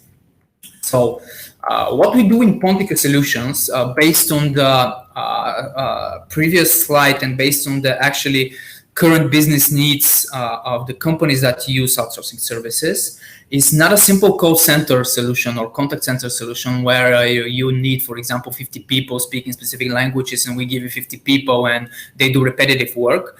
Our know-how is actually focused on giving you suggestions and implementing operational methodologies and also people management methodologies that allows you to optimize, improve your operations, give you the voice of your customer, and constantly work on improving a specific department related to your operations, regardless if it's about back office activities or customer support, project management, technical support, or whatever. Instead of speaking about the BPO provider, which is actually business process outsourcing, is the difference between business process outsourcing and the standard call center is that additional value to your operations with the voice of the customer, improving the operations. Instead of speaking about that, I would like to focus on the competitive advantage that I think Pontica Solution has, because we are a relevantly young company. We are now approximately 400 people in 2 cities in Bulgaria. But we founded the company only 5 years ago. And myself and Evgeny Borisov, who is a co-founder also in Pontica Solutions, we decided that there is a lack in operations and in our services where buyers like yourselves They very rarely, when they look to expand their operations, they very rarely get to meet the decision makers of the other party, and they usually interact with account managers, and which really is not that helpful when you need quick solutions, when you need flexibility in operations, and when you need dynamics in your operations as well, which nowadays almost every business needs. So we decided that we're going to do it in Bulgaria for the geographical reasons. We're also going to speak about that later in the presentation. But mostly we created Pontica because we saw that lack. And how we actually fix that lack is with our vision of the business, which is always related to synergy. We as a company, we have a very difficult task to engage our colleagues, our employees at the same time with Pontica solutions and with your brand. This is very important because most of the resources, they go to recruiting and training your teams. And this is why high engagement is very, very important for companies such as Pontica Solutions. So the first thing that we want to cover when we meet the potential partners is actually the synergy between the two companies. As a people-centric company that also is socially responsible for us, it's very important to have a company that has similar vision in how they operate their staff and how they treat their teams. If we have that, of course, it leads to happy colleagues, that leads to performance excellence, that leads to very happy clients, and a transparent relationship that we actually call partnership. Partnership is actually a keyword for us because when we have a relationship between decision maker with a decision maker, we actually find out that this allows for you to have more flexibility and 24 access to decision makers. And for us, it gives us access to more line of business. The second reason why we created Pontica Solutions is, of course, for our geographical position, which is very, very convenient for the services that we know how to perform best. Going from left to right, I would like to quickly emphasize on some of the reasons. First, of course, for European partners and companies, and not only that, for international companies that have European markets, Bulgaria being part of the European Union and NATO is very important, not only from strategic and proximity reasons, but also for data security and security protocols. We, as a member of the European Union, of course, are GDPR compliant, ISO compliant, and we try to apply the same regulation policies that European members do as well. Second is economic and political stability, which is very important for Bulgaria. I'm sorry. Bulgaria tends to have a very stable inflation rate, which compares to other countries in the region is very, very important because you have some lower cost destinations where, for example, it's very difficult to get a stable pricing models because their inflation rate usually is between 5 and 15%, which is pretty high and cannot really give them the luxury of giving stable pricing models. Next one is excellent language skills in all major European languages. Yes, this is also very, very important. We speak over 20 languages in Bulgaria. Over 80% of the students or people involved in outsourcing in general, they speak for sure English, and approximately 67% speak second language on a near native or native level. Another interesting fact is the highly educated large talent pool with strong attitude for BPO and ITO. This is correct and a statement because compared to other countries in Bulgaria, people that are involved in outsourcing is actually a career choice. Because of our maturity in the sector and companies will have been outsourcing for the past 15 years in Bulgaria, the market develops in a way that people actually choose to pursue a career with outsourcing, and which actually creates a very, very attractive cost-value proposition if you want to outsource in Bulgaria. The next reason is the culture, of course, linguistic proximity to the Western business world, not only from logistic perspective, but also from cultural proximity to the meaning knowing the mindset of your customers. And of course, it's something I mentioned about the mature outsourcing destination we have examples. My fellow speakers, they already mentioned a lot of big names that been operating in Bulgaria for many years. This is why in Pontica we like Bulgaria, and we decided to have a local growth strategy. So now we are based in Sofia and Varna. We decided to do that from strategic perspective, first to stay in Bulgaria, and second to allow our customers to have redundancy on one side and also access to more powerful recruitment engine. Yeah, I have a very interesting case study on that. Even if I don't have time to go through all the slides, I think this will be very interesting for you. And it's related to the risk, to the flexibility I told you, to the relationship, and to the COVID actually lockdown and crisis that we're currently having. We managed, after a long years of seduction, we managed to have a client that is actually very interesting, cutting-edge delivery and transportation company that only uses bicycles. They are very popular in Europe. And they decided to have a pilot with us with 15 people just before the lockdown, the COVID lockdown in Europe. And we started, everyone was happy about it, but then there was the COVID lockdown in all major cities in Europe. So their business was very, very hurt in the beginning.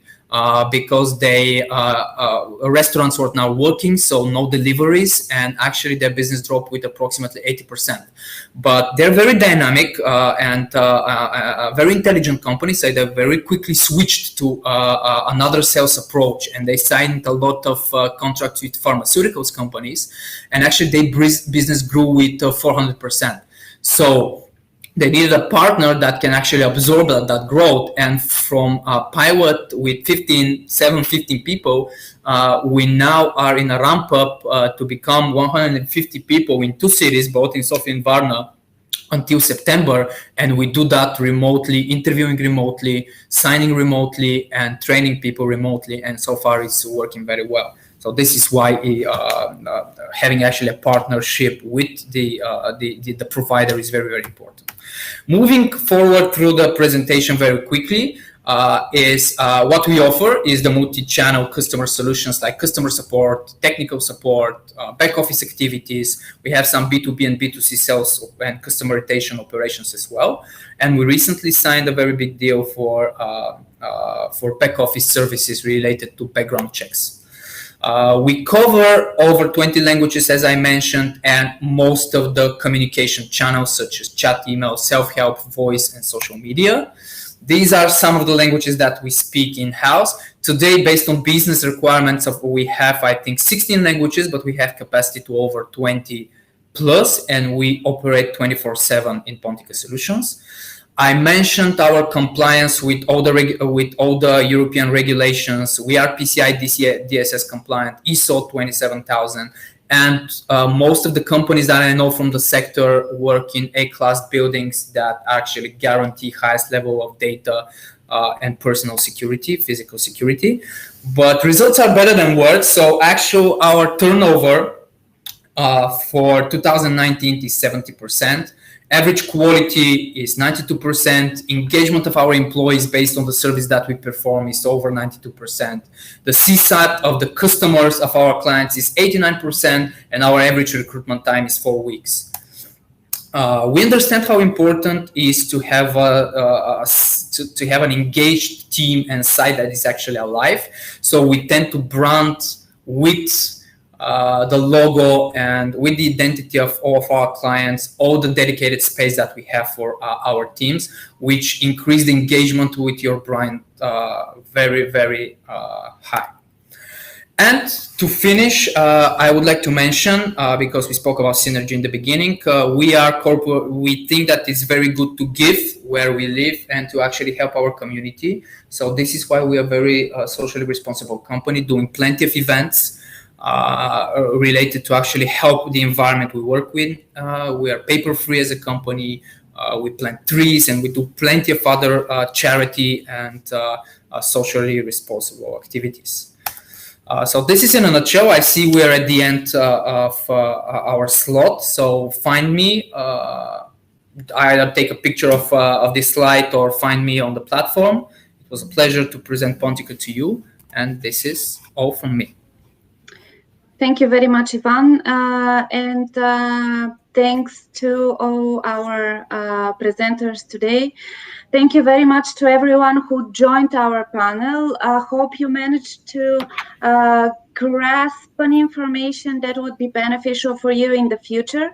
We will be happy to connect and answer all your questions here in the platform or offline. Thank you again and have a great rest of the day.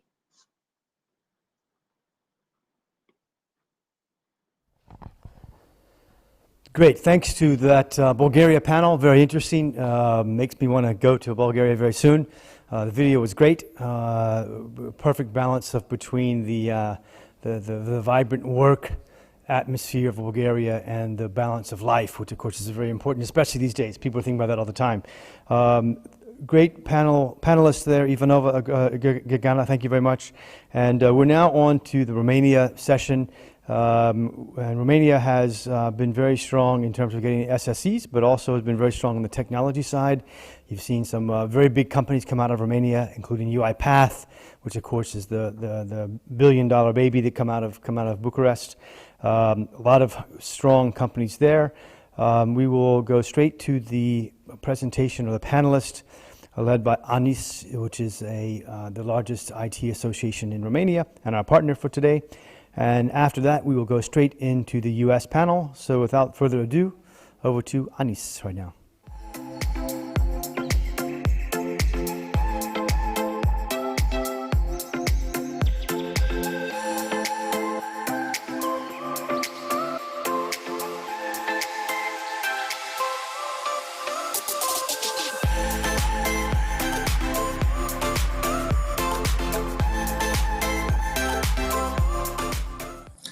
Hello and welcome to the Romanian panel.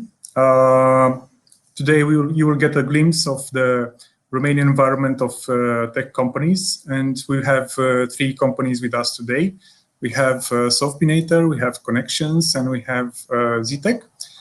We should also have ANIS, which is the Association for Software Industry, but it seems that they have lost connection. We are waiting for them to get back. But in the meanwhile, I would like to ask our first speaker of today of the Romanian panel, Bogdan Florea from Connections, to start his presentation.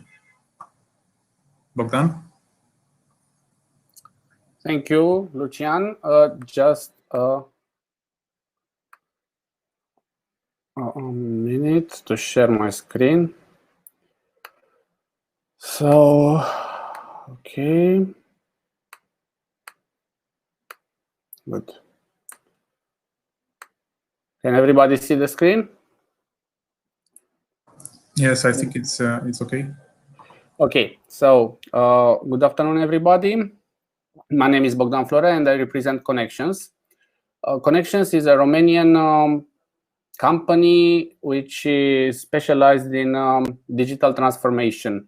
I know nowadays everybody talks about digital transformation and it is becoming more and more buzzword, but we are actually very keen and passionate on improving and transforming things and therefore processes.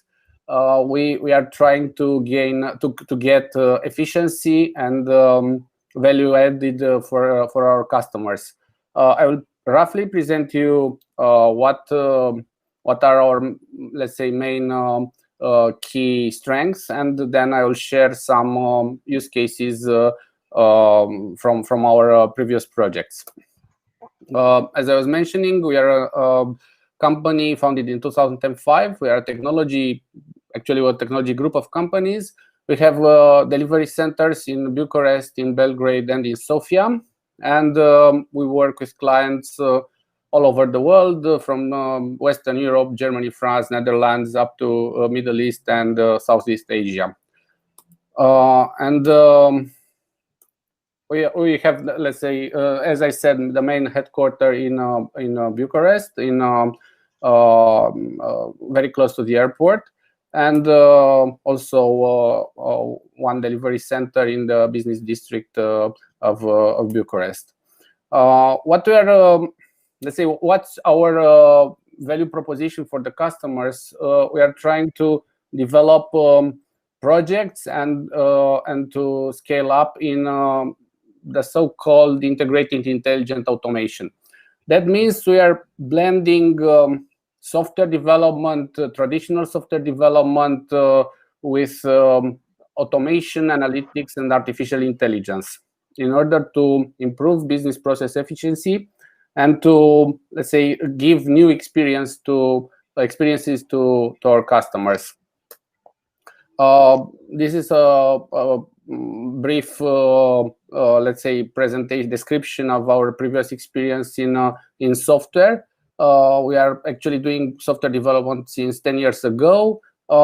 We delivered more than 100 projects successfully delivered, and we are blending this with RPA.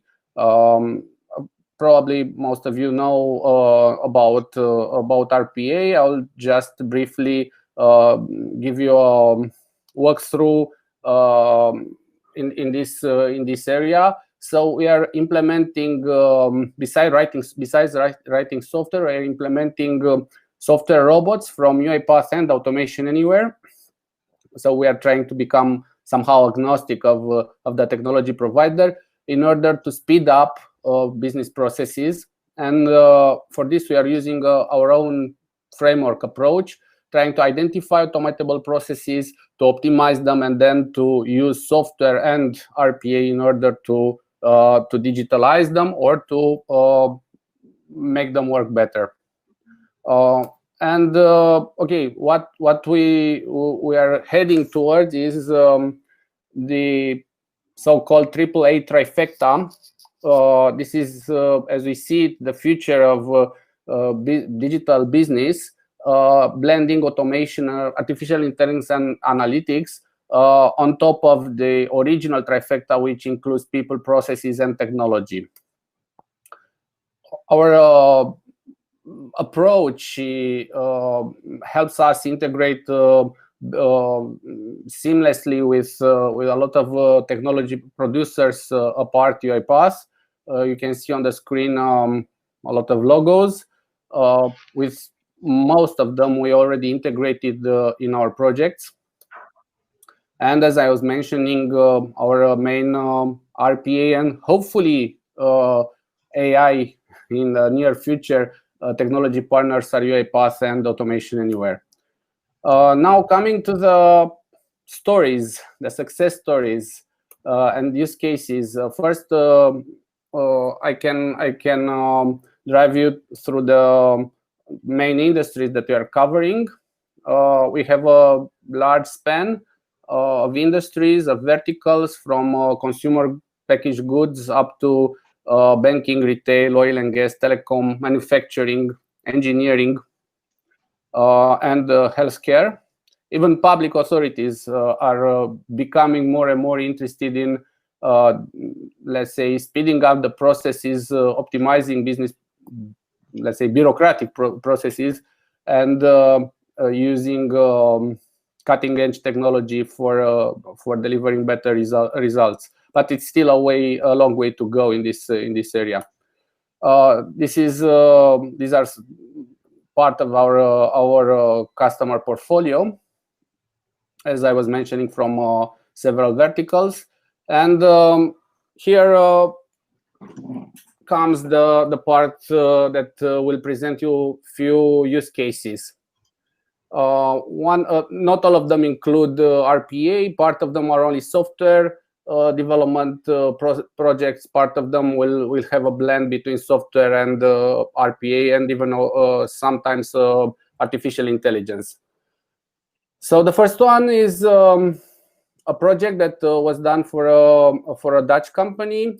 It's actually something a little bit wider than the name express.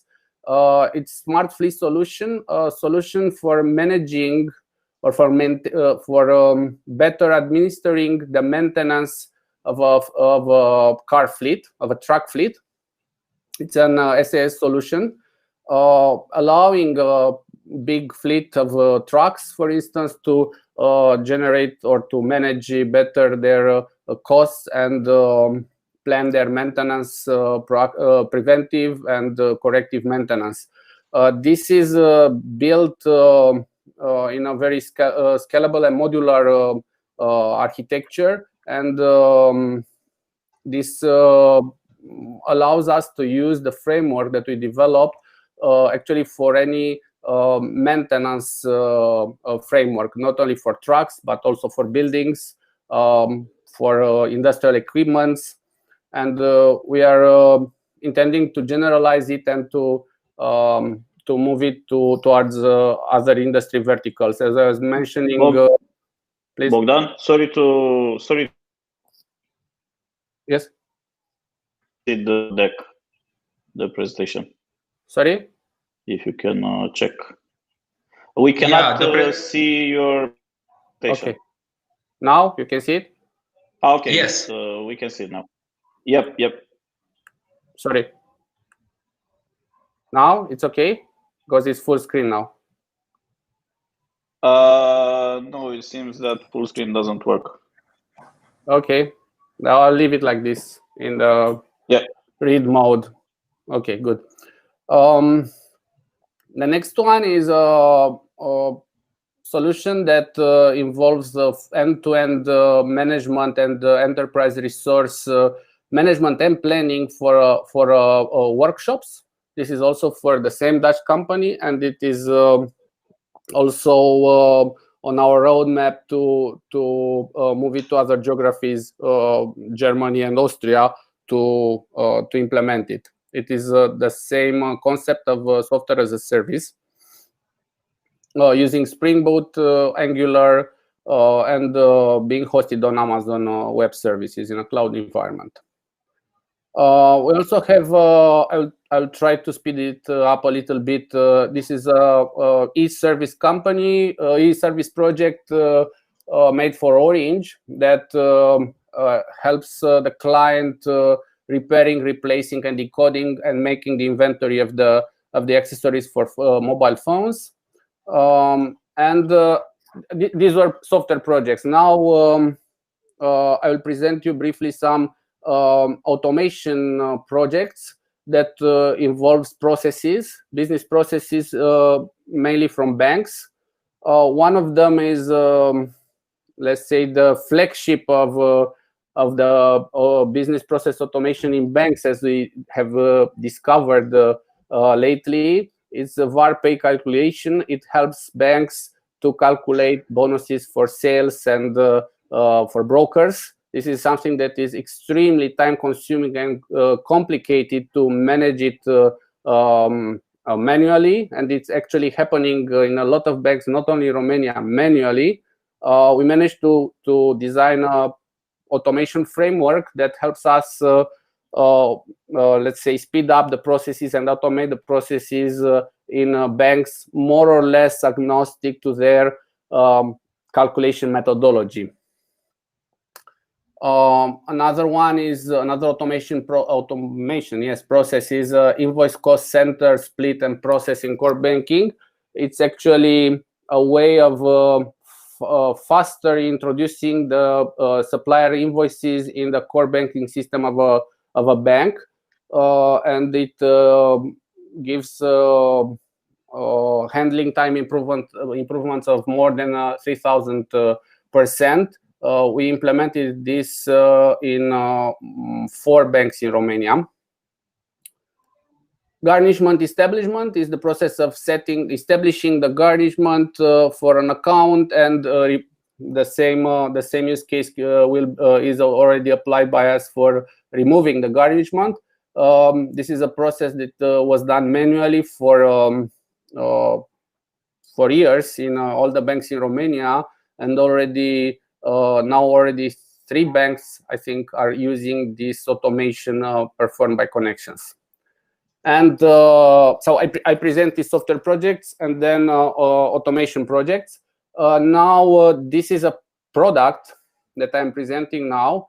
It's a product that has also a mobile component, and the whole focus will be on the mobile part. So the desktop and administration part will be let's say, less important from client perspective as we see it, is resource management and planning application that helps companies, consultancy companies, outsourcing companies, software companies to easily manage the resources and identify resources in the company based on skills criteria and capabilities criteria, assign the resources, plan them, track them, and see the accomplishment for several tasks that are already planned.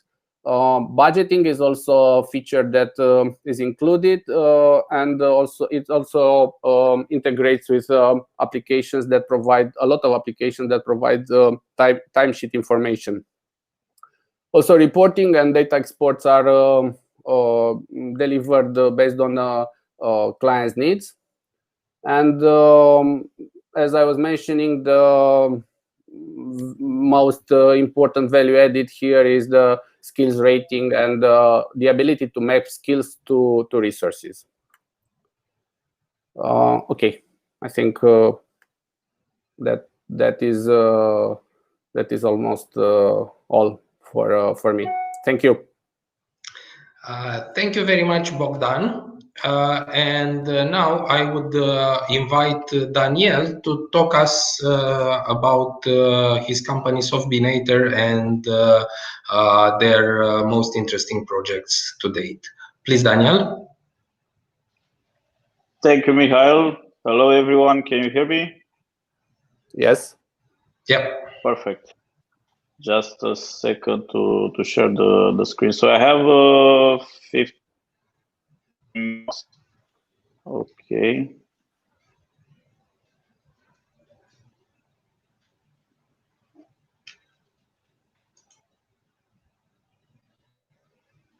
Can you see my screen? Yes. Yes. Yes, yes, yes. Okay. Okay, okay. Hello again. My name is Daniel. I'm representing Softbinator Technologies. We are a group of, actually we are a concept that was starting in 2011. Originally, the original idea was to build the largest community for software developers in Bucharest and engage them through events, local events, meetups, most of them offline, and also trainings and workshops, which we did. And since 2011, we are have a big presence in all the big cities in Romania with our community. Then in 2000. Actually, this year, the company was starting a few years ago. We created under this umbrella, we created a for-profit brand which is called Softbinator Technologies, which is actually the company that I'm going to present today. We are doing product. We are a product development company, so we are doing product development for our customers. Most of them being outside Romania, Asia, Singapore, and Japan, in Western Europe, like UK, Germany, Italy, which is not kind of Central Europe, and we have customers in Israel, and a lot of customers in US, on all the from east to west,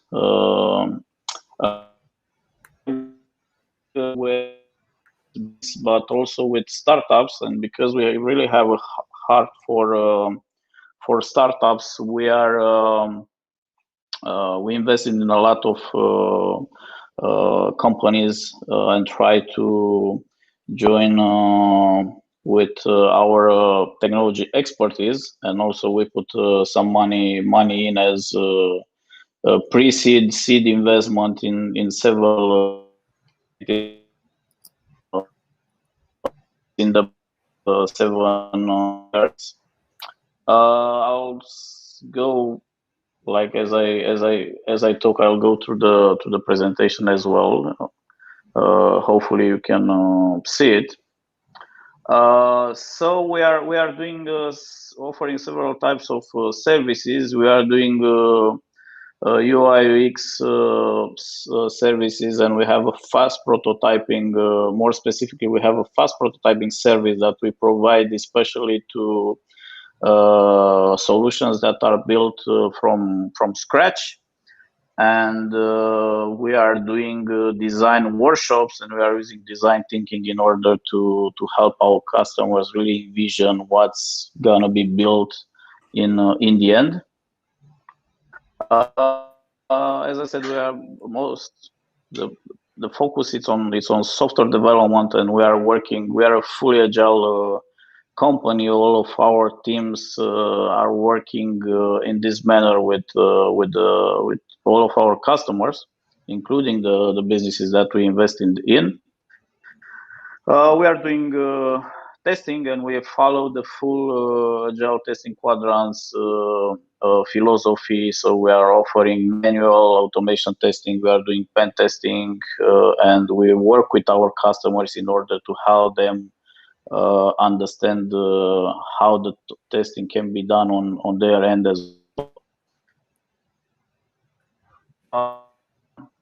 DevOps, which became really popular. It's service really demanded, started to be really demanded the past 3 years, and we are doing that as well. We actually have DevOps teams in all the projects that we are doing. And excuse me, I don't want to use the term projects because we don't do projects, we build products. So basically that's a very important thing in our philosophy. We don't believe in projects, we don't do turnkey solutions. We work with our customers to fast prototype and then fine-tune their solution, and that's the way we work.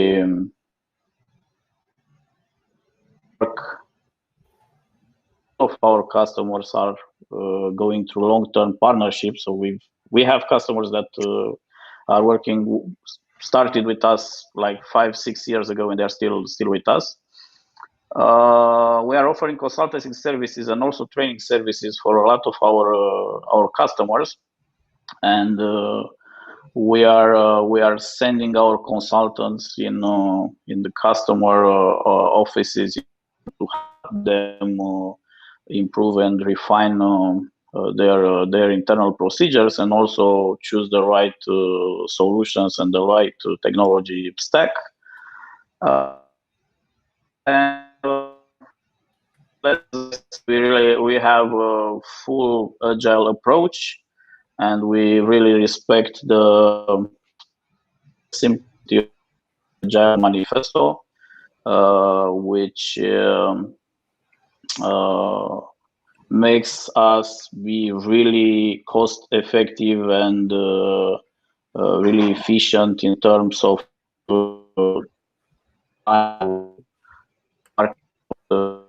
starting from to launch the product. A few examples of success stories that we this is a solution that is based on it has gamification in AR, and it's actually a startup that we invested in as well. It's a solution for professional athletes that do rehab and trainings. It's used by half of the NBA teams in US, third of the NFL top tennis players, like I don't know, in let's say in women area, Serena Williams, Lowe Stevens, now a lot of big names are using our system.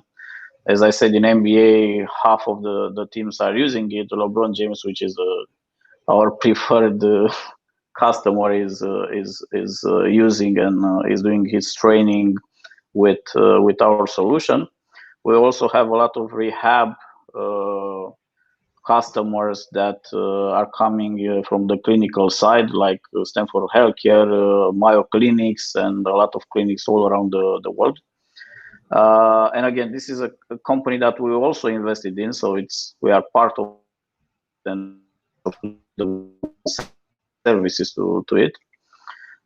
This is another solution that we invested in. It's called Careers in IT, and is the largest medical platform for the largest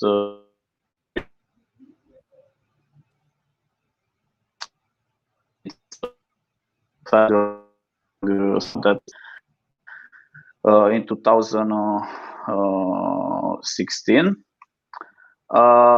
We have, as you can see, we have a lot of experience in healthcare and a solution that we are doing for one of our customers in Europe.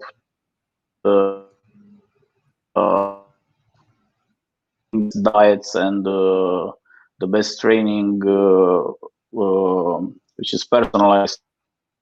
People want to stay healthy, and we built an AI algorithm behind that. It's understanding the users, and it's making automatic recommendations.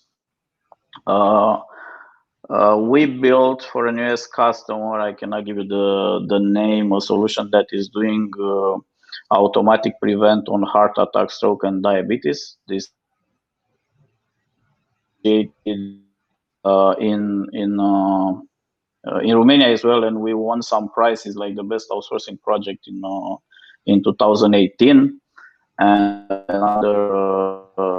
other prizes and good international recognition with it. It's basically analyzing around 1,000 variables about humans, about users, and trying to automatically prevent as much as possible the risk of having a stroke, a heart attack, and of course the risk on diabetes. We have a big experience in gaming. So one thing that, and I say I have 4 more minutes, one thing that I forgot to mention, our main focus as industries is related to e-learning, gaming, and of course fintech and med and health tech. We have very good expertise in game development, and we've been doing a lot of solutions for our customers in Europe and also in Asia. This is here, as you can see, is an example of a game that it's used by training companies in order to engage their users to not get bored and really stay engaged with the courses. So the story behind is that you are a hacker that is trapped in a data center, and you are fighting with a get out. So it's kind of a virtual escape room that in order to escape, you have to answer to questions and solve puzzles and stuff like that are coming from learning blocks that you have to understand, and of course you have to achieve some scores. It's used by top companies, and our customer has a lot of great customers behind, like Microsoft, UiPath, and so on. This is a solution also has gamified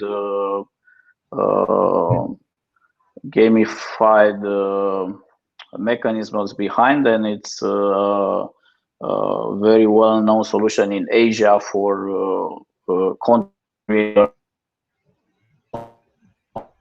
learning. Let me skip a few of this. As I said, we have really strong, and I'm gonna end with this because my time is almost getting to the 15 minutes time frame.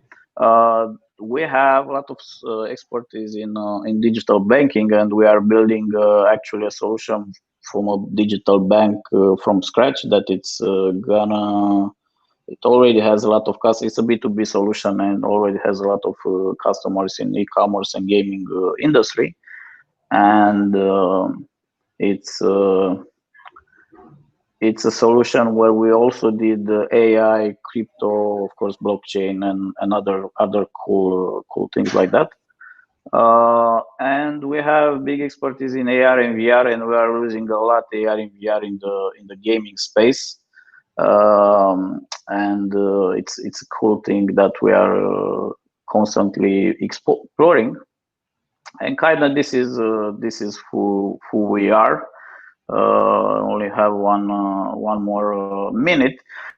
One to mention before ending is that a thing that we are really proud about it is our talent acquisition strategy, and we are the #1 company in Romania if we refer to how many people, employees are from our company are teaching inside universities. We are very close to top universities in Bucharest and Constanța, which is another city near the Black Sea in Romania, and we are trying to help the universities to upgrade their curricula, and we are sending our guys to teach there each year. So we have, as I said, 20, actually more than 20 guys that are teaching inside these universities. And it's a great talent acquisition strategy. And also we want to give back to the educational system what we learned. And this is how we are. So that's all I had to say about Sobinator. So, Mihail, you have the mic now. Yep. Thank you very much, Daniel. And now I think it's coming to Lucian for his presentation of the company he represents, CEE Tech. Please, Lucian, go ahead and good luck. Thank you, Mihail. I will share my screen now. Can you all see my screen? Is that okay? Yes. Yep. Yes. Okay. Yep. So CEE Tech, it's a Romanian company founded 17 years ago. In fact, on the 10th of June, we just turned 17. So we're still young, let's say. So we started on the road with the main idea of delivering successful software and development projects and consulting engagements for our clients. And we have succeeded in over 400 projects implemented in 15 countries across 4 continents. And I would mention here projects in US, UK, Germany, Italy, and the Middle East. Also, I would mention our successful 160 plus clients across e-commerce, logistics, distribution, financial services, travel, and several other industries. And our team has also grown in this period. We are now at 170 plus colleagues that are split in 2 offices here in Bucharest, where we have the main core of our team, and of course in Brașov. We are an award-winning company. I would mention Company of the Year 2020 at Gala Anis at the beginning of the year, and also other prizes for our CSR initiatives or projects involving cloud infrastructure, which is one of the things that we do best. We have made alliances with the best in the business, and we consider ourselves technology agnostics. This is why we've partnered with the main cloud vendors. As you can see here, we have partnership with Google, with Amazon, Microsoft, and also partnerships with UiPath, Vitex, and Adobe in what concerns the e-commerce solutions that we deliver to our customers. So this was done in order for us to provide best solutions with the best in each of these verticals to our special clients. Who we are, our values spin around agility, autonomy, automation, and alignment with customer values. Automation and agility, because this is how we can deliver more effectively and better our projects. Award-winning team, as you could see in the previous slides, because our projects have won awards and have made our clients happy. Rigorous practices, because it's a must these days to have them in your implementation when you're implementing your projects, and this also makes your customers feel safe and secure when collaborating with us. We have a large range of services that we can offer, starting from product development, and I would mention here complex business applications, e-commerce portals, mobile applications, BI solutions, and last but not least, the chatbots, the virtual assistants that we have seen them more and more in our projects in the past 2 years or so. It seems that it's a trend that it's here to stay, and we are here to develop and to provide projects in this trend. Of course, we have digital marketing, performance marketing, programmatic marketing, awareness campaigns that we can deliver to our customers. DevOps and cloud, you cannot live without it these days. DevOps is very important, as my previous speakers have also mentioned, and cloud solutions, which without the cloud, you cannot conceive an application these days, because you need scalability, you need security, and only the cloud can provide these features.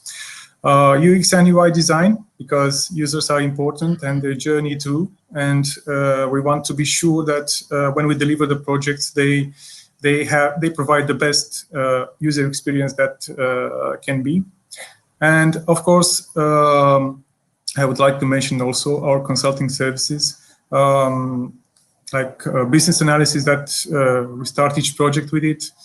Software auditing, innovation grants and tenders, through which we participate in research projects with the intention to be at speed with everything that it's being developed in the main trends of artificial intelligence, automation, and to provide better products following these research projects. We have a few under implementation. Maybe some others will come in the future. And of course, last but not least, the GDPR technical assessment, which we all know it's a must since 2 years ago. A few use cases of happy customers in security for banking. Credit Europe Bank, it's one of our customers. It's a Europe-wide banking institution. We have developed a mobile application for credit cards for them. We have also the introduction of Apple Pay in our mobile app. Deployment of marketing campaigns. This application allows the deployment of marketing campaigns, and it's built in native iOS and Android. Pegasus Legal Capital, it's another happy customer. They are a US-based financial institution. We have developed for them a custom software solution for automation and cost reduction that allows them to capture their leads and provide valid conversions throughout the lead flow. Provides also customer flow management after the lead has become a client. We have also features like document generation and signature, and of course dashboards for the management of the entire application. Few words about the security for finance. Funworks, another US-based financial services company. We have developed for them an application and also custom chatbot for employees assistance. Actually, the chatbot name is funny because it's called Spinner Van Data. It's based on a character in a Star Trek series. Many of you may know this series. So this platform and chatbot helps Fundworks analysts and in the financial processing of a new client. Basically, using the platform and the chatbot, the analysts are able to reduce the time that is necessary to process and to check the clients that want to work with them. And this is done automatically. We have used Azure Bot Service for the development of the chatbot. Last but not least, instant factoring. It's a success story from Romania. It's the first Romanian fintech platform for factoring. They have emerged in 2018, year in which they've also won the Startup of the Year at the Central European Startup Awards. And we have built for them a custom solution that aims to convert any incoming invoice in less than 24 hours. For those of you who don't know what e-factoring is, instant factoring is actually converting in cash outstanding invoices of different SMEs that can no longer wait like 60 or 90 days to cash their invoices, and then they use this opportunity to sort of finance their cash flow using instant factoring and invoices as collateral. We have also developed a blockchain solution for instant factoring, and we have machine learning integrations for the automation of their processes. So these were our use cases. We have many more in the research area, but these are the use cases that we intended to present today because they are self-explanatory for the discussion today. So this is, I will end with this image from our office in Bucharest, where we moved 2 years ago, and from where I'm talking right now. And Mihail, you have the floor. I'm here for any other questions that may arise. Thank you. Thank you, Lucian. Thank you very much. Now, since we had a little technical problem in the beginning, I will have the presentation about the Romanian software industry at the end. Good thing about it is very, very short. So without any further delay, here is an overview of the Romanian software industry. Is it on the screen now? Yes, it's now on the screen. It's okay. Good. So I'm representing the Romanian Software Industry Association, ANIS, the initials in Romanian. All the 4 companies, all the 3 companies here are members of ANIS. Thank you very much for your membership, gentlemen. And here is the Romanian software industry overview with the most recent data that will give you an idea, you meaning the international guests, an idea about the Romanian landscape for this year. First of all, if you decide to do business with the Romanian IT sector, you have almost 12,000 companies from which to choose for your partners. The number of companies is growing at approximately 9% every year, so that's plenty of partners for you. Just contact ANIS and we'll be happy to provide you with further business opportunities. Now, here it is how the companies are divided in terms of Romanian capital and foreign capital. So most of the companies are obviously with Romanian capital. 10,000 of them, and they grow quite fast, 6% more companies every year. But we also notice a very faster increase in the number of companies with foreign capital, since they until now they grew at a rate of 8 to 9% yearly. Now about how much money those companies are making. All in all, the total sales for 2019 was 4.8 billion euros. To put things into perspective, Romania's GDP for 2019 was 222 billion euros. So the software and IT services sector in Romania is quite a respectable industrial sector. And how those money were made. As you can see, half of the sales come from large companies, which we define as companies having more than 250 employees. However, 1/3 of the sales comes from companies that are... Okay, so thanks to the Romania panel, we're keeping ourselves on time. If we kind of cut that off a little bit brutally, apologize, but we're going to keep ourselves on schedule. So we're on for the 3 p.m. Final panel on the United States, and we have Dave Erickson from Los Angeles dialing in very early in the morning. Linda Arsenal is in Canada. Garth Holsinger will be joining us from New York later in the presentation, and I'll be also on the panel moderating this panel. Two more comments. This is 3 o'clock to 3:45 now. And then we have at 3:45 immediately one-on-one meetings with U.S. guys. So if you're in that one-on-one, of course, like usual, you are to invite those people for the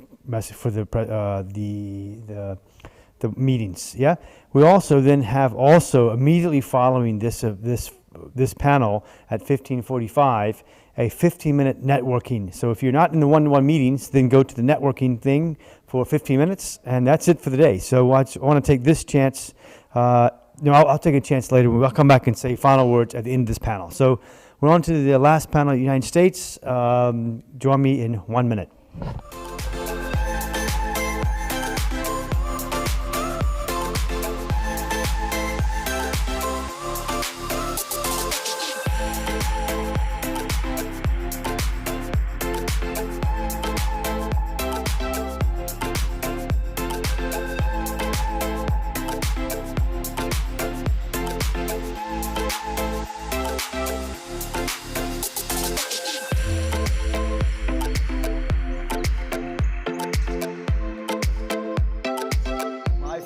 I can't tell if we're on or not.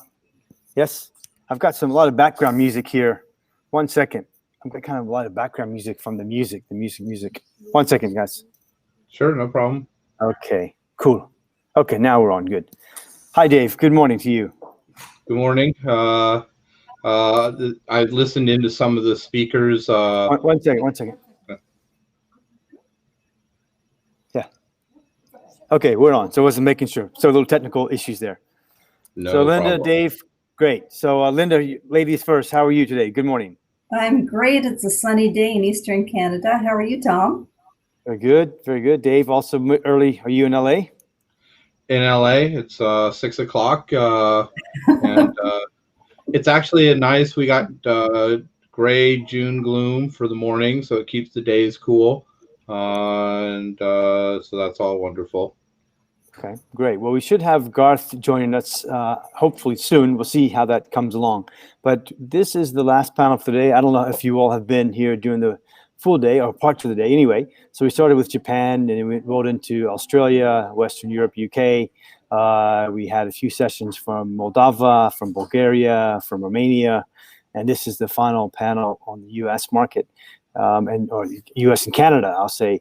And one of our polls was, which is the most important market for Central European tech companies? And it was the United States. No surprise, really.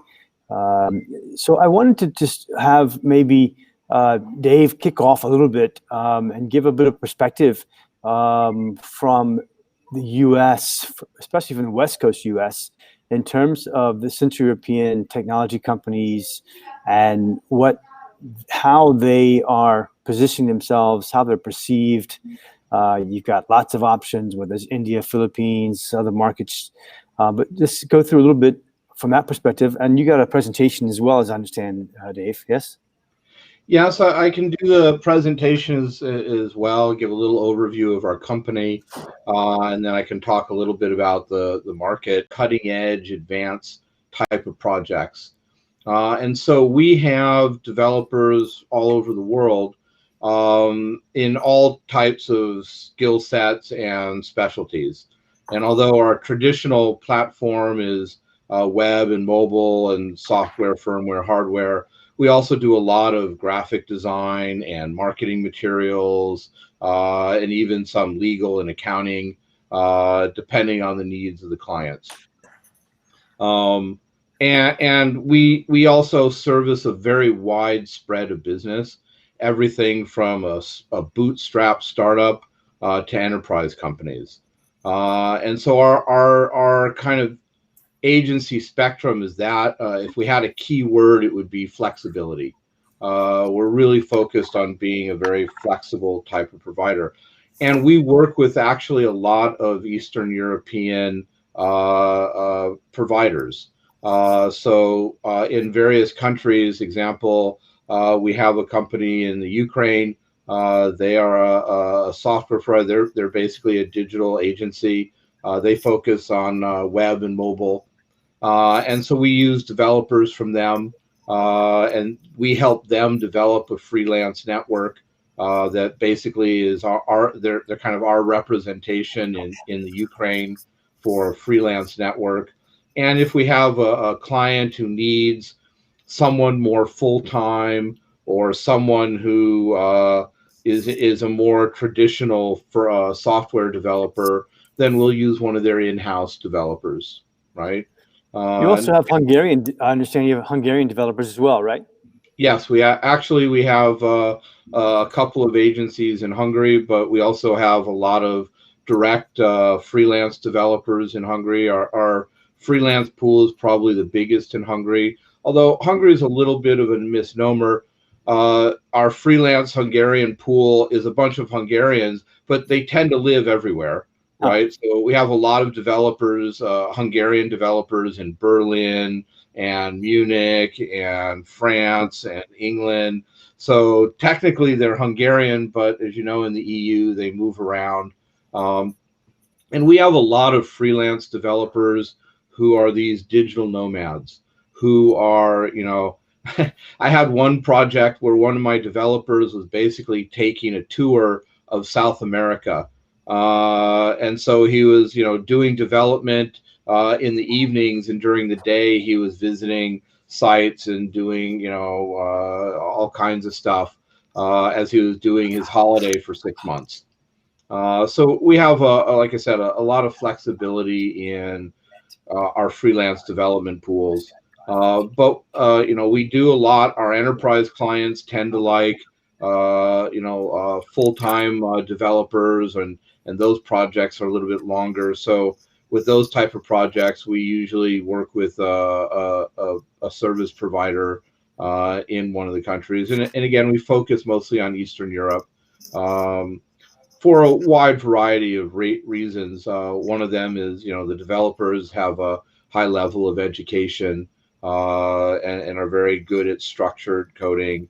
And the language, they tend to all be fairly good English speakers, and they're looking at software from an advanced level. So our preference is that we do have developers, obviously, in South America. That helps with the time zones for the West Coast. And when we build a team, the team would probably have one South American developer on it, who usually is able to do client calls in the afternoon and evenings on the West Coast, and then pass that information over to the developers in Eastern Europe. So when they wake up in the morning, they have, understanding of what they need to do and other things. So it's a little bit different way of doing digital services. And for that reason, it makes us a little unique. But we like that, and again, it allows us to work with Central European digital service providers. And our focus, we have two sides of the company. One side is kind of this managing and recruiting into our freelance network, and the other side is the sales and marketing. I tend to handle more of the sales and marketing side, and lining up projects and working with companies. And we have a whole side of the company, and most of our staff is in Hungary, who handles the HR and handles working with the digital service providers and managing a freelance pool. And some of the service providers who were earlier, the Bulgarians and Romanian teams, they all talked about that, managing projects with their developers. So it's complex, even if you have a whole staff of full-time developers in a building. That's complex. Now imagine trying to manage a bunch of freelancers who are everywhere in different time zones, trying to make a project work. So we've really kind of developed our own tools and flexibility in trying to manage that situation, which is even more complex. But it's kind of one of the things that's needed to do the type of business that we're doing. Okay. And this slide kind of talks about where we are. We only do time and materials. We don't do project-based projects with fixed budgets. We do have on-site a lot of our developers. We do have some United States developers, as well as a bunch of the EU developers have ESTA access, so they're able to come in and work on site for a month or so, and we do that. Obviously, with remote work, we're listen to a lot of presentations, and one of the things that companies are dealing with is they had larger SMBs and enterprise companies. They had a building full of developers. They sent them all home, and they had to work remote. And what they found is that they had a loss of productivity of between 20 and 30% from their developers working from home, because all of a sudden they had to deal with their kids, and even something as simple as normally they would grab lunch and eat lunch in 15 minutes and go back to work, whereas at home they cook a lunch and it takes a lot longer. So these larger companies are starting to realize that by sending all their workers home, they've lost 20 to 30% of their productivity in software development. And it's not so easy to hire another 20 or 30% people to work from home. It doesn't make sense. So the projection for digital service providers is actually one in which they think that they will grow this year. Obviously, the largest digital service providers, the top 5 to 6, will get most of that business. But even the smaller digital service providers should see more business flowing, because the enterprise companies really are seeing a loss of productivity. And the easiest way to get that productivity back is either to give the work to an agency as a project, or to try to hire the agency for team extension, or bringing on one of their developers in more of a full-time role. And part of that aspect is the digital service providers will have to really show that they are good at managing their own digital developers who are working remote. And so there is an opportunity for digital service providers this year to grow their business from this loss of productivity that's occurring, but they also have to convince their potential clients that they're really good at managing their own developers remotely. So this concept of remote work and managing your developers and your providers remotely is a key aspect. And we've been doing that for 7 years. Our whole company started with it and is based on it. So remote work is actually kind of our specialty. And even some of our digital service providers in some of our countries are asking us, how do we manage all these remote projects and working with freelancers to make it. So we're actually getting some consulting based on our ability to work remotely and what are our techniques. Okay, let me maybe you finished. I don't know if you have, but I want to get Linda in just for a second. Sure. Just to give us a quick overview of what FDI Business Diplomacy is doing, Linda. And I know you work in lots of cities across the U.S., Canada, but also in Europe. But first, this floor to you, please. Sure. So, yeah, I'm a partner in a company called FDI Business Diplomacy, and we're an economic development advisory firm. And we do lead generation and investment attraction activities for economic development organizations, investment promotion agencies, and also we work with corporate clients of all sizes, startups, SMEs, large corporations, multinationals, does not matter what size they are or where they're located. Hey, Linda? Yes. Our tech guy says that no one can see your presentations. So on your screen, you need to refresh your page. Sure. And I think that might do it. Let me just check with him. What?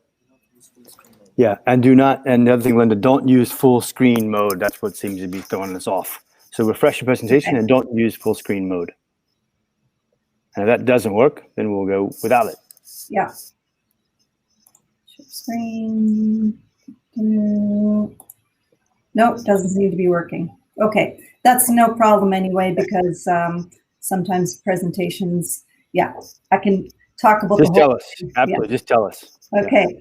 So as I was saying, we work with economic development organizations, investment promotion agencies, and also corporate clients of all sizes. And we work right around the globe. I have a lot of experience working in Eastern Europe, Prague, Budapest, Vienna, you said. Romania, Poland, love Eastern Europe. And we also work across all key sectors as deemed priority by the government agencies, but also any sector that is looking to for investment opportunities in global jurisdictions.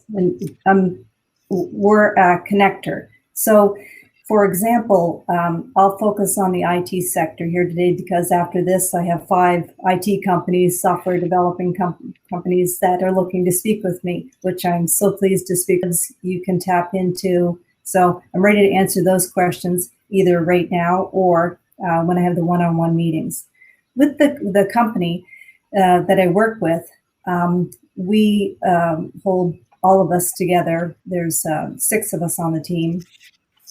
Decades of experience hosting in-market business development missions. We can also do host seminars, roundtables, and C-level generation, setting up B2Bs at conferences and things like that. So another example is if one of the clients that are, or potential clients that are on are joining us today. Yep. Sorry, it's early here. That's my excuse. Yeah, that's right. That's right. You can't see them. That's the only disadvantage, right? Yeah. If they're looking to do business in Canada, or the questions do you have for us, and we can provide those answers. Are you looking to set up a company? Then we can help you set up the company. Are you looking to just come to a conference? Once again, focusing on the IT sector. Are you looking to come to a large conference like the IoT World? And we can set up one-to-one meetings for you at that. Are you looking for us to post you into a state, US state, or into a province in Canada, and have one-to-one business development meetings with C-levels meaning CEO, COO, CFO, we can set you up on those investor meetings to help you drive investment opportunities for you.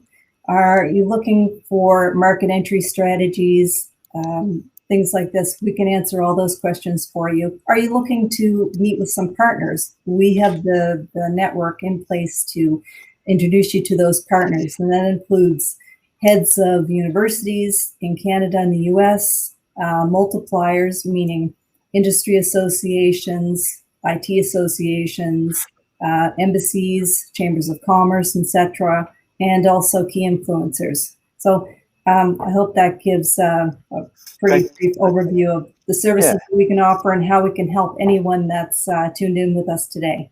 Okay, let me ask you, thanks for that. Let me ask you a little bit to Dave.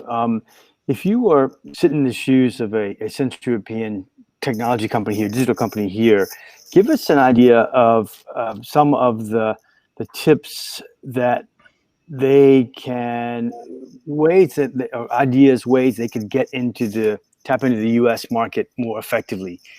How would one do that? Let's say you're sitting in Bucharest or you're in Sofia, wherever you may be, and given the current environment, which is, I mean, you're not traveling very much, probably not going to be doing much travel for the next 12 months. What is a way for them to do that? What are they doing? What do you find that works? What doesn't work? What has been working and what doesn't work? Well, it actually is a big challenge in a sense. For us, most of our business has all come from word of mouth and relationships. I'm in the Los Angeles area. My partner is also in San Francisco. Two partners actually in San Francisco. And so our business has been built mostly with personal relationships and a personal network. And we usually grow that personal network by usually going to networking events, trade shows throughout the world and in the country and meeting people. Obviously now that's stopped.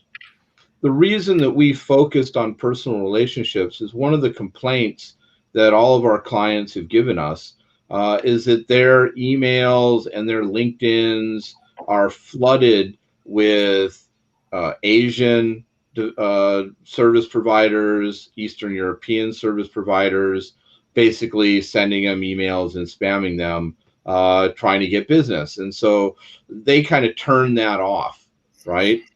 Now they have no other choice because they can't meet service providers personally and look at them. So now they're looking at their LinkedIn as a connection, and they're trying to figure out who do they talk to. And so that's the biggest challenge for us, because we're basically, our sales side is US based and we have a lot of these personal relationships. It's a little bit easier for us to go and talk to somebody. And even if I contact them on LinkedIn, they see I'm US based and our company is US based, even though all of our developers are in Eastern Europe or South America. It seems a little bit easier to kind of engage them. And actually some of our digital service providers, have asked us, can we help them with a client or get into a client, or they have somebody, because we're here and we can make phone calls and talk to them easily. That seems to help. So if you're a digital service provider in Eastern Europe, your standard methodology for lead generation is basically LinkedIn, Facebook, some of those type of messaging, email marketing, but also going on, there's a bunch of websites where you can post your company information and people looking for service providers can go there and pick an agency. We tend not to do those. And the reason for that is those people who are going on those sites are looking to compare a bunch of agencies and are picking lowest price. And for us, we don't operate on lowest price. We're operating at looking for a different type of business in that sense. We're looking for a more higher end business or more complex business. But that's one of the ways that the digital service providers can do it. Actually, this association, which is one of the reasons that Tom, me, and you are on this and working on the board of advisors, is to help Eastern European digital service providers communicate and connect with people in different markets. And part of that is this kind of trust validation aspect, right? Where people trust, someone who's looked at them from their eyes. So in the situation of us, I can take a look at digital service providers and say, these guys have all the tools they need to do it. And so us as an association can play a validation and recommendation role for potential clients in the US who are looking for a digital service provider, right? Okay, so let me jump in. Let me jump in with a more specific question too. So let's say that you're a startup company in Los Angeles, New York, whatever, Boston. You just got $5 million from a VC, and you're going to scale up your activities. One of the wisest ways is to scale up, is to use that money as much as you can by offshoring the development help. How do those guys, assuming they don't have deep relationships already, how would they find someone in Central Europe, or how would Central Europeans find them before they made the decision? It's almost like a wedding. Once they're married, you can't separate them, right? So you got to catch them that hot period when they're just about to get married, because then they're buying everything and then it's over. So how then do those startups, or let's say SMEs, how would they find Central European guys, and how do Central European guys get on their radar screen? Well, that's kind of an advocacy aspect. A lot of them are talking to people they already know, saying, who have you used? We've actually gotten business from these type of startups because someone we knew said, hey, go call Screenbox, talk to them, right? But also part of it are these groups. So example, in Santa Monica, there's Silicon Beach. They're kind of an association where businesses talk to them and they provide networking. So example, if our association went to them and said, hey, we have a bunch of Eastern European digital service providers, they could then talk to their members and the startups who are part of Silicon Beach and say, hey, here's opportunities for you to talk to them. It is an issue because, again, a lot of them are ignoring their email. If they see an email coming in and it's the standard, hey, we have development services in Eastern Europe, they just ignore it or delete it, or like, it's really hard to get through to that. And so now a lot of these organizations are doing more virtual networking, right? And it's going to take a little bit of time to ramp that up. But I think that they'll present some opportunities for that. I was actually kind of impressed with the Developer Week Global. And there were one or two Eastern European digital service providers who were part of that, who were listening or talking or giving a presentation. And they made connection with that. It's a little more difficult than, say, a standard trade show. And there are people who are good at it, and there are people who are not as good at it. So like in real life, in your digital service, if you're a digital service provider in Eastern Europe, finding someone who's really good at communicating through, Zoom or LinkedIn or some video chat, and giving presentations and talking about your company on these virtual events and finding them, that's probably going to be a good way to prospect for leads.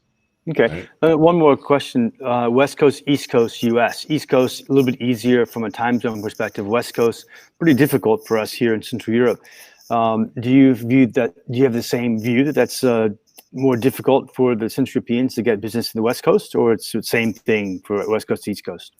Well, actually, so again, it's one of the reasons why for our company we're more focused on freelancers, because the freelancers tend to be a little bit more flexible, and we have freelancers in Europe where they've literally on some of our bigger projects have set their schedule so they kind of sleep a lot during the day and are working during the evening, right? Okay. The digital service providers that we use, it is a little more difficult because their developers are basically, they'll work into the evening, But for West Coast, that means they have to have their meetings before, say, 10 o'clock in the morning, right? So if we have a team that is basically, say, our Ukrainian provider has developers, and we have a project, we have, need 3 or 4 developers on the project, we'll have one of the developers be one of our South American developers. And that way they can take phone calls with the client in the afternoon. And then since they're a developer, they can package up kind of the conversation and work with the team lead to kind of say, okay, guys, this is the work you guys need to do. So when they get up in the morning in Eastern Europe, they have stuff to work on, right? Yeah.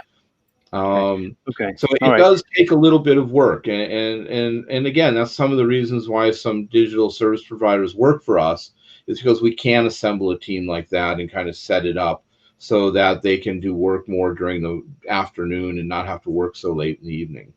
Okay. Linda, you work a lot with the US and Canadian cities and networks there. Do you feel that they perceive the Central European digital companies as legitimate prospects for coming into the markets and setting up companies there? Is that targeted by some of them specifically? 100%. The FDI, inward FDI? Absolutely. The Central and Eastern Europe market is hot, especially with the US and Canada diversifying their markets and looking at Central and Eastern Europe talent, both for North American companies looking to set up operations and make connections and partnership opportunities in the CEE, but also for attracting talent, because, the war on talent. The perception of the CEE region is, from the North American perspective, is that multilingual capabilities, educated, access to talent, that is a market that they want to access to draw the talent in from. Or, when things ease up, I think it'll be easier again to have companies from the CEE come in and incorporate into North America. Pretty hard right now, but a year down the road, things will look different again.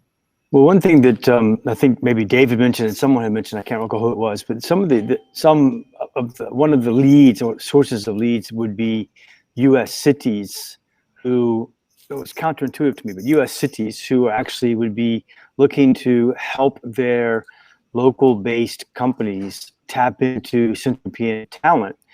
It doesn't drive jobs immediately, but it helps those local companies thrive by being well-established and having sources to grow. So Dave, talk a bit about that, if you see that Central European tech companies. Yeah, well, I mean, they have 2 objectives. A lot of the cities and county initiatives and state initiatives have 2 objectives. The first objective is to try to provide jobs for local workers. The second objective is try to provide a way that their businesses can grow so they can get tax revenue, right? So one of the issues that the local developer markets have is, if you're a good developer, you're hired, right? There aren't a lot of good developers who are actually looking for a job, right? Because even in this current economy, a good developer has a job, right? So it's going to be hard for the cities to provide the first benefit because their employment rates of developers, the problem that they're having is there's companies coming to the cities and counties saying, I need developers, right? How do we, and so the cities, they can only do their standard job processing. So the second question is, so it's almost kind of a, if you can't beat them, then join them kind of idea. Yeah. So if the cities are, well, hey, we don't have any developers locally because they're all full, but we can hook you up with Eastern European developers, it allows you to grow your business, which means that the cities and counties get more tax revenue. And that's how they can look at it, right? So I think that is an opportunity for people to contact. And every city they have they have cities of Chamber of Commerce for all the cities and all the counties, but they also have a lot of what they would call business services or business investment agencies.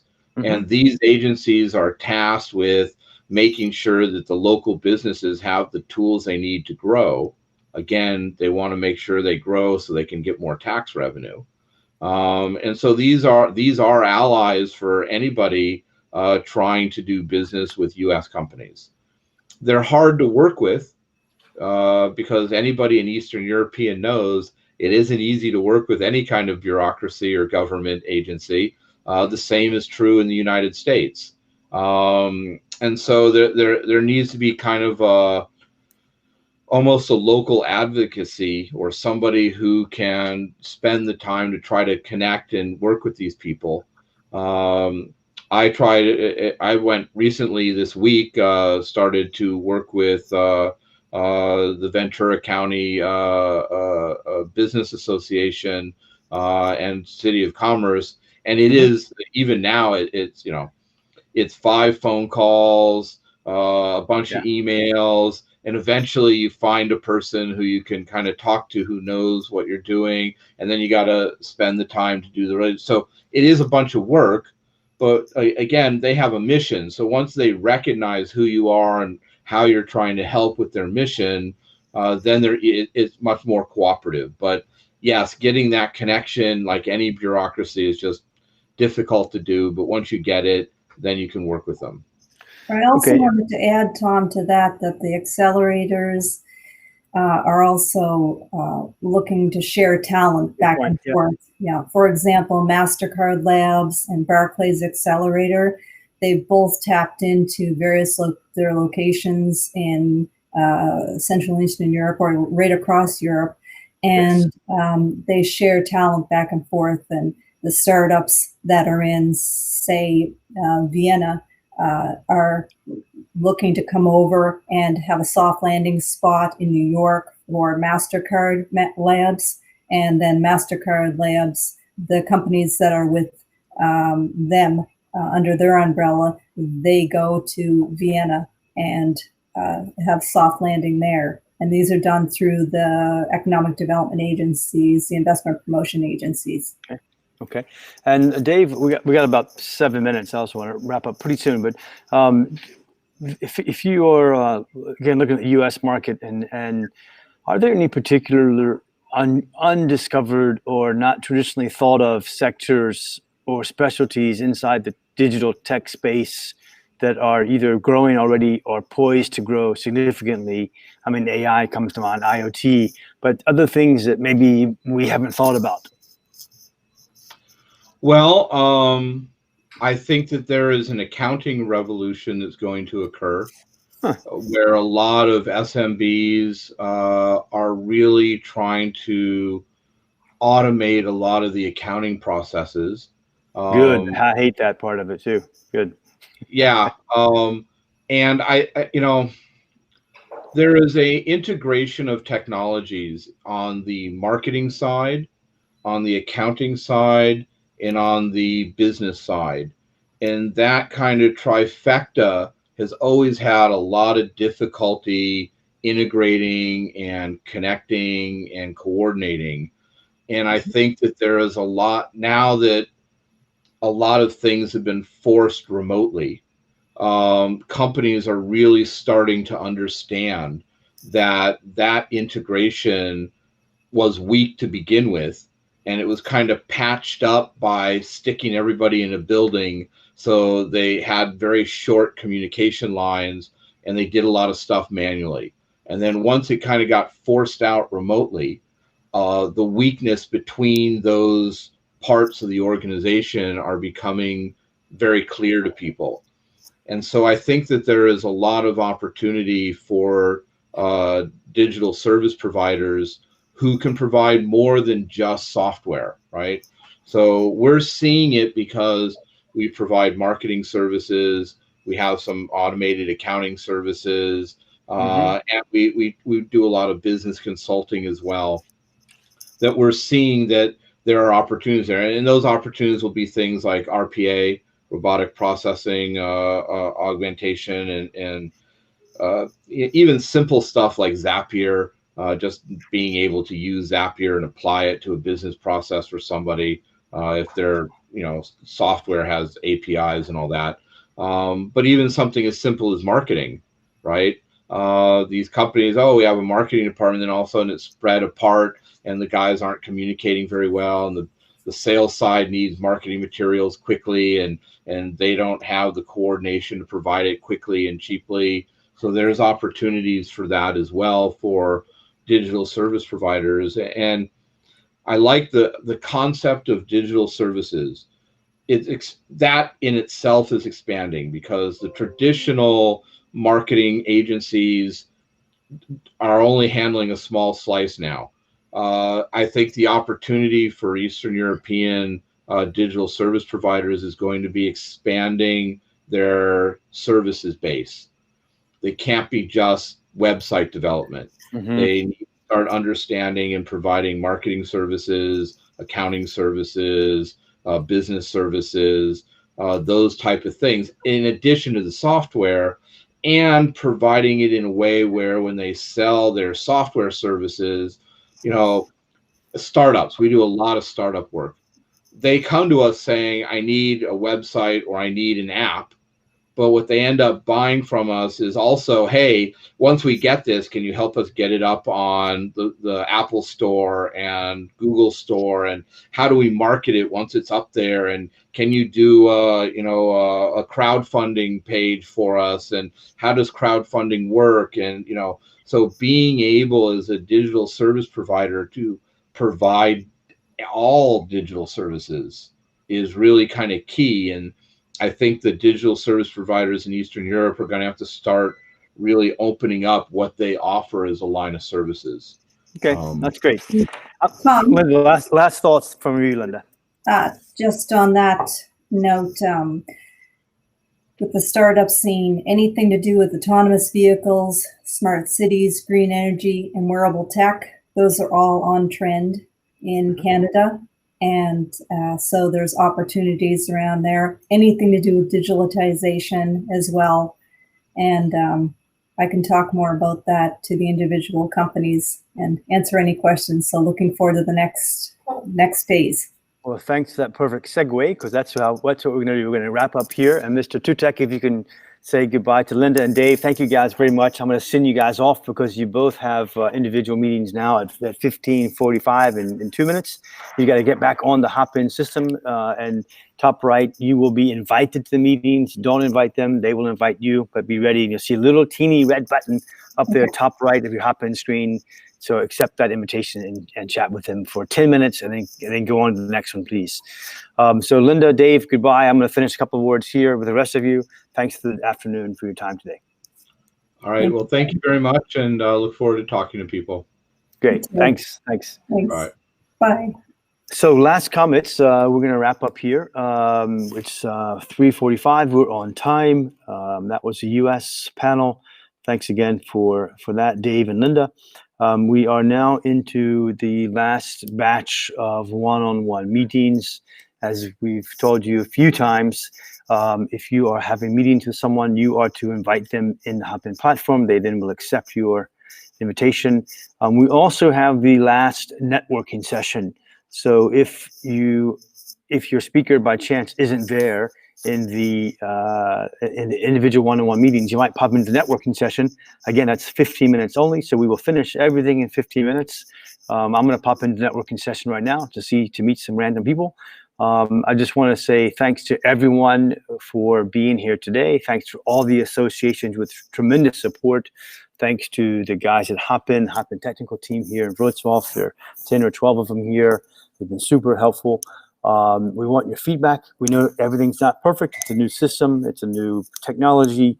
We really appreciate you being here. We want your feedback, your suggestions, not tonight, but tomorrow and next week. Please feed me any brutal comments you like, any good suggestions you like. We will listen, we'll act on those.